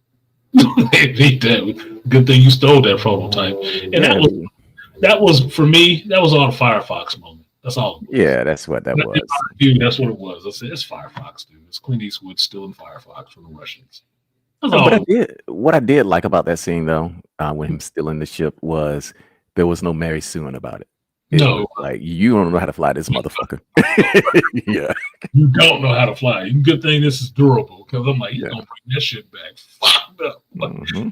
Gave you the keys one time, you bang this whole thing. I'm like, you know, we needed to use this for research, right? Damn, it don't even work right now. I thought it was hilarious. We talked about he had sat on the roof for like a couple days. I know. I was like, yo, this ain't no Star Trek shit where we just look at the panel and know how to do it. And it's like, no, you got to figure this shit out, bro. And you a pilot, you know how to fly. No, Mary Steve, I've never flown a ship with that configuration before. Like, no shit. Like, I was stuck upside down. Yeah, we didn't see TIE Avengers until Return of the Jedi. Yeah. Battle.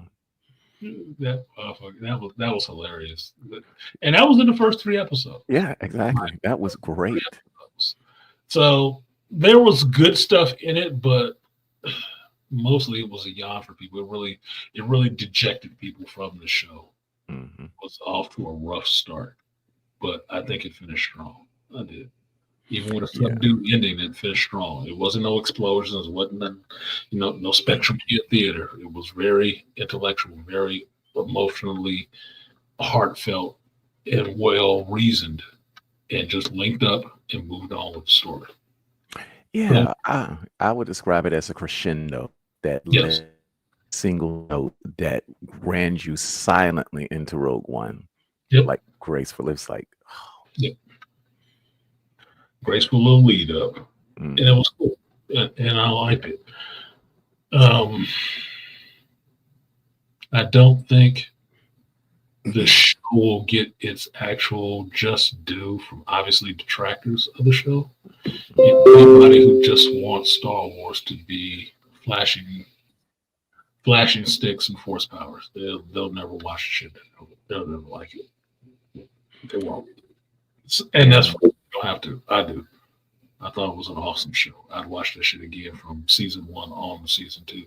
And now that I know the watch order, I will eventually do a marathon where I just watch episode 1 all the way through Mando season 2. Andor in there, and really relish that middle part of the story between Andor season 1 and episode 6.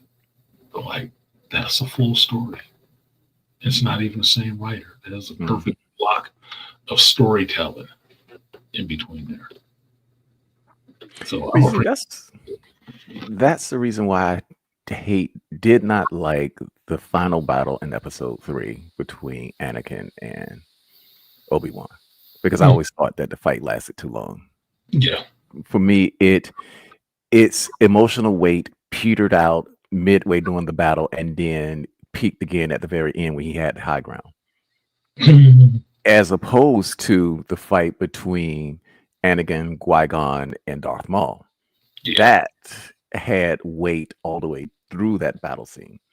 Because, when Qui-Gon was fighting Darth Maul, you didn't know who was going to win. And I liked Qui-Gon because he was not completely in the Jedi camp. He was sort of like Mace Windu. He was sort of in the center, like, you need to be wary of the damn Jedi Council too, because them motherfuckers ain't on the up and up either. He faded in and out with them because he kind of done with this shit. Done with this shit a little bit. It's like, yeah, but there's another way to go. I'm not so sure this is it. So yeah. So, that's the reason why like I said, I'm kind of turned off on lightsabers unless they're in their proper context.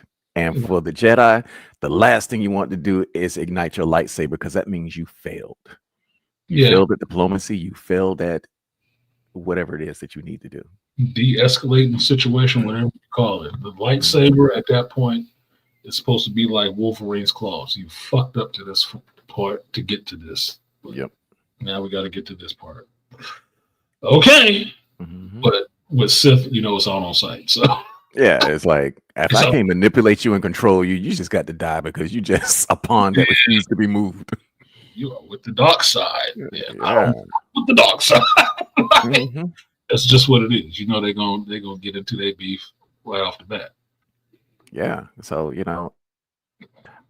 and also there's a generational thing that's taking place here too, because at the time that we were kids and we could see Star Wars for what it was, the killing and the whole 9 yards. But then again, we're still part of that grim fairy tales generation. Oh yeah. But so death won't nothing. When grim fairy tales were actually grim, like, damn, you kids? Yes. Hey. When we can watch He-Man and Teela was a sexy sex bot that we were, jacking that little shit off to, and it was what it was. Yeah, Teela that action. She didn't have a boy cutting talking shit. No, she had ass cheeks out. Grown ass woman. And Evil Lynn was a grown ass woman. Like, it was almost as though they were enticing boys to like girls because they knew that that's what it was. Yeah, I think about that nowadays more so because they worry about where this messaging and stuff like that come from these kids. And for me, I always try to figure out why is there supposedly so much more nowadays than it ever has been in history. And it's stuff like that. It's putting it in their face like that to show them that is the option. And then I think about it in the opposite way. Well, what is the predisposition for me? Well, I know I've always liked fucking females. Yeah. Since I was really young. But I didn't even remember when I started liking them. Yeah. It just was. Always been a thing for me. So trying to figure out how is it a thing for other people? Was it reinforced in the culture or whatnot? Yeah. A lot of shit. A lot of ways. So yeah, I get it. And yeah, Cheetar, she needs to get fucked. Yeah, my man. If I was lying, I'd have been killing that shit. I'd have been killing that shit. While running too. I want you to run with your ass cheeks clapping on my shit. Look, I said that when that Thundercat show came out, and I watched the first episode of that. Mm-hmm. First episode of that shit, I was thinking I fucked Chitara. Mm-hmm. I was young then. I'm a Scorpio. I've been this way for a long goddamn time. Chitara should have been getting fucked. Yeah. She should have been. Like Lion-O could not have been her master. No, bro. And I always like Tiger anyway because he's about her age. Like Tiger, you need to be hitting that shit. Get that little bolus, wrap her up, and y'all disappear somewhere. Man, I thought Panthro should have been pimping that shit so hard. Down Yeah. should have been.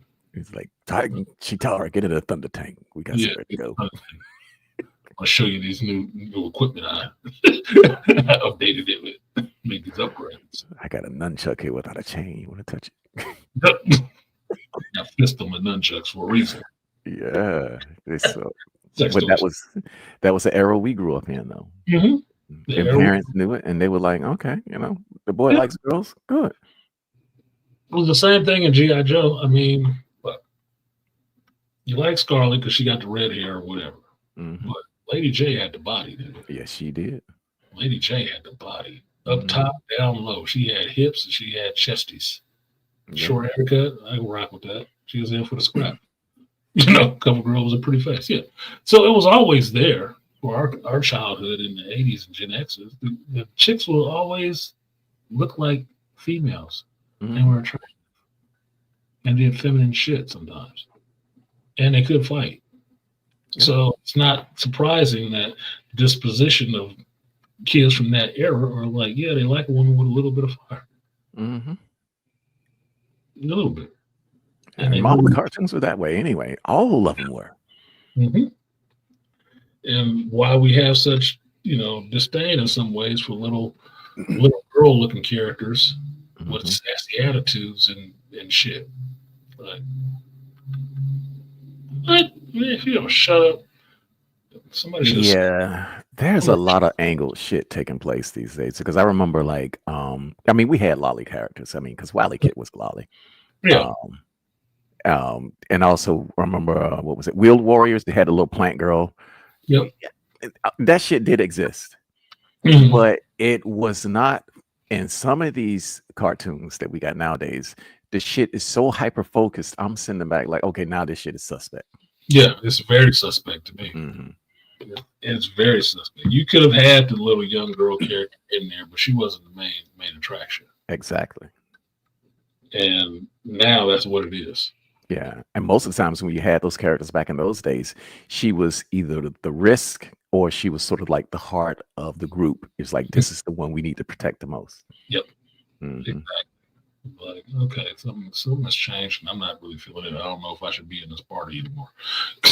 Well, I sort of got that notion when you were talking about Filoni and Ahsoka. Oh yeah, he got a natural obsession with his little sex bot. Hmm.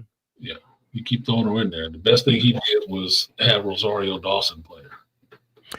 Yeah, whom I think was just Cover. I like Rosario, but she is not suited for that character anymore. She's not suited for that character, but I do like Rosario. Yeah. I do. She's not physical enough, put it that way. Mhm. If they cast it with somebody else who was a little bit more active, like I don't know, the chick that does the motion capture for her. Yeah. Look, I've dealt with a lot of people who can't fucking act. Mhm. So put her in there, so maybe she'll get better. I don't have a problem with that personally. But as long as it Yeah. looks as fluid as they're supposed to, it's not. Rosario, I like Rosario. Rosario is attractive as hell to me. He does. You're gonna put some little not lick food, that's for the Twilights, but the little head things on her. Yeah, whatever the fuck. She got them nice lips though. Hmm. But that is growing up the character from what it actually is and what Dave always want to use her as. Hmm. Yeah, little girl. That bothers me. That's really bothersome in a sense. Because understand he old, and he was old when he made it. Hmm. So that's the little girl in him. Mm. Or some It's like, dude, maybe you want to keep that to yourself, okay? maybe. Hmm. I shouldn't be talking about his personal shit, but from what I understand, his wife don't look nothing like that. And she's actually kind of like a bulldog. Oh, well, So shit, he now could- it's like no wonder. Yeah. Well, he could be a Cyril Karn. Yeah. Which, back to Andor, if you want to have a good laugh on this shit, you get this. You know how we wonder what Cyril and Dedra's relationship was like at home? Yeah. Hilarious. Dedra liked to be grabbed. She liked to be choked. Oh, hell yeah. You figured it out. Yeah. She likes that broken order because that was the only time she really respected Cyril when he put his hands around her throat. Yes. He was turned on. I thought it was that she would be the one bending him over, right? Until it got to that part on Gorman where he actually choked her ass. Mm-hmm. And what she said, "You're hurting me." She didn't say stop grabbing me or nothing like that. She said, you're hurting me. That means he's done it before and she liked it. Like, oh shit, she into that. Oh, he was pulling hair and all kinds of shit. And then guess who he was visualizing? He was visualizing his goddamn mama. Baby. Motherfucker. Shut up, bitch. Oh, say it, Sarah. Say it. Mm-hmm. Call the emperor on you. I did see that actress in an interview, and when I saw her interview, I realized how brilliant she acted that part out. Oh yeah. She is, even the way she turned her lips. I was like, man, her mouth don't even shape that way. Yeah. I was impressed, man. Yeah. She listening to interviews with her is really interesting. Mm-hmm. Her and the guy playing Cyril together are really interesting interviews. Yeah. They play off each other. But she does seem really brilliant about how she understands that character and the mindset and the study as she did to get into the character. Because she said something, the last interview I saw, she talked about getting into female psychopathy. Oh. Female serial killers behave. That they really get detached like that. And that she studied that for Dedra. I was like, damn, this bitch went deep, bro. Yeah. I want to see some more of her work now. Yeah, she was serious about this shit. Like little flourishes and stuff like that. Like she gets excited when she's trying to arrest Luthen and stuff like that. It's because of that. It's that hunt. It's that this is my prey. I've finally caught it. It's running in the trap and play with it a little bit. Like, bruh, okay, got you. You took that shit serious. You understood the assignment and took it seriously. Yeah. Dedra liked to get it, oh boy. Yeah, she even held her eyes open a little bit wider. Mm-hmm. And because I was like, wait a minute, she don't even hold her eyes naturally that way. That is a very subtle actress. It's very subtle, and the two of them together, her and the Cyril talking, or what's his name, Kyle or whatever, they talked about not staring or not blinking. That it was like exactly unstated contest of not blinking because they think that their relationship would be very controlled. It's two people that are very controlled in these ways and how they behave and stuff. Turn out the lights. But now we can blink. Blink. My eyes are dry over here. I was about to talk about that because I noticed that she did not blink very often. No, they did not blink. They was that's what made them such a weird couple because they would just be long staring at people forever like a damn predator. Like, I'm not blinking. I'm catching everything you doing. So that's what made them so fucking weird. But you like them together, like the weirdest people in the show. But yeah, they kind of all right.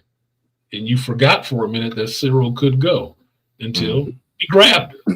Yep. Till he grabbed her, you forgot that, oh yeah, this is a whole man. Yeah, he can go crazy.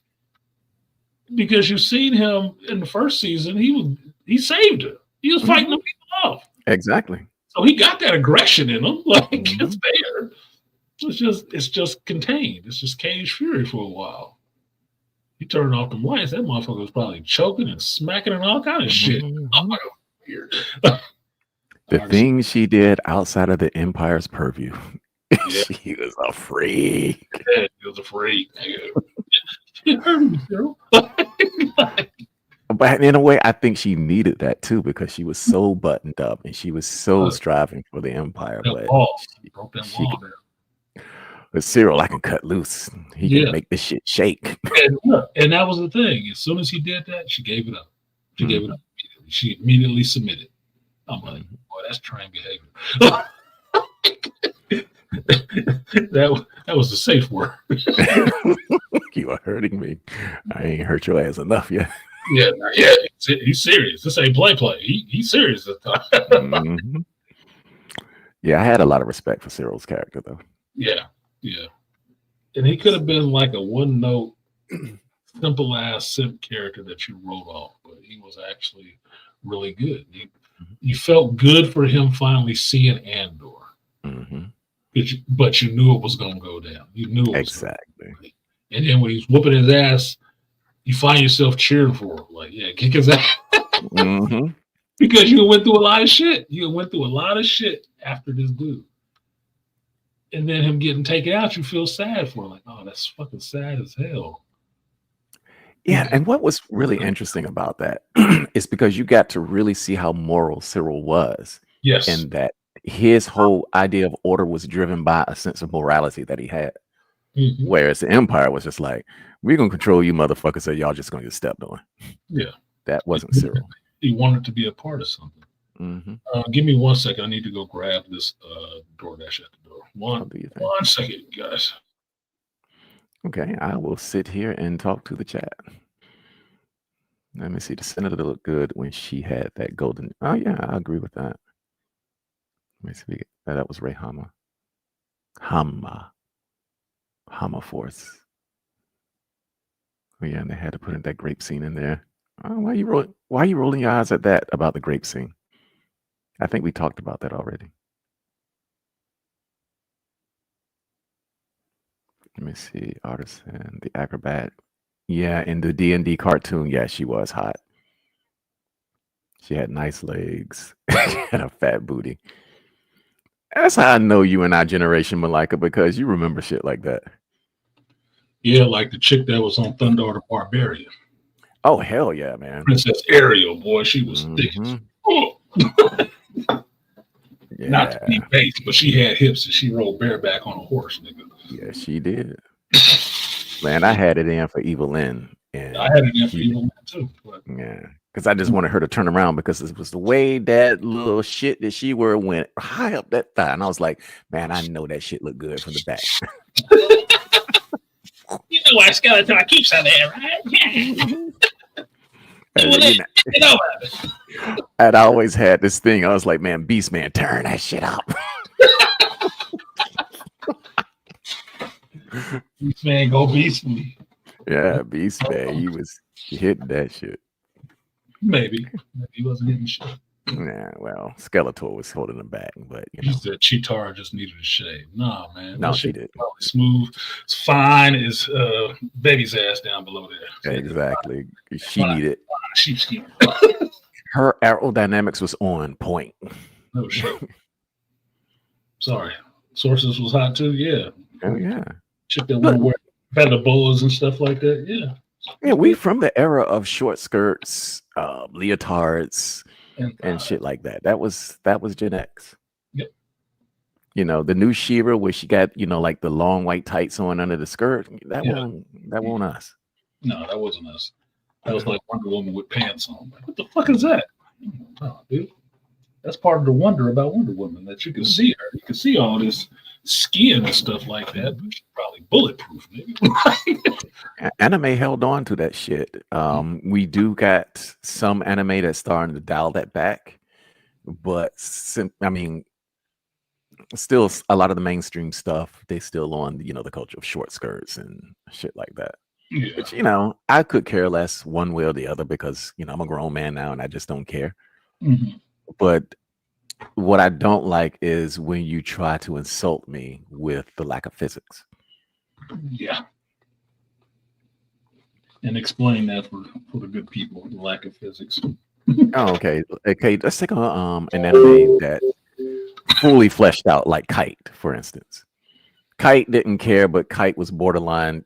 Kite was borderline hentai.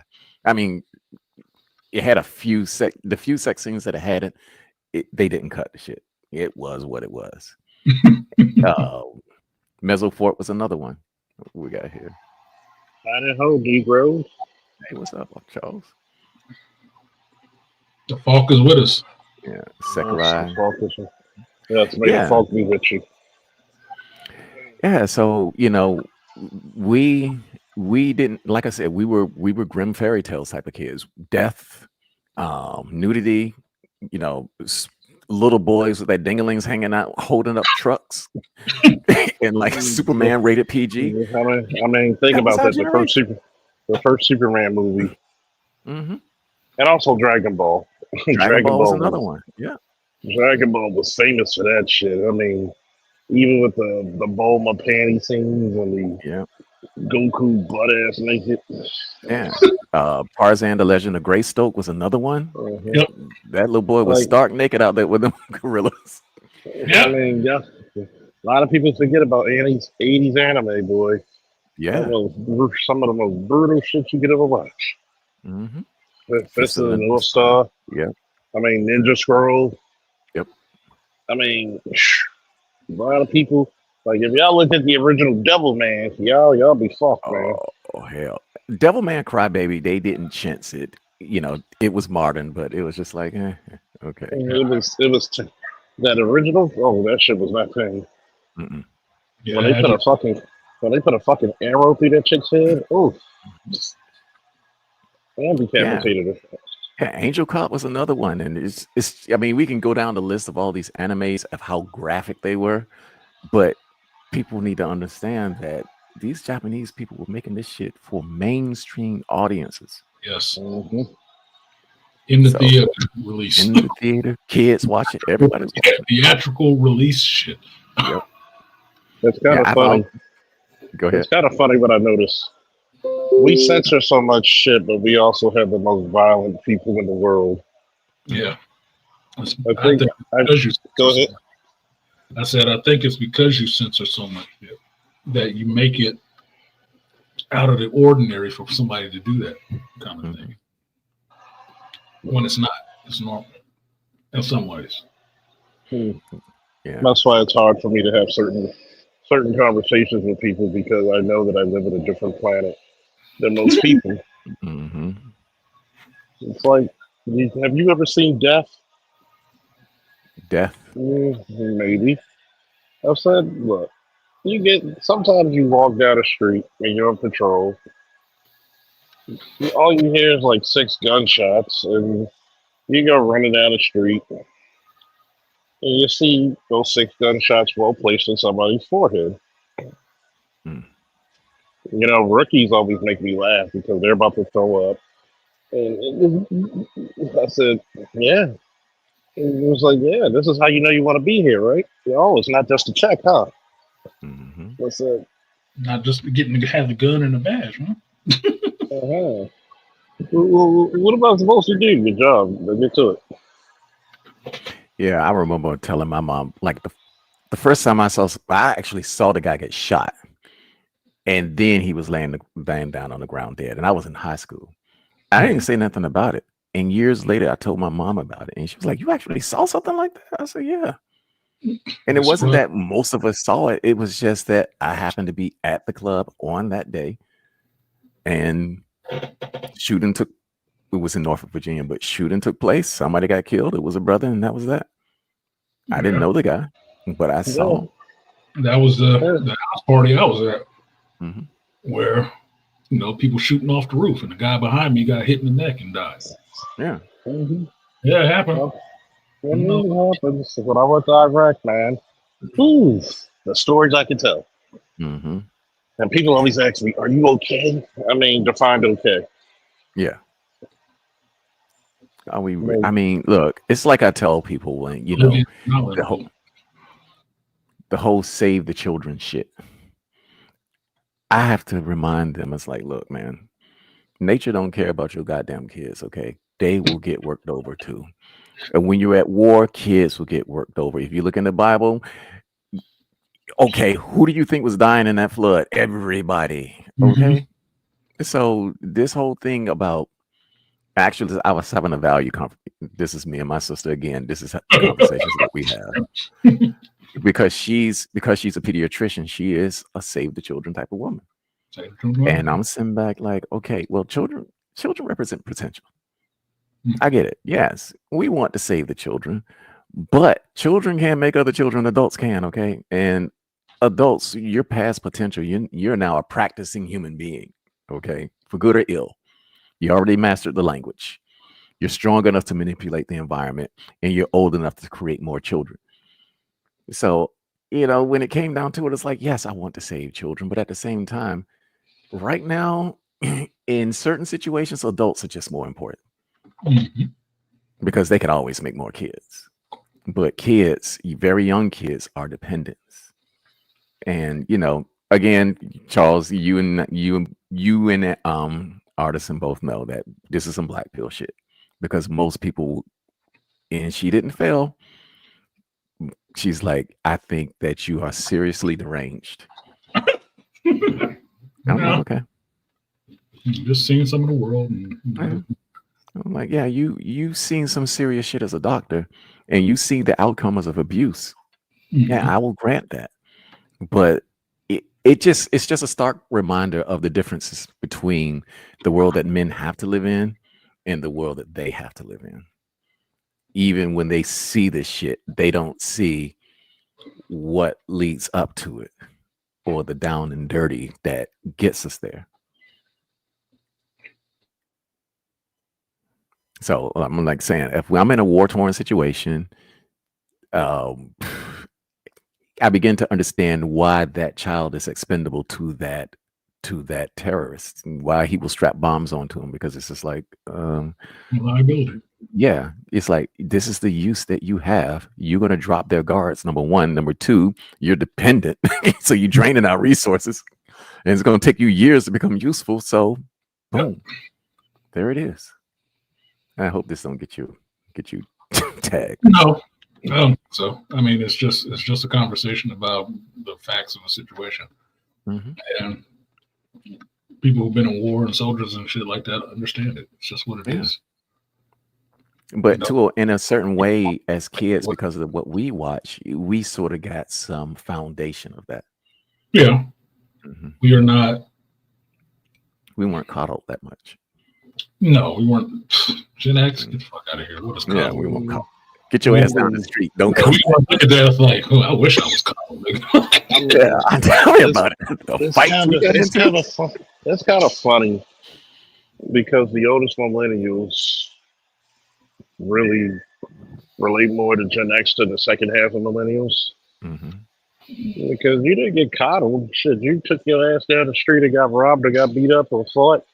Either you learned how to fight, run fast, or stab somebody. And I mean, those are the only three options you had. Either you became stronger, you became faster, or you became ruthless. And you did the bitching, or you became somebody's bitch. Yeah, pretty much. And it's like, and I told kids, when a lot of my wrestlers try to tell me it's much worse now, I said, dude, the violence of the 80s in Baltimore was crazy. A lot of you couldn't even conceive how violent it was. In a city. Go ahead. No, I was just going to say, they can't conceive it because they only know a world where there's somebody to go to and complain about it to. Exactly. Yeah. They don't know a world where nobody gives a shit. And your dad said, boy, get your ass back out there and you better fight that boy. Yeah, it was like 3-on-1. Yeah, your daddy would come out there and say, look, y'all need to back the fuck off. You take this boy 1-on-1. Don't come back here with your ass whooped.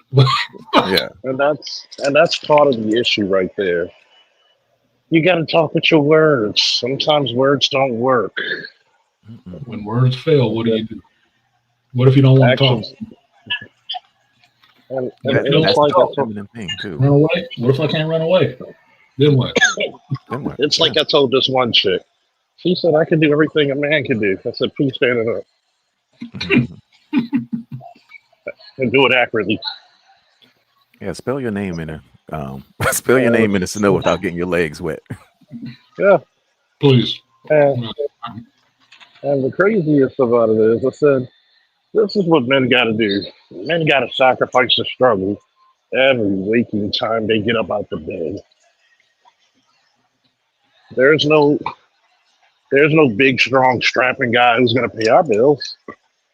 Well, we might not even look after your ass if you get get sick or tired to see if you all right and take your ass out to a movie or some shit like that. No. Yeah. Yeah, that was basically my argument with Andor. I was like, yes, the women are going to survive because the men are going to go out there and do the dirty work, and we saw that again in Rogue One. Most outside of Jin, those were dudes out there doing all that dirty work.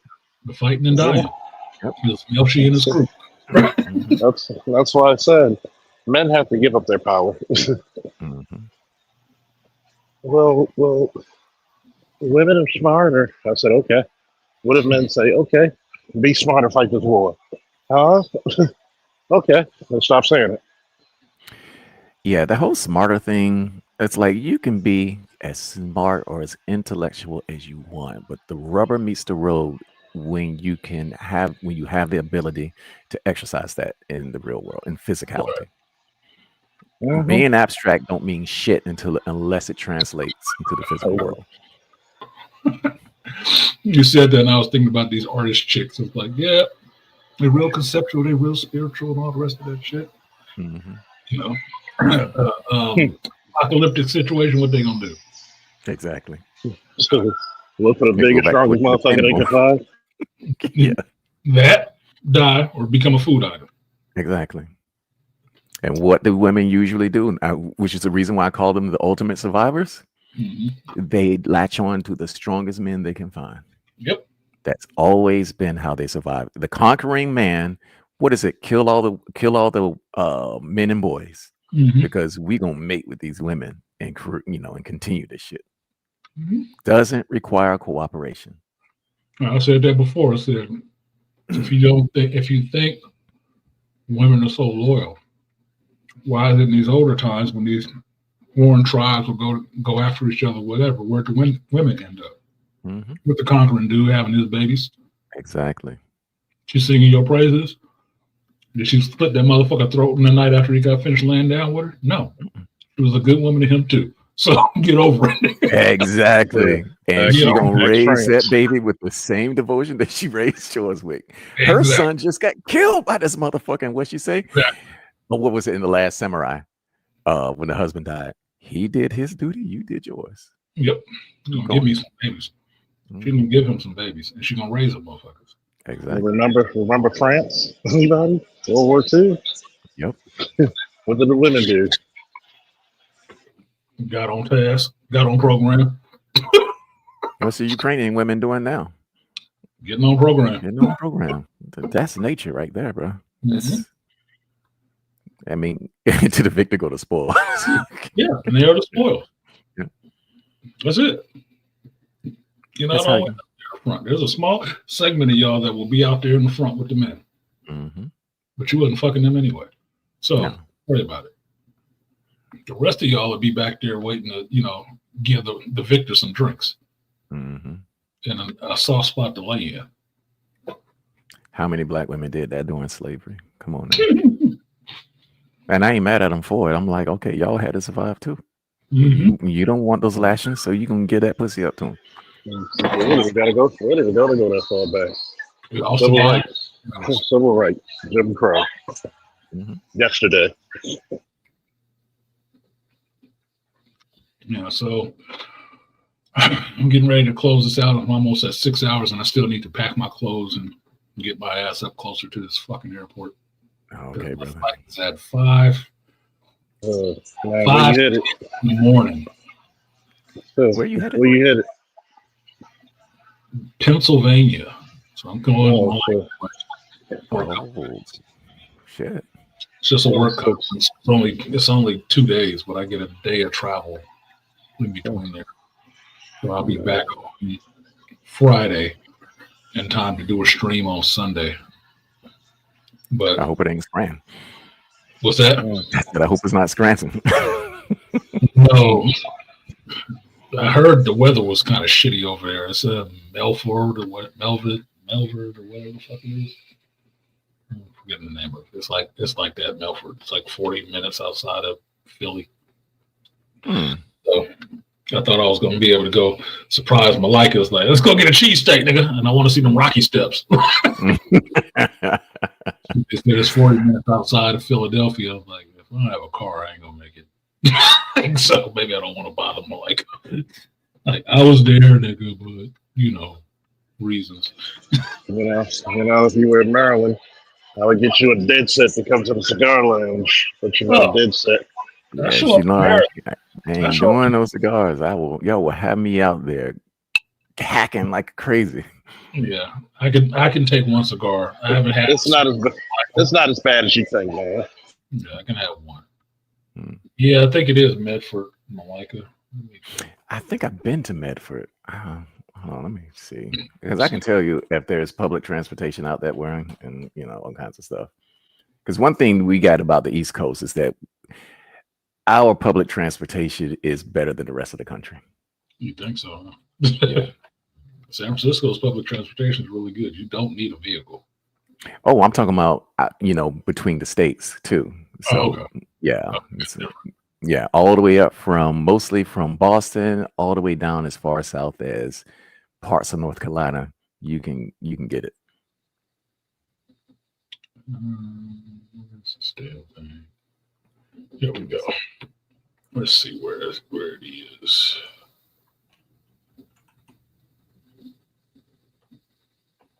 $5:40 a.m. Fucking. And a 3-hour layover. I'm going to be asleep. You say it's Medford? I think it's Medford. Let me see, we got, because I know that's a Medford, New Jersey.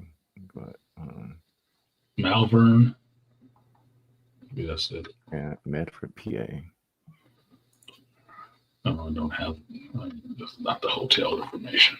Hotel information is on my work phone. It's way over there. I think it's. Oh yeah. I haven't even looked at it on the map to see where the fucking Philly it is. I've been too busy doing other stuff, and they scheduled all that stuff and did the trip and all the rest of that. So I'm not worried about it. Yeah, I mean, yeah. You kind of far out. You out there, east of Philly. Yeah, Malvern. Yeah. Still though, I mean, if you had a car rental, you can make it into Philly easily because the 70 runs straight through there. They said, yeah, some ground transport. Yep, that's where I'm at. So, yeah, it's a straight shot. I've run that region before, but I usually stayed out west of Philly because once you start going east, shit. Yeah, east of Philly. Yeah, downtown Philly. North of Washington, D.C. It's a ways off. I'm only going to be there 2 days. Yeah. Tuesday and Wednesday for that conference, and I think the conference is happening in the fucking hotel. Oh, gotcha. Anywhere. So they probably didn't get me a car. Like, the closest I'm going to come to Philly is the plane landing in that bitch and driving away. Yeah.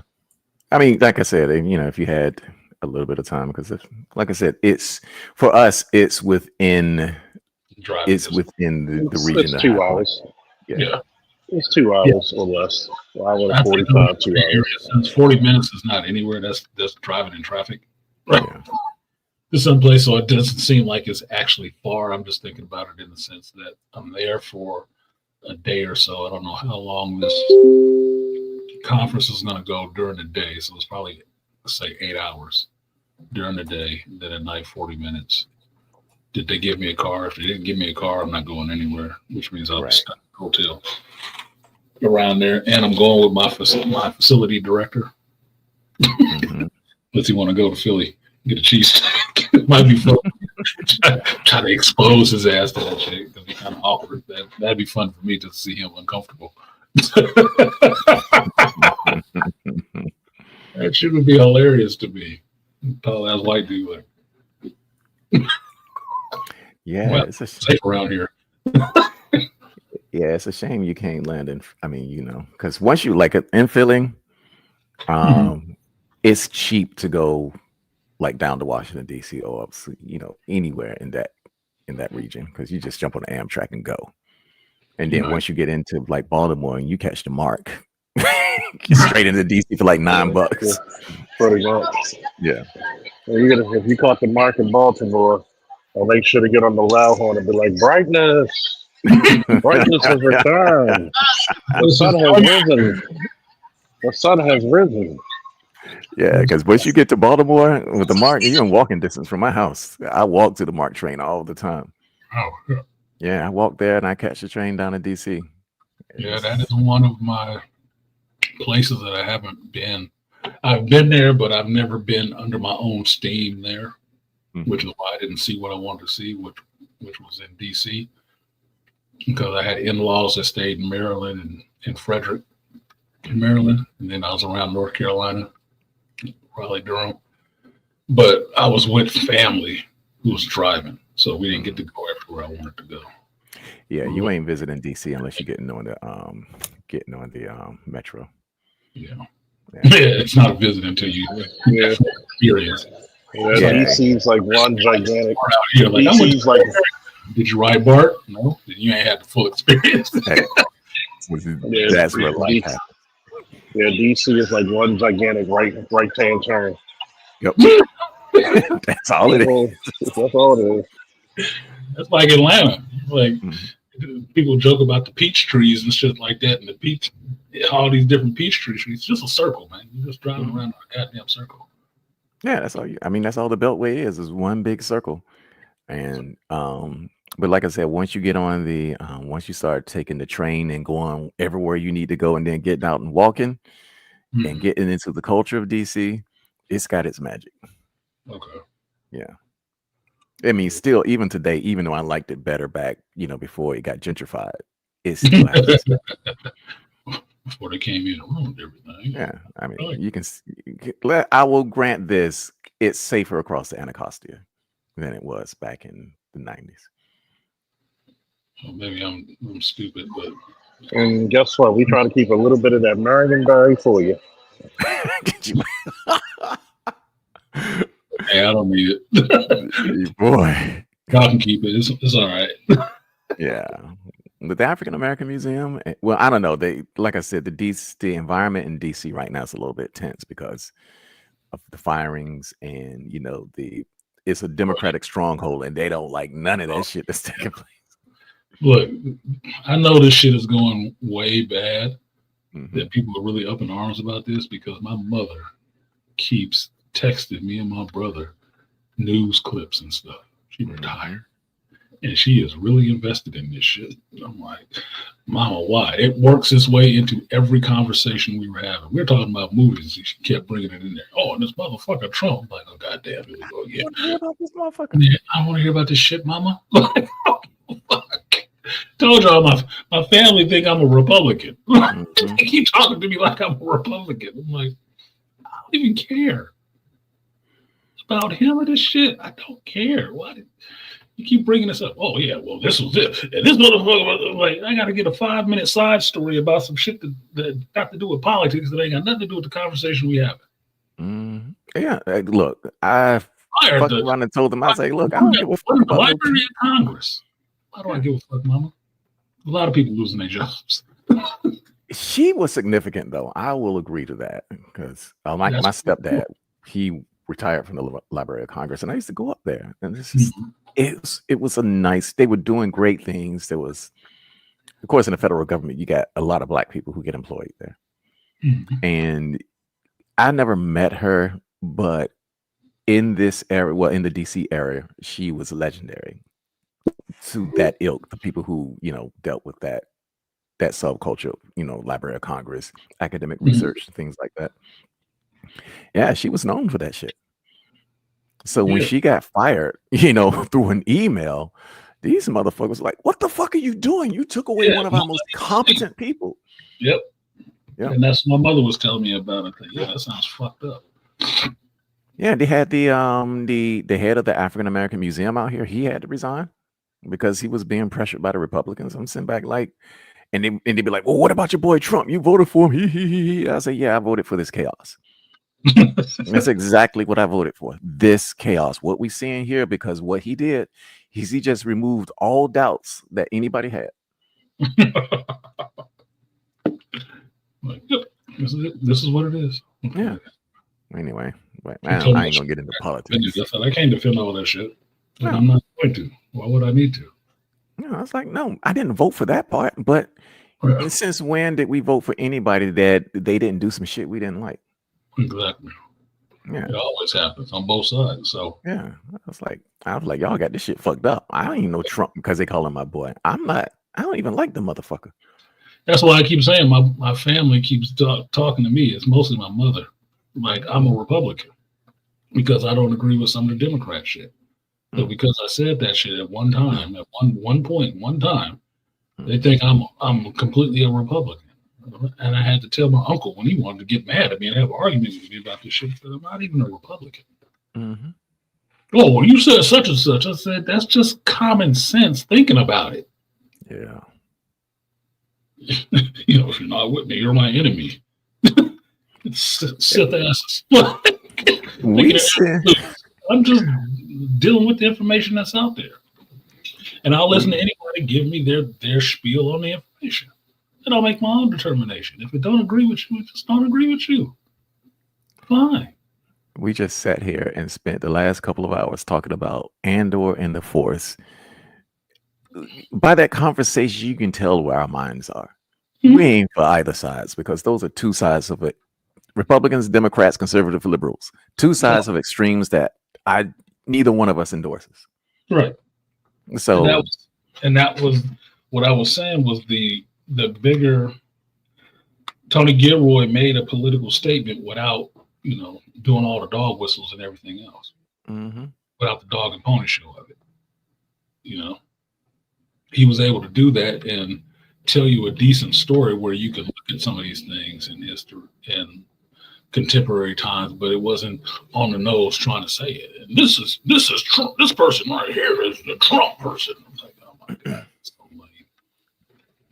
no, I like it's for the same reasons why when I'm looking at movie reviews, I'm looking for more of that middle ground shit. It's like half the people like to have the people like, oh, that means there's a little bit of story here. Split the audience. Let's see what this is about. Hey, you split the audience. You must be doing something really. Exactly. You got the crowd thinking. Yeah. That's the reason why I like The Village. Yep. The Village was one of those movies. Yep, Village was one of those movies as well. I love The Village. Most people didn't like that show. I thought it was interesting as hell. Yeah, it was as close to the book that you could actually get. For a screenplay. I'm like, okay, I get it. A bit on the nose, but it was based on a popular novel. So what can you say? 1 second. Appreciate you, Aquateki, for supporting the stream. I will give you, just because I want to see it again, the power of 20. Power of one. The power of two. The power of many. The power of one. The power of two. The power of many. And then shout out to Atlanta 3000 GT. He said, keep it up. What you talking about exactly? Oh, that entendre. Appreciate it. I'll give you the 3B salute.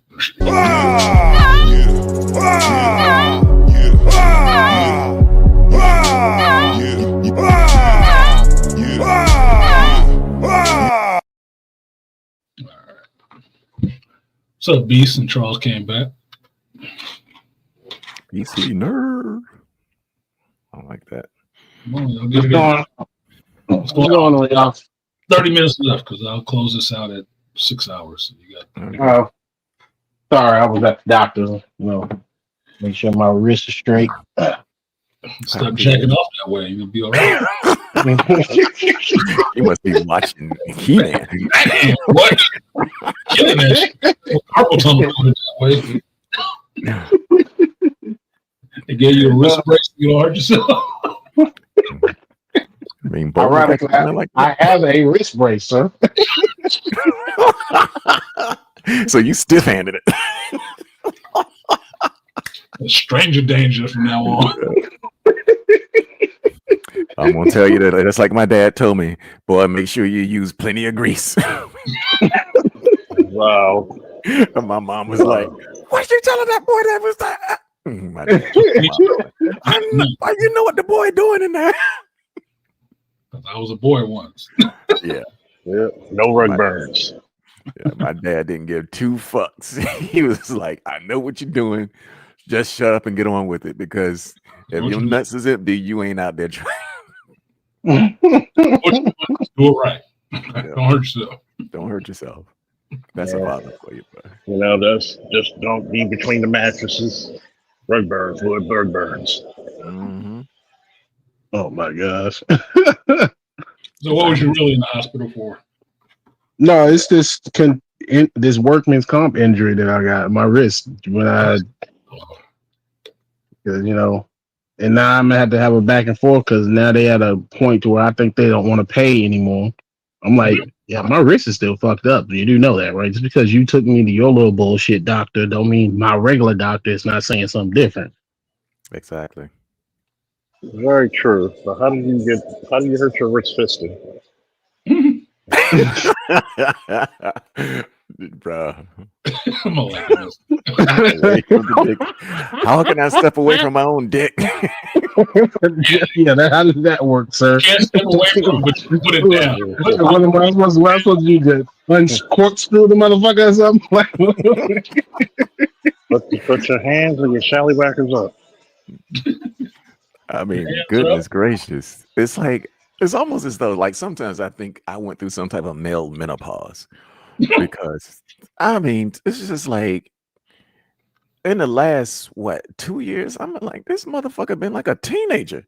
I got to punch this motherfucker in the head just to get him to go down. Because you gotta wake up and pour ice water on your shit. Yeah. I'm like, Cree Summer was not lying. What are you on, homeboy? Yeah. I was like, I ain't even feeling nothing. This is like, I'm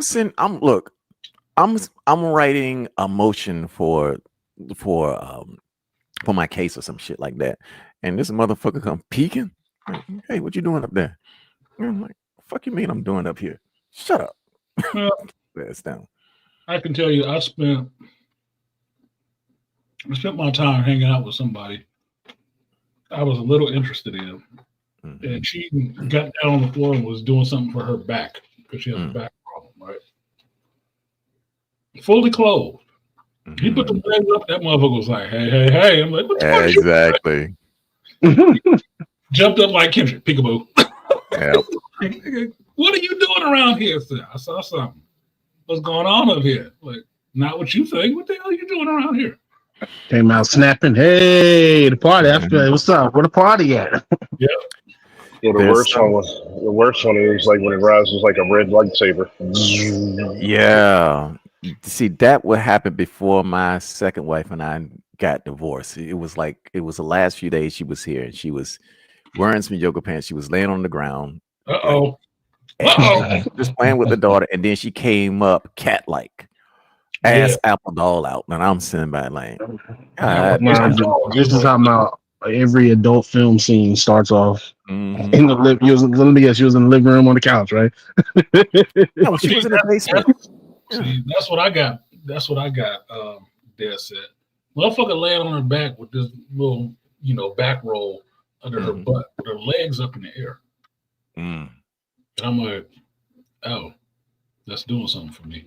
Yeah. Just what it is, man. It's weird shit. But that's just biology at work. I told women that shit. It's like, man, this thing don't listen to you half the damn time. It don't. It's like an alien being. Sometimes we get on one accord. Other times I'm doing me, he doing him. Don't be listening. Try to tell them hoops and high heels. Don't do it. Yeah. I don't know. It just triggers hoops and high heels. You like that? No, I really don't. But he love it for some reason.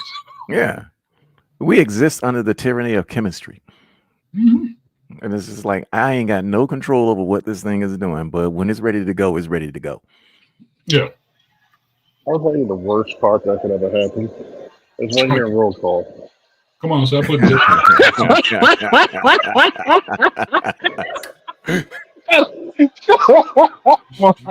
repetitive stress injury at work. No, you can't get paid. Hey, Charles, tell him why there was so much sex in the military. Oh, you get them shit ass women, Yeah. and they all get there like their BDUs one or two sizes too damn small, Hell yeah. hmm and And all of them can especially do. doing PT. Oh yeah, PT. Oh my That's the Man, gosh. reason why. That's the reason why they had to make people wear like compression shorts. So to Hmm I told oh my Charles god, working at the job I was working at, I said I never knew women look so good in their fatigues and shit like that. Like, god damn, dude, what the fuck is Man, going that on shit here? is so hot.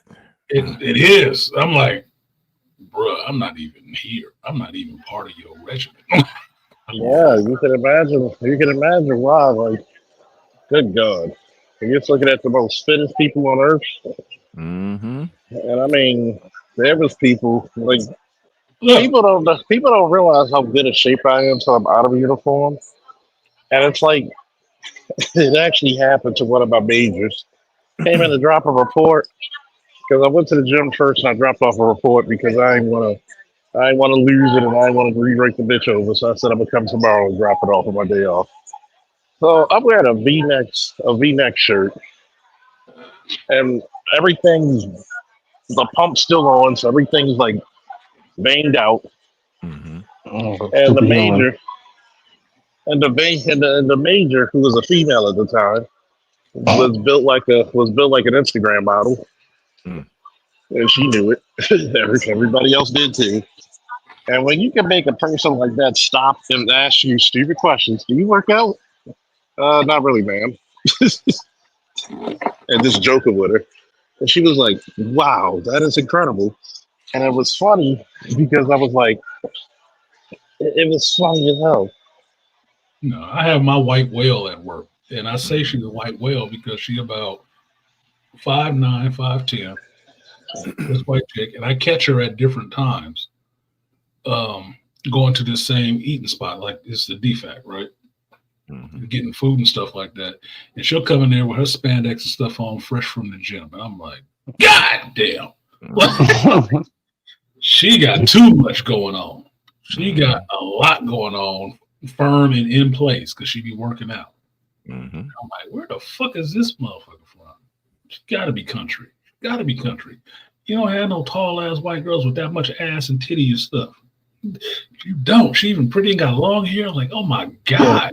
You don't she's even a southern. She's a southern girl. gotta be a southern girl. Gotta be a southern girl. And I just Yeah. see her every once in a while in passing. We'll be at the same place and I see her. I always know her as soon as I see her. Like my radar kick up like that bitch here. Like what? Oh, there she goes. Whoop. Probably from around Louisiana, Texas area. Maybe Alabama or Georgia, but I one of don't them. know.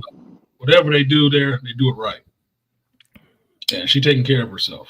And she ain't the family part of the base either. So she in the solo unit, so she might got a little boyfriend or something. I don't know, but That Mary Elizabeth Winsteadness. yes, we got Mhm. some Winsteadians going on Yes. back there, boy. If she had a That's a flight, nice. I've seen a couple of these big booty chicks in flight suits in real life. That shit is Mhm. sexy as fuck. I don't know what the hell y'all be doing on that plane, but fucking would have to be on the itinerary. But the crazy thing Mile High about that, Club. they because number one, your uniform must fit properly. That's the first Mhm. thing. And it's the irony of what Charles has said when she said, "Do you work out?" He's like, "You're in the army and you're asking if you work out. Do you do PT?" It's like she was so fiending on Charles. It's ridiculous. Like, kind of stupid shit is that? Do That you was work that out? was my police major. Oh, that was your That police was major? Oh, okay. yeah, and it was Uh, like you can tell looking at me that, and you could see her mouth open to the point the sergeant who's her assistant, she was drooling too, and she had to tell the major the mouth open. Like basically it was a code word for you gotta close your mouth now. Yeah, And then here comes the male sergeant was like, damn, Falk, I thought you were a fat boy, man. I didn't know you were like. And I said, sir, I'm not doing a swimsuit huddling contest at work. I got a vest on. I got layers on usually. Like, but that was funny because shout out to Ron Wills with Body Gang. And body game takes you a lot further than you think.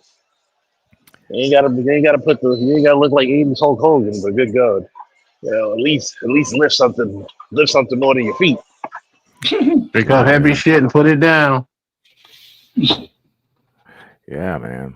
More than your Yeah, dude. When they put those BDUs, especially like when we working in like doing some field work, and they take off like, okay, you're getting hot, you take off the jacket, the only thing you got on is your undershirt, and them titties be popping with that waist in the back. It's like, oh. Look, like I said, this is just the cafeteria where I get food at in the morning. There's a Latina be sweating. looking thick as fuck. I'm like, she ain't even regularly my type, but this shit look right. She got a small waist, so she be doing her PT. Like, god damn, dude. I don't know how you my first wife. I said, look, I don't care how baggy your shit is.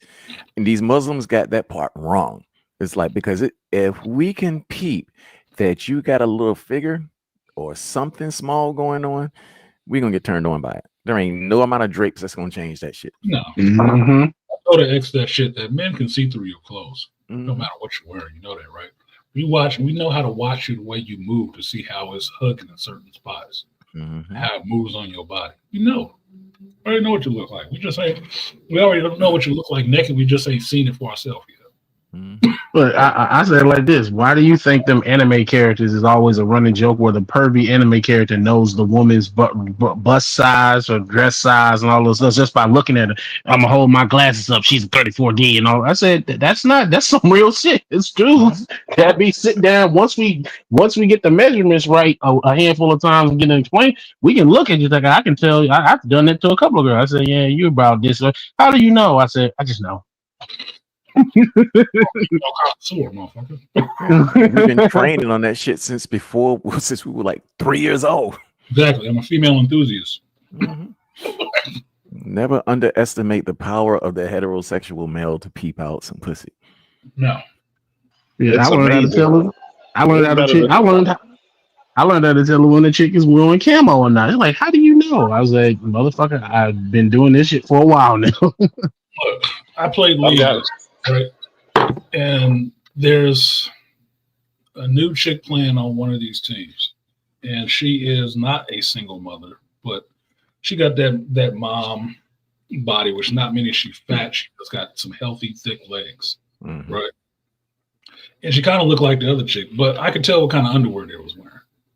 I didn't tell everybody else that shit, but I could tell who was wearing what kind of underwear. One of the other chicks that was in there, she had these tea bags on. How do I know? She got a flat butt though too, but she had tea bags on. I could tell. Why is she wearing these long flowing pants? How did I know? I know shit. Eyes, no shit. It's like, yep, she got on tea bags. She had to pull her pants down to show me that shit. I can see it. It's plain. You bending over the table. I saw all that shit. Like, and those creases right there means they are tea bags. Okay. You like some freaky underwear? Okay. Whatever. Whatever. Do what you do. I'm gonna just sit back here and watch the game. I'm gonna watch the game with my bowl of chips. In fact, I'm gonna get me a goddamn bowl of chips because I got a taste for some nachos. No, I was drinking coffee that night. Hey, Dad said that's gonna make you laugh. Guess what? They got me working security. Where do you got you at? Apple Store in Columbia. I haven't been to the Apple Store. Put it to you this way: the male gaze is on full, or it's better than Superman's telescopic vision. Oh, really? Oh my God! It's different varieties, dude. The last Apple Store I went to, and that was look, I still got an iPhone 7S, and I bought that at the same time that I bought my iPad. Yeah, that's a museum relic now. Yeah, that motherfucker still work. I was gonna say dinosaur, but all right. Yeah, he got a Tyrannosaurus Rex in his pocket, huh? You know how long I kept that iPhone 1? They was up to like iPhone. Since God said, "Let there be light." 4. Yeah, they were up to iPhone 4 before I upgraded. So when it comes to these phones, I'm like, fuck that phone.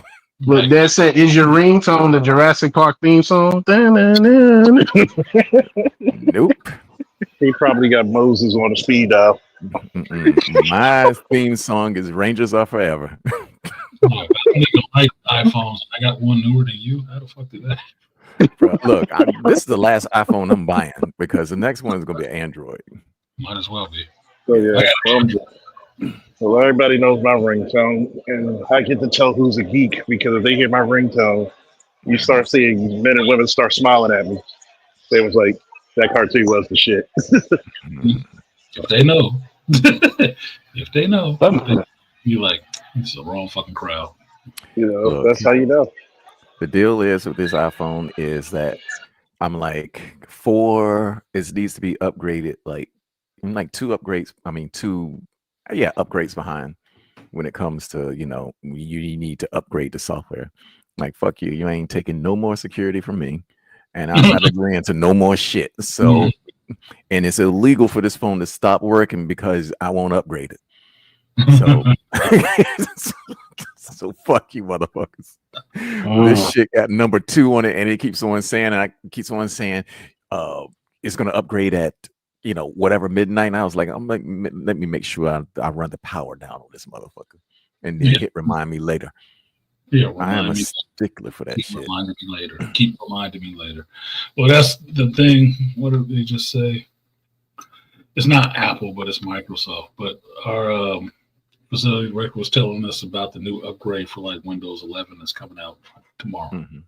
He's like letting you know because everything will be fucked up. We'll say that means come Monday, everybody's gonna be trying to go back to the old version of their damn system because the next upgrade gonna fuck up everything. And that's the reason why I'm still running. Go through all my websites and check all my shit. StreamYard is gonna be fucked up. YouTube is gonna be screwed up. You ain't gonna be able to log into anything to figure out what they put in there to turn that shit off because it's gonna fuck up everything else. What did you change? What did you do? Yeah. Oh my god. This stuff. That's the reason why I'm running Windows 10 and Linux. Yep. And staying with it. Staying there. Linux, I got that on auto update. that can do what it do. Windows 11 upgrade coming. I say, oh great, so everybody will go back to using 10, huh? Mm-hmm. They don't know. I mean, because right now they're trying to collect biometric data. Mm-hmm. And a lot of people don't know that. And it's less like, what do you need my biometric data for? No. To build a database. That's why, but they ain't telling you that. Exactly. Mm-hmm. They're actually requesting. Microsoft actually had an article mentioning that they want to scan people's eyeballs now. No. Yeah.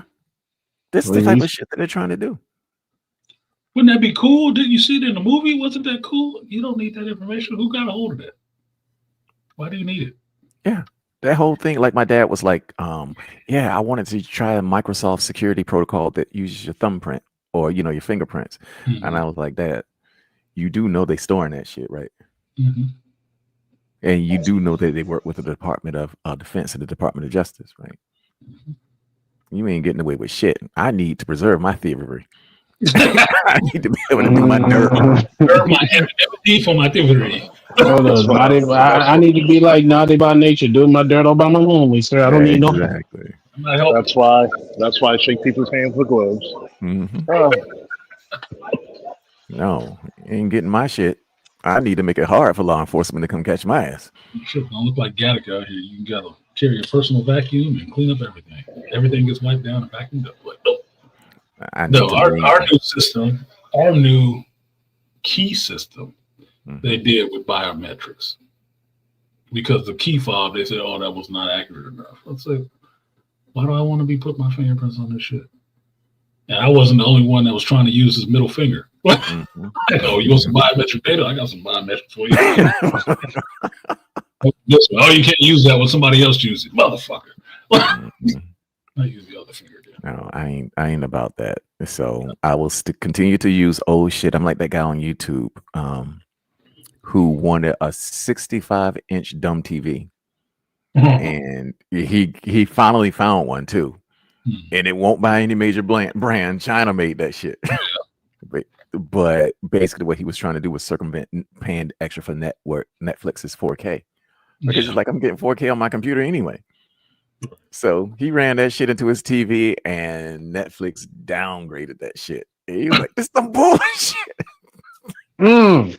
I said, Downgraded the signal, huh? "Yeah." It's like, no, you ain't getting no 4K on that PC that you paying just less for than you on this 4K TV. Mm-hmm. I said, "Bruh, there ain't getting around software these days unless you a good hacker." No, because they try to put that shit everywhere. It's too much. It's too much hoarding of information. Yeah, A lot of it you give away on your own. Some of it, they passively get. But to me, that's how they get around it. Of having to ask you for it, get it in different ways. You give it up willingly. every time you update and you hit OK, that contract is augmented. And I ain't giving y'all shit because they already look. I tried it. I tried to say, look, I don't agree to this part, or this part of this contract. And then you write them and you say you don't agree with it. What they do, ignore you. You don't get to use the phone. You don't get to use it. Well, you can't use this thing, whatever. So I can say no, but then I can also not use this. Yeah. And that's how the law works. Mhm. So I'm like, okay, well then I just ain't no upgrade. Fuck Fuck you. I don't give a fuck about this new app. I got principles. Principality. You should smoke it. Same thing with my 3D software. Like people say, why are you still using software from 20 and 2021? I say, number one, it was a perpetual license, meaning I ain't got to pay no more for it. And number two, new software ain't doing nothing that old software ain't doing. Because if you got the skills to know how to do the new shit, you don't need the upgrade. And that's just the game for buying software anyway. They always try to sell you on the fact that you need this new software to do the same thing the old one was doing. Mm-hmm. Like I never, like what is it, Photoshop or something like that. If they didn't add anything new, I don't see why I need to buy an upgrade. Guess that's the problem. I never understood with video games. Why do I need to buy a new Madden if it's the same fucking game, just updated rosters? Why don't you just sell me? Why don't you just sell me an upgraded roster?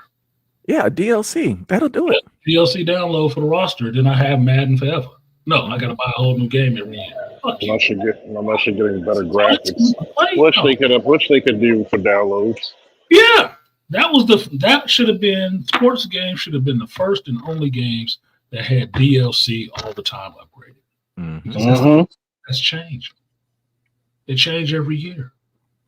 Oh, we got the new lineup because we just got rid of some homeboy on his contract, and this person just came on to the team, so we need to do these swaps and trade. DLC download, good. We good. We're back to playing Madden. New roster, new lineup. Everything is good. That would be smart. Sports games, because that's what made sense to me. They never did that. They sold you a new game every year. That would be smart and easily clever code, and that's easy money too. Yeah. Stupid easy money. Yeah, you ain't. I mean, granted. Oh my gosh, that's the greatest idea. Well, you know my motto: EA Sports. Fuck this game.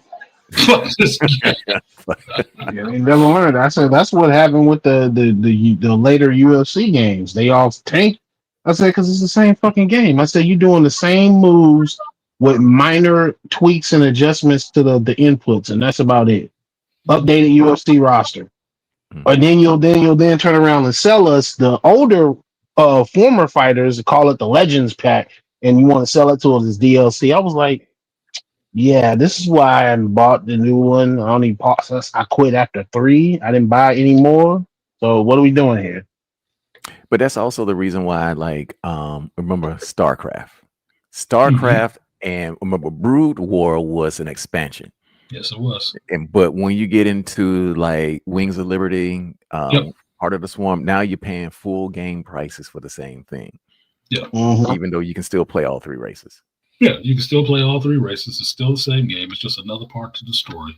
But now you got to pay for the whole game again. In a sense. Yeah, that was some bullshit. And we chopped that up too because original StarCraft is still more popular. Yeah, chop that up to that business price. Yeah, well, Blizzard does that with the freaking Diablo. I just had to pay to get the new Vessel of Hatred because it came with a new character and a new thing, and I wanted that character because that class was a spirit walker, but it basically was just another name for martial artist. So that's because they brought that shit back because the monk was the martial artist in what you call the Diablo monk 3. class. Yeah, Right. Diablo 3. And so that's what spirit walker is. Spirit walker is just basically a martial artist. That's your abilities. I was like, oh shit, but you to get it, you're paying for a whole nother game. I said, well, goddamn, I'm paying the whole 69. You couldn't just put this shit in there for like 10 extra bucks? Oh I'm not. man, I'm so glad I heard you correctly because I thought you said the new class you were getting was a spear chucker.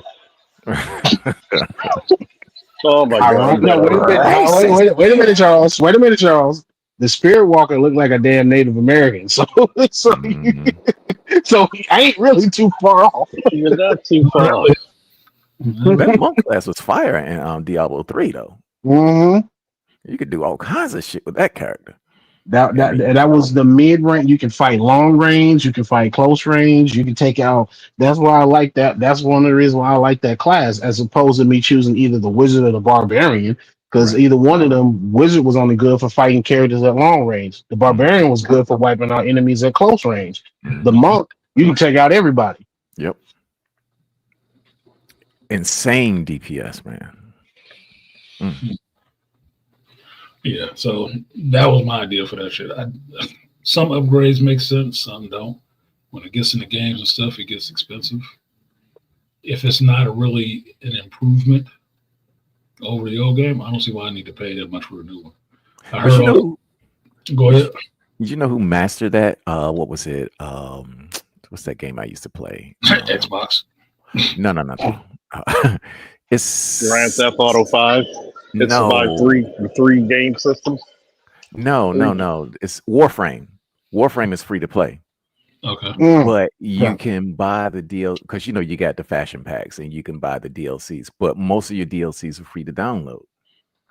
And so, like, you go this. I mean, Warframe's been out for what decades, over a Yeah. decade now, and it's still going strong, and people still like it because you get an upgrade, you get new characters, and people, you can buy the new characters or you can grind it out. That model works, and we know it works. Works because people are still excited about the new shit that's coming out in the game. Mm. So, and we're seeing a little bit more of that with Marvel Rivals. Yeah. So it's just like, you got business models out there that work, that's not taking people to task because if people like the game, they're gonna buy some shit from it. Right. Mhm.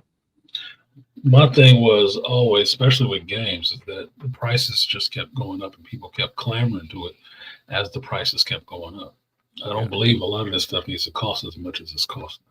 $70, $80 for a game now? No. Shit, you're talking about 100. What game costs 100 now? I have not bought a game that would cost $100. I'm not buying all that extra expansion shit, or you got some other DLC content, a golden gun and a special T-shirt. Like that's not worth $100. Mm-mm. None of this shit is real intangible. No, I don't. So, like I said, the last really expensive game I bought was what Super Metroid for $75. That was the most expensive game I bought until I bought SOCOM for the PlayStation 2 because it came with a headset. Mm-hmm. That was it. I don't believe in paying expensive ass prices for games. That's not what it's supposed to be. Mm-mm. I don't believe in paying these high ass prices for systems because for me, 500 was too much. And that was for PS5. That was too goddamn much. No, That's the reason why I don't have one. that's car payment type of money. Mhm. That's new car payment money. No, you shouldn't be paying that much for a game system. So people crying about how much Nintendo was about to bend you over and give you the old Mario for the next Switch 2. Okie dokie. Well, if you don't buy the shit, they'll drop the price. Because I know within a year's time, there will be a cheaper model, better with less bugs, cheaper. Great example is this MK1. They just about to drop the definitive edition, and you already know that shit is regular price with all of the DLC, But all of the characters that you just paid $100+ for because you probably paid for that BS Chaos Reigns expansion plus the other additional 2 combat packs that came with it, and then they gonna give it to you as typical NetherRealm fashion. I said that's why I didn't buy this shit. Because what does that do? It screws the early adopter. They feed into that culture of, fear of missing out. You got to be the first one to have it so you can run back and tell all the other kids on the block you had it first. They make all their money off of you dumb fucks. And then when they figure out they got all of your money and they want to sell to us other people that said, I can fucking wait, then they start offering deals. And they give away all the shit you already paid for. They give it away. Because it don't cost that much to begin with. If it did, you would never be able to give a discount on it. Here's the real robbery right here, though. The shit that they're like, the stuff that they're developing on, I can understand like console systems that are like more than 2 generations old. Mhm. But a lot of, especially in the PC market, a lot of the stuff that like I do, everybody know I do graphics, and I've been doing more game graphics lately. It's the graphics that we do, we're still trying to be as conservative as we were back in the early 2000s when it comes to polygon count. So all this shit, like when people say, "Oh, we got ray tracing in this game," and I'm sitting there looking at it, it's like, you do understand something that when you look at between ray tracing and global illumination, especially when you're using PBR textures, you can barely tell the difference. And with all that action that's taking place in that game, you don't even know you're dealing with ray tracing. I mean, people are getting duped by visuals, and a lot of times we get all of these great visuals, but shitty gameplay. Yeah, all these cool visuals that do not even translate to gameplay. Yeah, and lower your goddamn your frame count, your frame rate. Your frame rate is just dropped through the tank over some shit that you can't even see. Right. I'm like, no. I don't put it this way. I never liked the idea of the consumer getting gouged. Yeah. I never liked the idea of the consumer getting gouged. If you can offer me a deal, then you can sell it for that price all the time. Mm-hmm. You can. That means it doesn't cost that much. Only reason I have my PS5 is because Sony came to me through my email and offered it to me for a deal with games. Because otherwise I was going to wait. Mm-hmm. That's the only way I bought that motherfucker. Oh, we have a special event for you, whatever. Oh, really? How much? I got the money. I might want to play Miles and I'll play this other shit. Yeah, fuck it. Got it. That was it. If they wouldn't have did that shit, I still probably wouldn't have had one. That motherfucker has sat a whole week this week and last week. Ain't been touched. Man, 500 brick sitting. Man, I'm still firing up my PS4. I still have my PS4 sitting there, right next to it. Right next to it. I got the Xbox One. It's still right next to the PS5. I think stuff should cost that much, and I was waiting for consumers to get smarter to understand that if you stop buying at that price, if you can get a mass of people to stop buying at that price, these developers will lower the price on that shit. Mm-hmm. But they keep trying to find the ceiling where you just won't buy. So if you rush out for something that's $5, well, the next time around it's going to be $6. Damn American otakus. They fuck if you everything. Buy it up at $6, the next time around it's going to be $7. Nigga, we're going to see what your point is to where we understand where we need to cut it off and stop doing this. But if you keep paying that money for it, then fuck it. We're going to keep selling it to you for that price. Yeah, but what's the price of some of the biggest games that came out recently? Like, I don't know. What was that Black Myth Wukong? How much did that shit cost? well, I don't know about that. I'm thinking about like Baldur's Gate 3 because I'm in the PC market. Yeah. Yeah. And that was what, $59? Yeah, that's about what it should cost. $60. Yeah, $60, that $75 should be the range for video games. It shouldn't be outside that range. I remember when it was 50. Yeah. Yeah, man, I remember you can get a AAA game for $30. Yeah, $35, $40.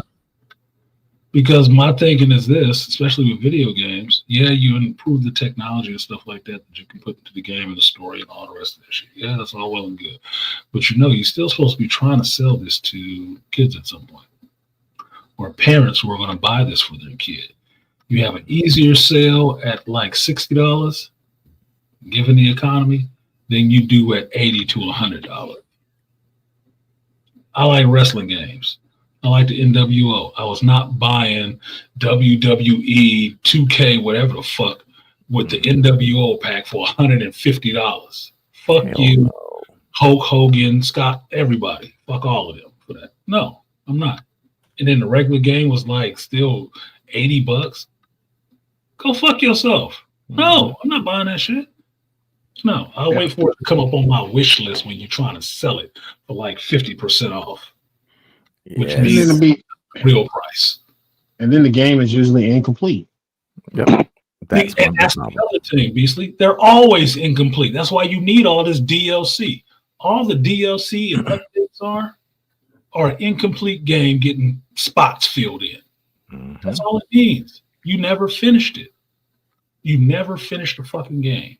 You charged me $100 of premium money for something that was incomplete. That I got to spend a half hour downloading all the pieces for when I want to play it. So That's no, it's broken. You sold me a box with parts in it. Fuck That's you. what killed Blizzard though, because Blizzard, they used to be the gold standard in game development. Mhm. You won't get in StarCraft or Warcraft unless that shit was polished. Done. Polished, done, no bugs, no glitches, no none of that shit. We tested it. It's awesome. Mm-hmm. You can play it out the box and never have to look for us again. No support tickets, no none of that shit. And then they had an excellent modding community too. Yep. The modders make video games work because they like, I'm gonna correct this shit. I'm gonna correct this shit. Modders give games more long playability. Yep. That makes your game more interesting because StarCraft been out since what, 2011, 2012? Mm-hmm. I mean, not StarCraft, but Skyrim. Skyrim. Yeah. Yeah. You got a different mod for that shit. You probably still play it right now.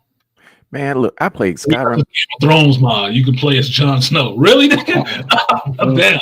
What if I want to play as the Night King? Can I do that? Look, the best Skyrim mod I ever played was the VR mod. The VR mod is fire. It's just like, yo, this shit. Now I am that dude. Right. Dragon blowing up in my face. It's like, yo. Yeah, that's what makes that game fun.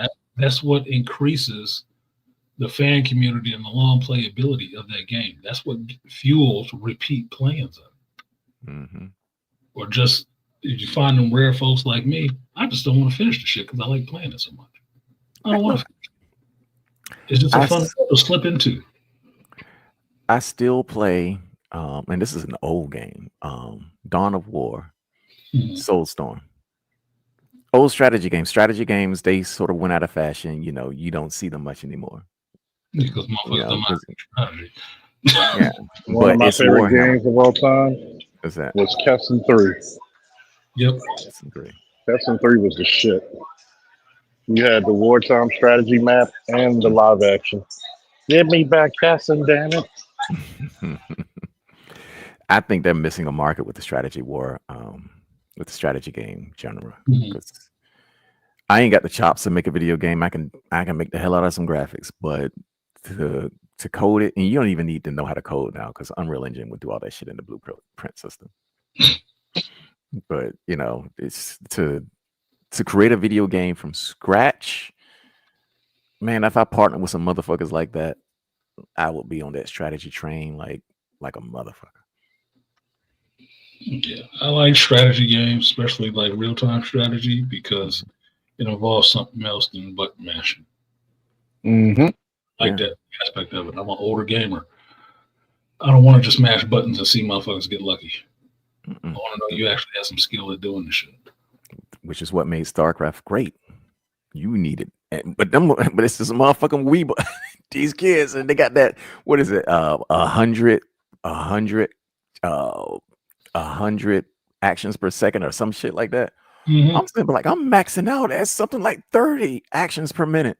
Yeah. What the fuck are these dudes doing? These motherfuckers own that shit. You know where you're supposed to be in 2 minutes time. Where you're supposed to be in 4 minutes time. You should already have this up. If you don't have this up, you're fucking up. Yeah, I played those StarCraft communities online with the motherfuckers. They fast.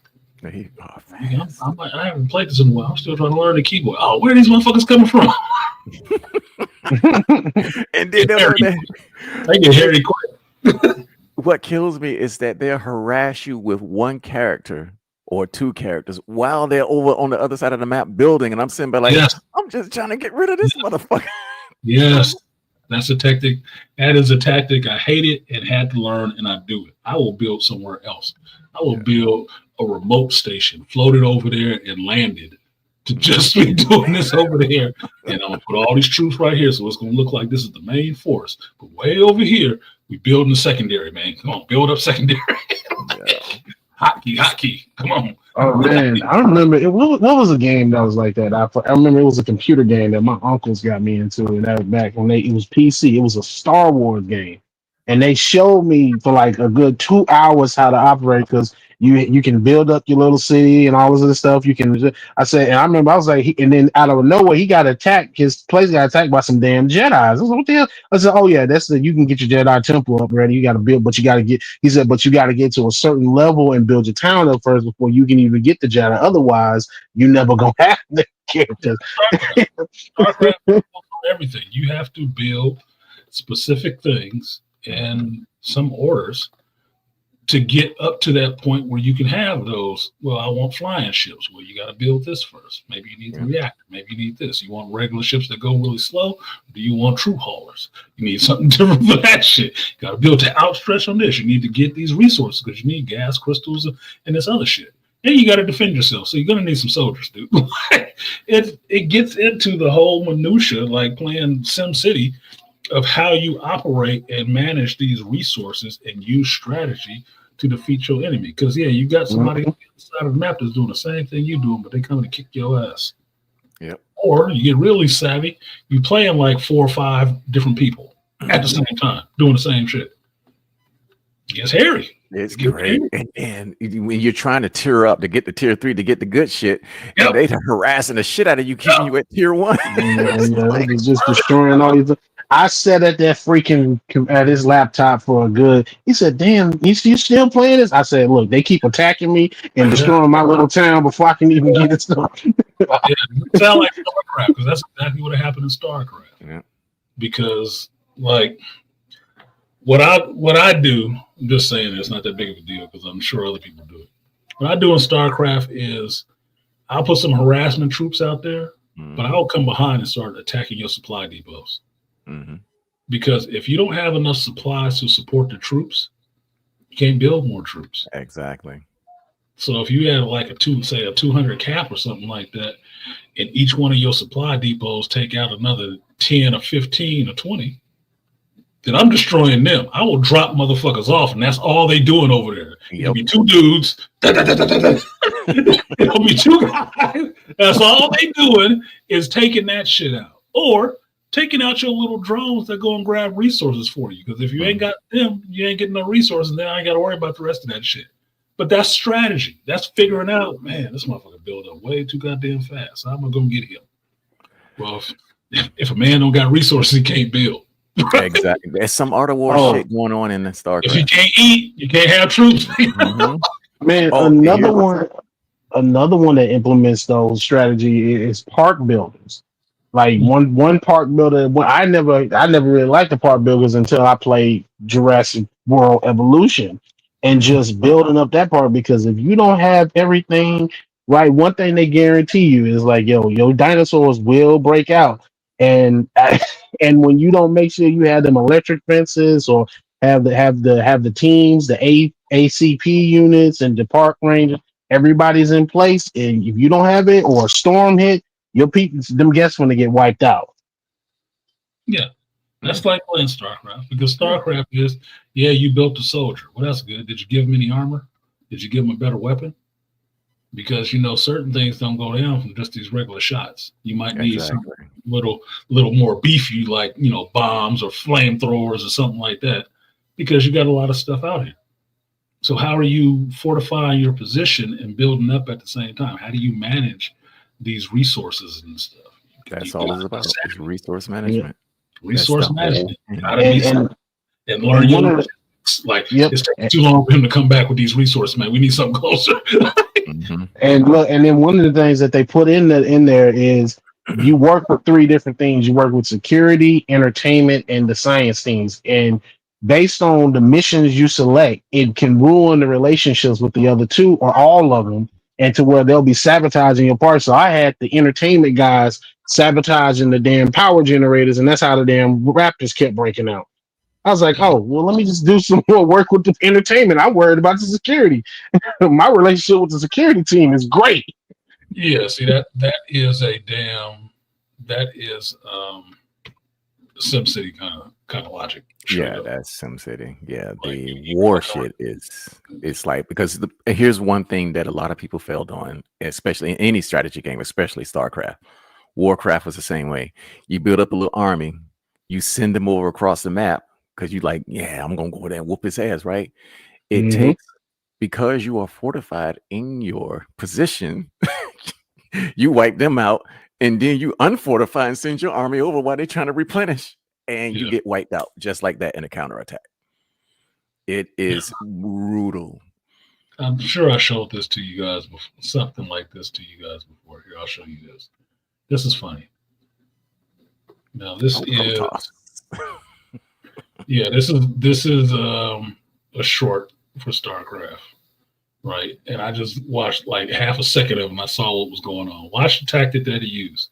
So basically, this is somebody's main base Mm-hmm. getting attacked by another force. It's a Protoss getting attacked by Zergs. And this dude's strategy to get them in there behind enemy lines in there to dump them off. Now, what he's doing, he's attacking the supply depots. That's what he's attacking. He's not attacking the troops. He's attacking the supplies so you can't make more troops. Now, watch this shit.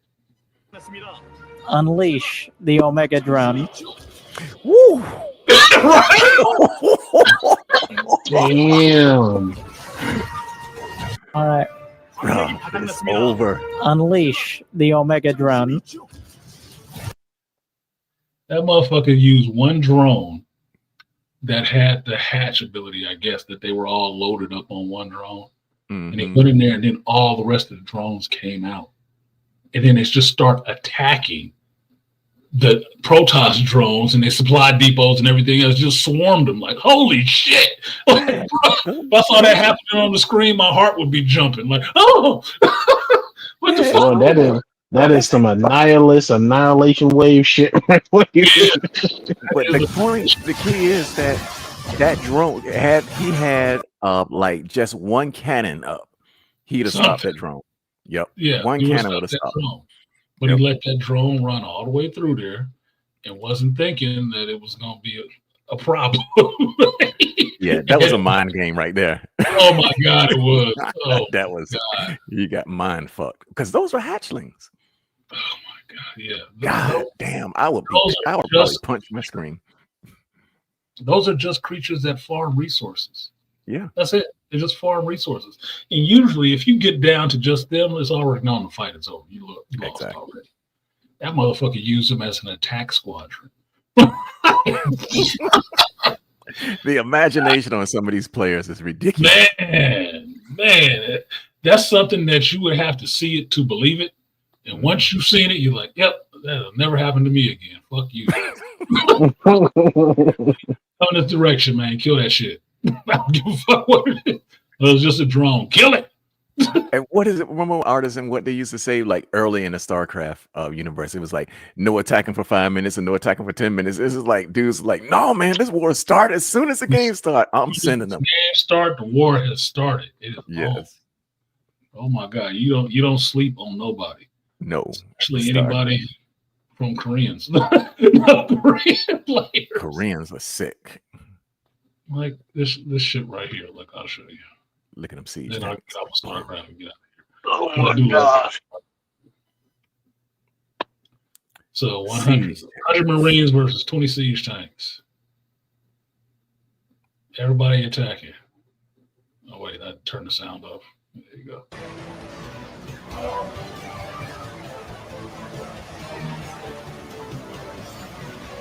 That's good.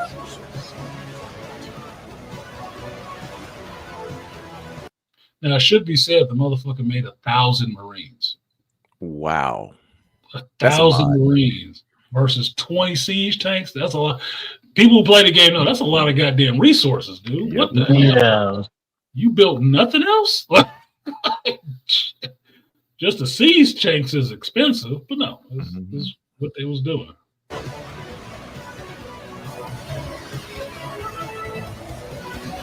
Look at them siege tanks wiping them out. Oh, they got through. Uh-oh. They got through. Take that flank. Oh, It's done. there's It's done. Marines. Yep. It's done. Damn. Damn, they stormed up. Yep. Damn. That was a Zerg maneuver right there. It was. Yep. That was a Zerg player, boy.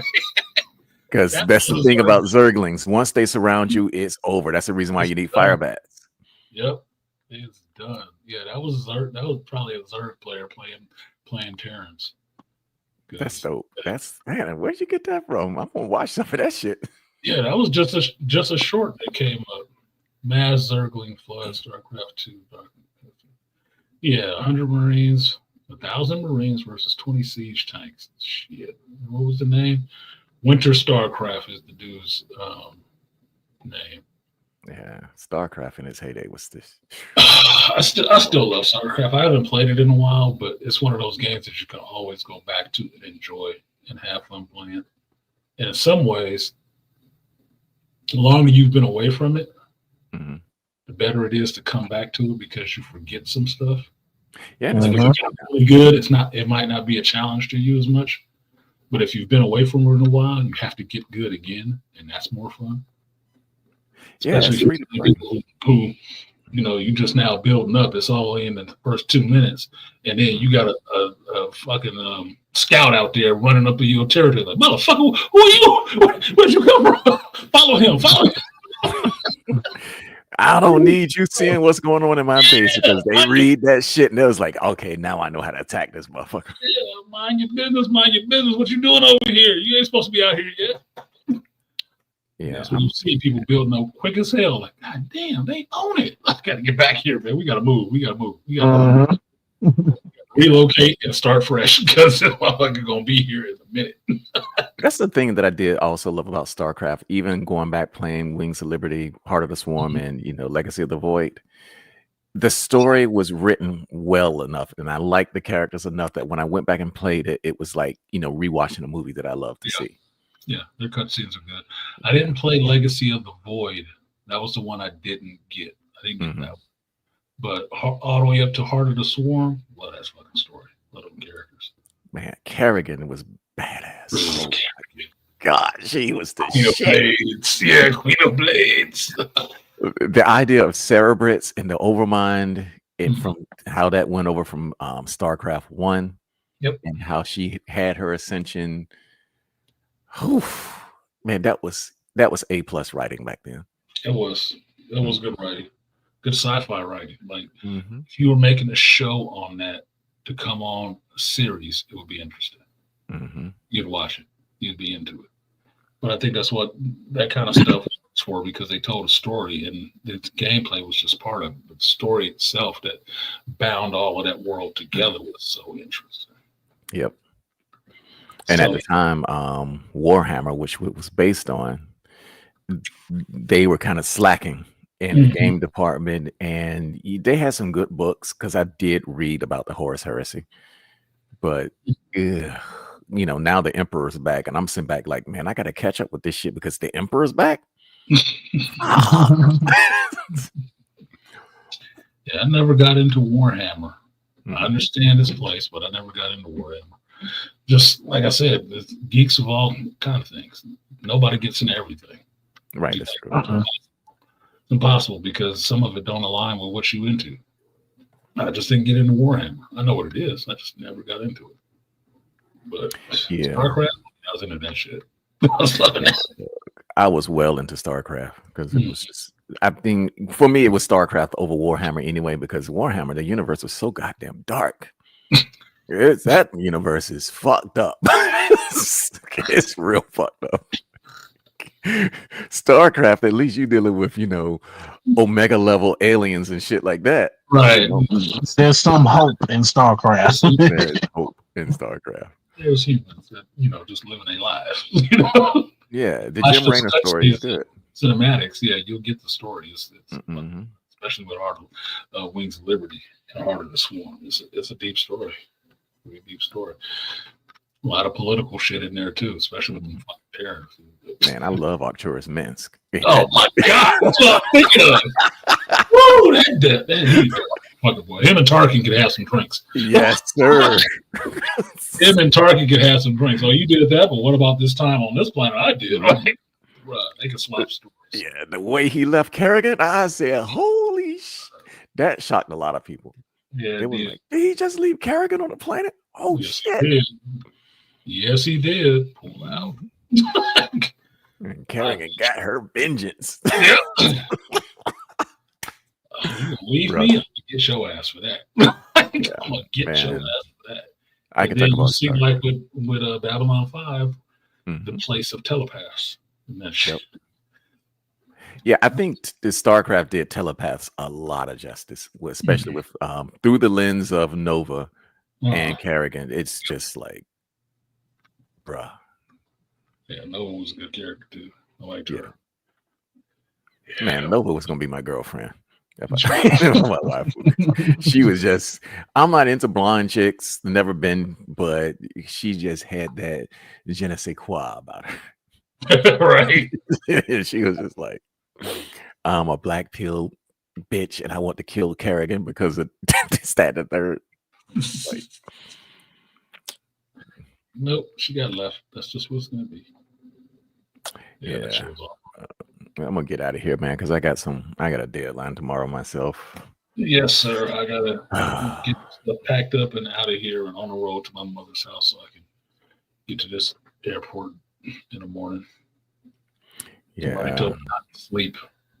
I was like, well, I'm gonna have to sleep because I gotta drive for an hour before I get to my mother's house, and this rice makes me sleepy. Yeah. Well, I mean, I am gonna get my goddamn nachos though. Yeah, go Yeah, and then while I'm working tonight, because I know I'm going to be burning the midnight oil, so I'm probably just going to go ahead and binge watch episodes 4, 5, and 6. Yeah. Yeah. You should finish it out. It'll be good for you. And enjoy Andor season 2 finale. It'll be good for you. Yeah, because I mean, I watched Rogue Squadron twice already, and that's Yeah, within so, yeah, 2 days. Wednesday night, and I watched it last night again. Yeah. I already watched Rogue Squadron twice, and then I watched those last 3 episodes of Andor a second time already. So I need to finish out with the hope in the return. Yeah, it's almost like adding a little bit of spice to my wine now to watch the last, And for me, it functions like the first 3 Underworld movies function for me. I can watch them in a loop. I can watch them in a loop. It's that it was a seamless transition from one movie to the next one where you can watch them in a complete loop and get the whole story over and over again. This one works like that. It's just still linear. It's still going forward.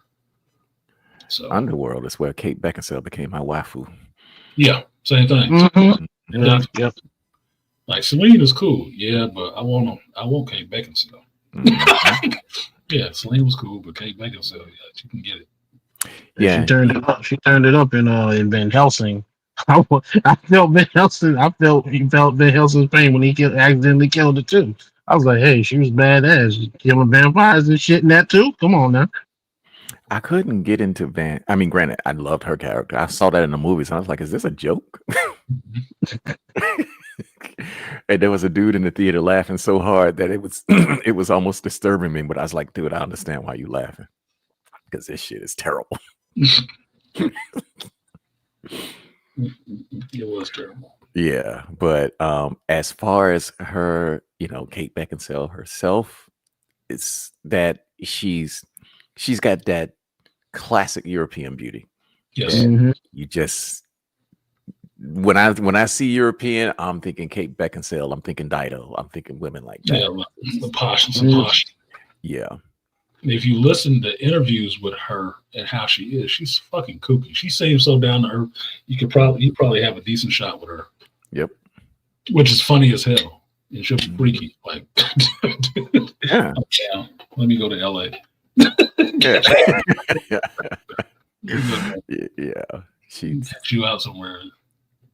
yeah, peachy skin. Like, okay, I can deal with that. I mean, I ain't gonna marry your ass, but we can kick it. I gotta keep you. Like, if Pete Davidson had a shot, man, yeah. I'm sitting here wishing Kevin Grureau was getting some of that.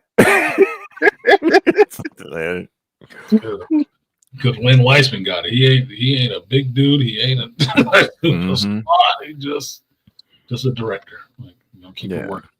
Okay. Was she married to him, wasn't she? Yeah, she was. Yeah. Mm-hmm. But she was also married to Martin Sheen too. No. Say no more. And dated Pete Davidson. Give a fuck. She get around. She get around. For all we know, Kevin probably could have got it. We just don't know. Probably. I mean, he got that shit in werewolf form.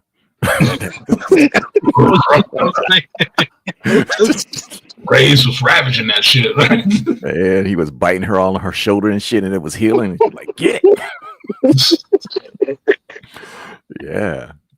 But anyway, bro, I'm out of here. Artisan, have a safe trip, brother. Hope to see you. Thank you. Appreciate you, Dead Set, coming through in a conversation on Andor. I really did love the series, so I'm glad somebody else actually got something out of it and at least saw what I saw, that it was a very good show, especially past this season where it was the first 3 episodes was tough to get through. But beyond that, the shit was awesome. It's some of the best shit going, and I'm disappointed that I'm not going to. I'm going to try to watch Sinners. But like I said, my money's been tight for a minute now, and it still is. So shit.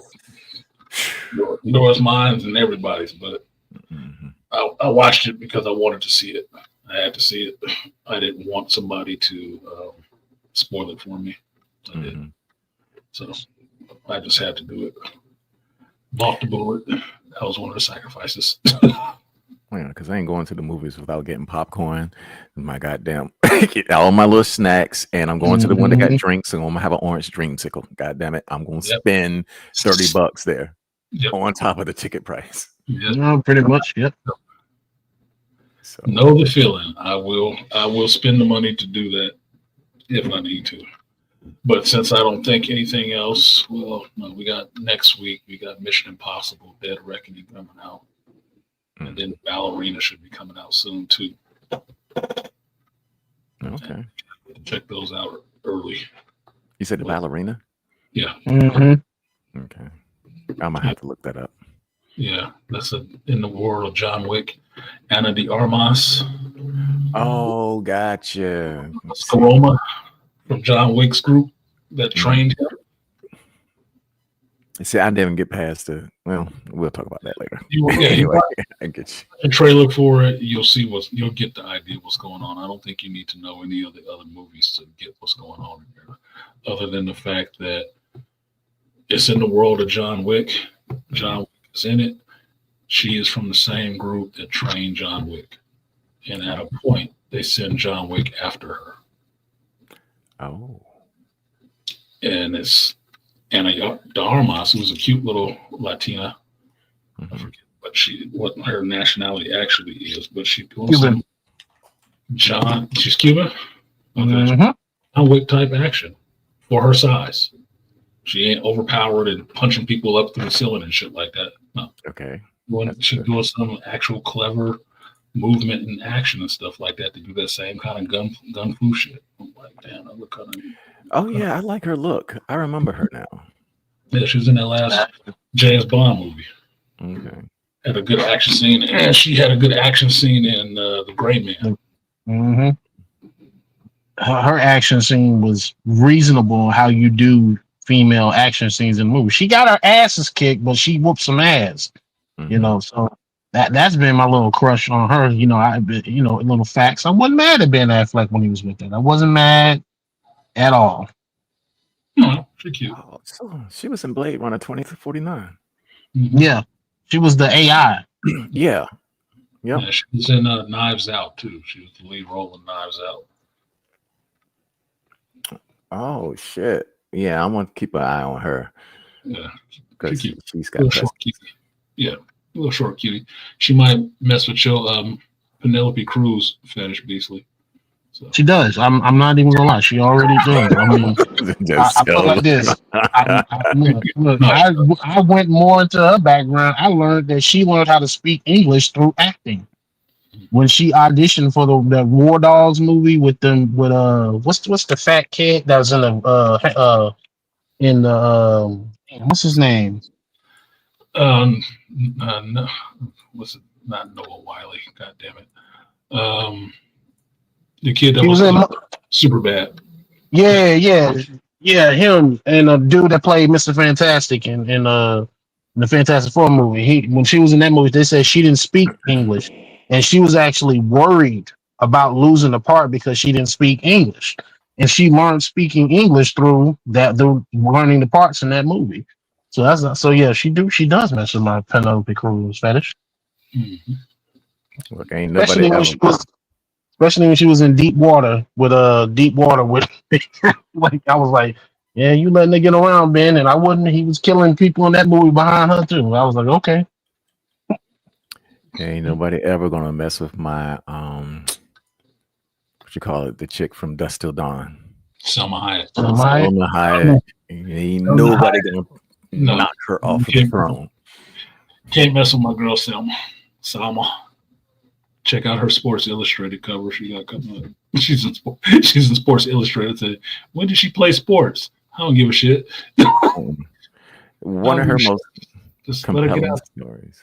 Yeah, One of her best stories was she went to, and everybody know about this story anyway. It was when she went to Africa when she was in a hospital, Mhm. and that she saw that the mother could no longer breastfeed, and she had just had her child, or she was still pregnant, and then she just breastfed the child, and she was like, "Well, it's a natural thing to do." And I was sitting back like, "Yo, see that right there? See, Yeah. women, take note." Take note. you know they She became a they weapon. are shocked and appalled in their own damn self righteousness every now and then. How dare you feed this little African baby your breast? Milk. It's breast milk. It's filtered through her. It's fine. Yeah. Like, it's just milk. Anyway, fellas, I'm out of here. Take it easy. All right, that's it. All right, peace. What you got, Beastly? Not much. I will be in another YouTuber's video soon where we had a Discord discussion about Marvel Rivals, about when to switch. Brother's name by the name of Father Dark. If you don't mind me plugging the channel, I don't know when the video will be up. Agreed. So, Oh my bad. it's already done. Yeah.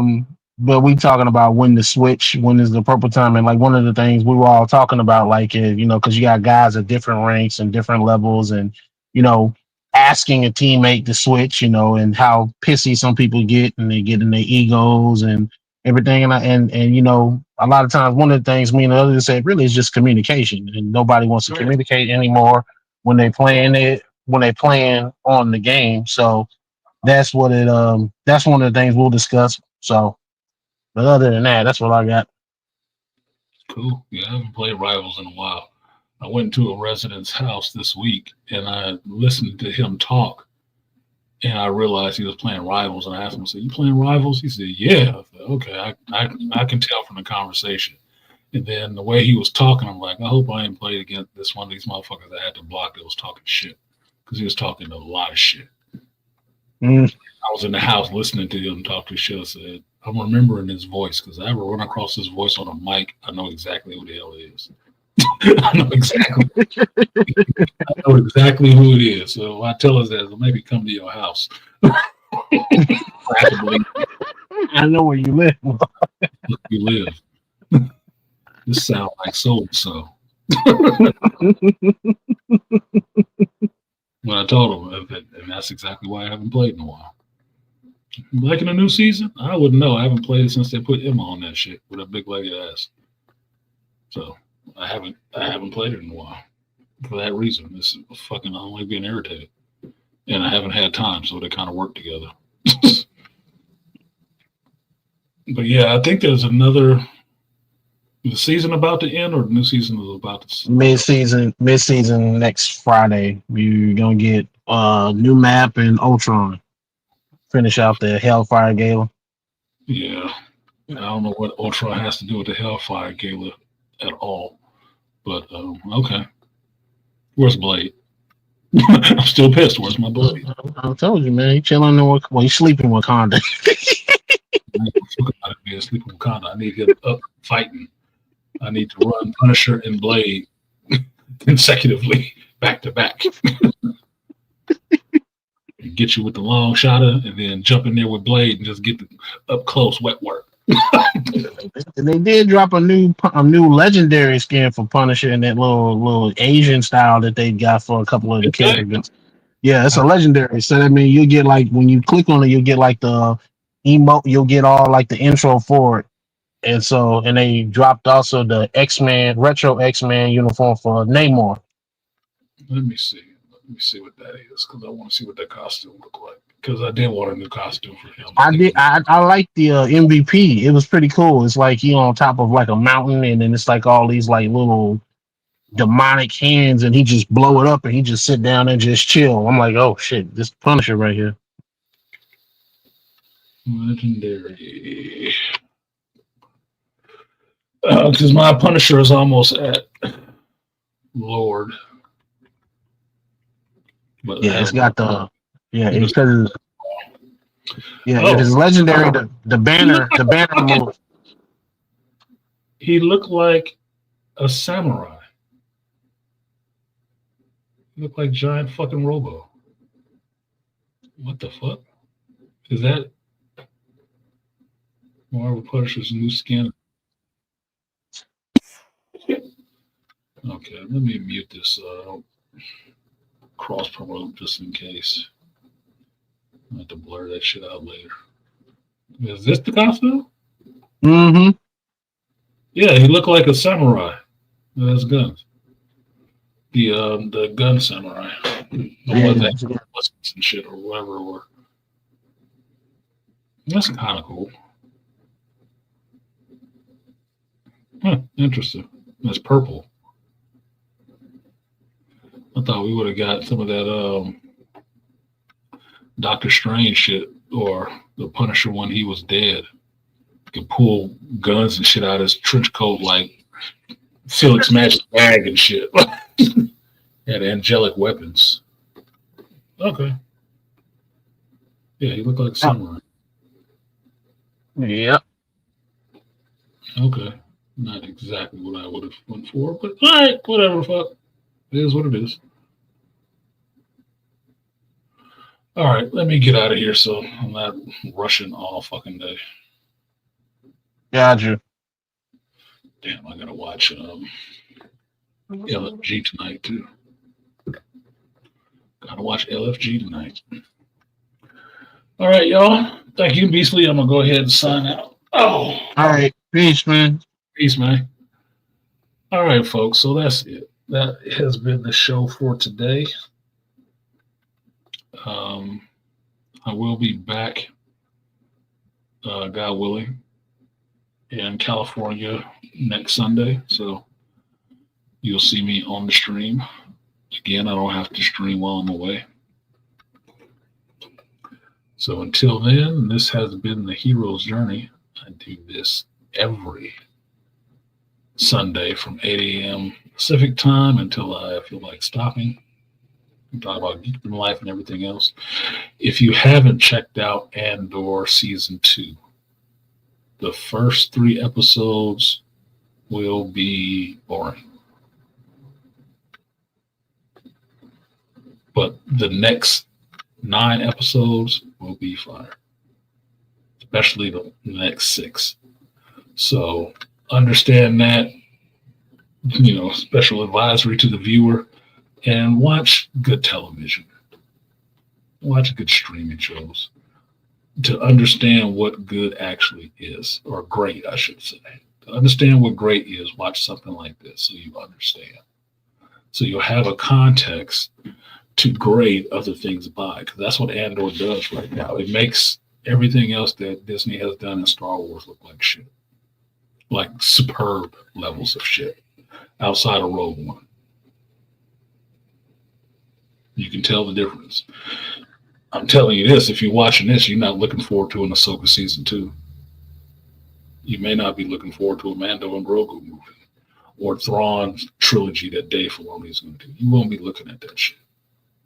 And that's the reason why I think some people don't want to give the last season Andor a decent review, because it throws out there how bad a lot of this Filoni shit is. Straight up. It's not good. And it's not good by comparison to itself or this work as far as superior. So with that, I'm going to go ahead and get out of here. Thank you guys for showing up today. Thank you for everybody who supported the stream. Rosie, Rainfire, Malika, Aqua Techie, and 3000 Atlanta GT. And I will see you guys next time.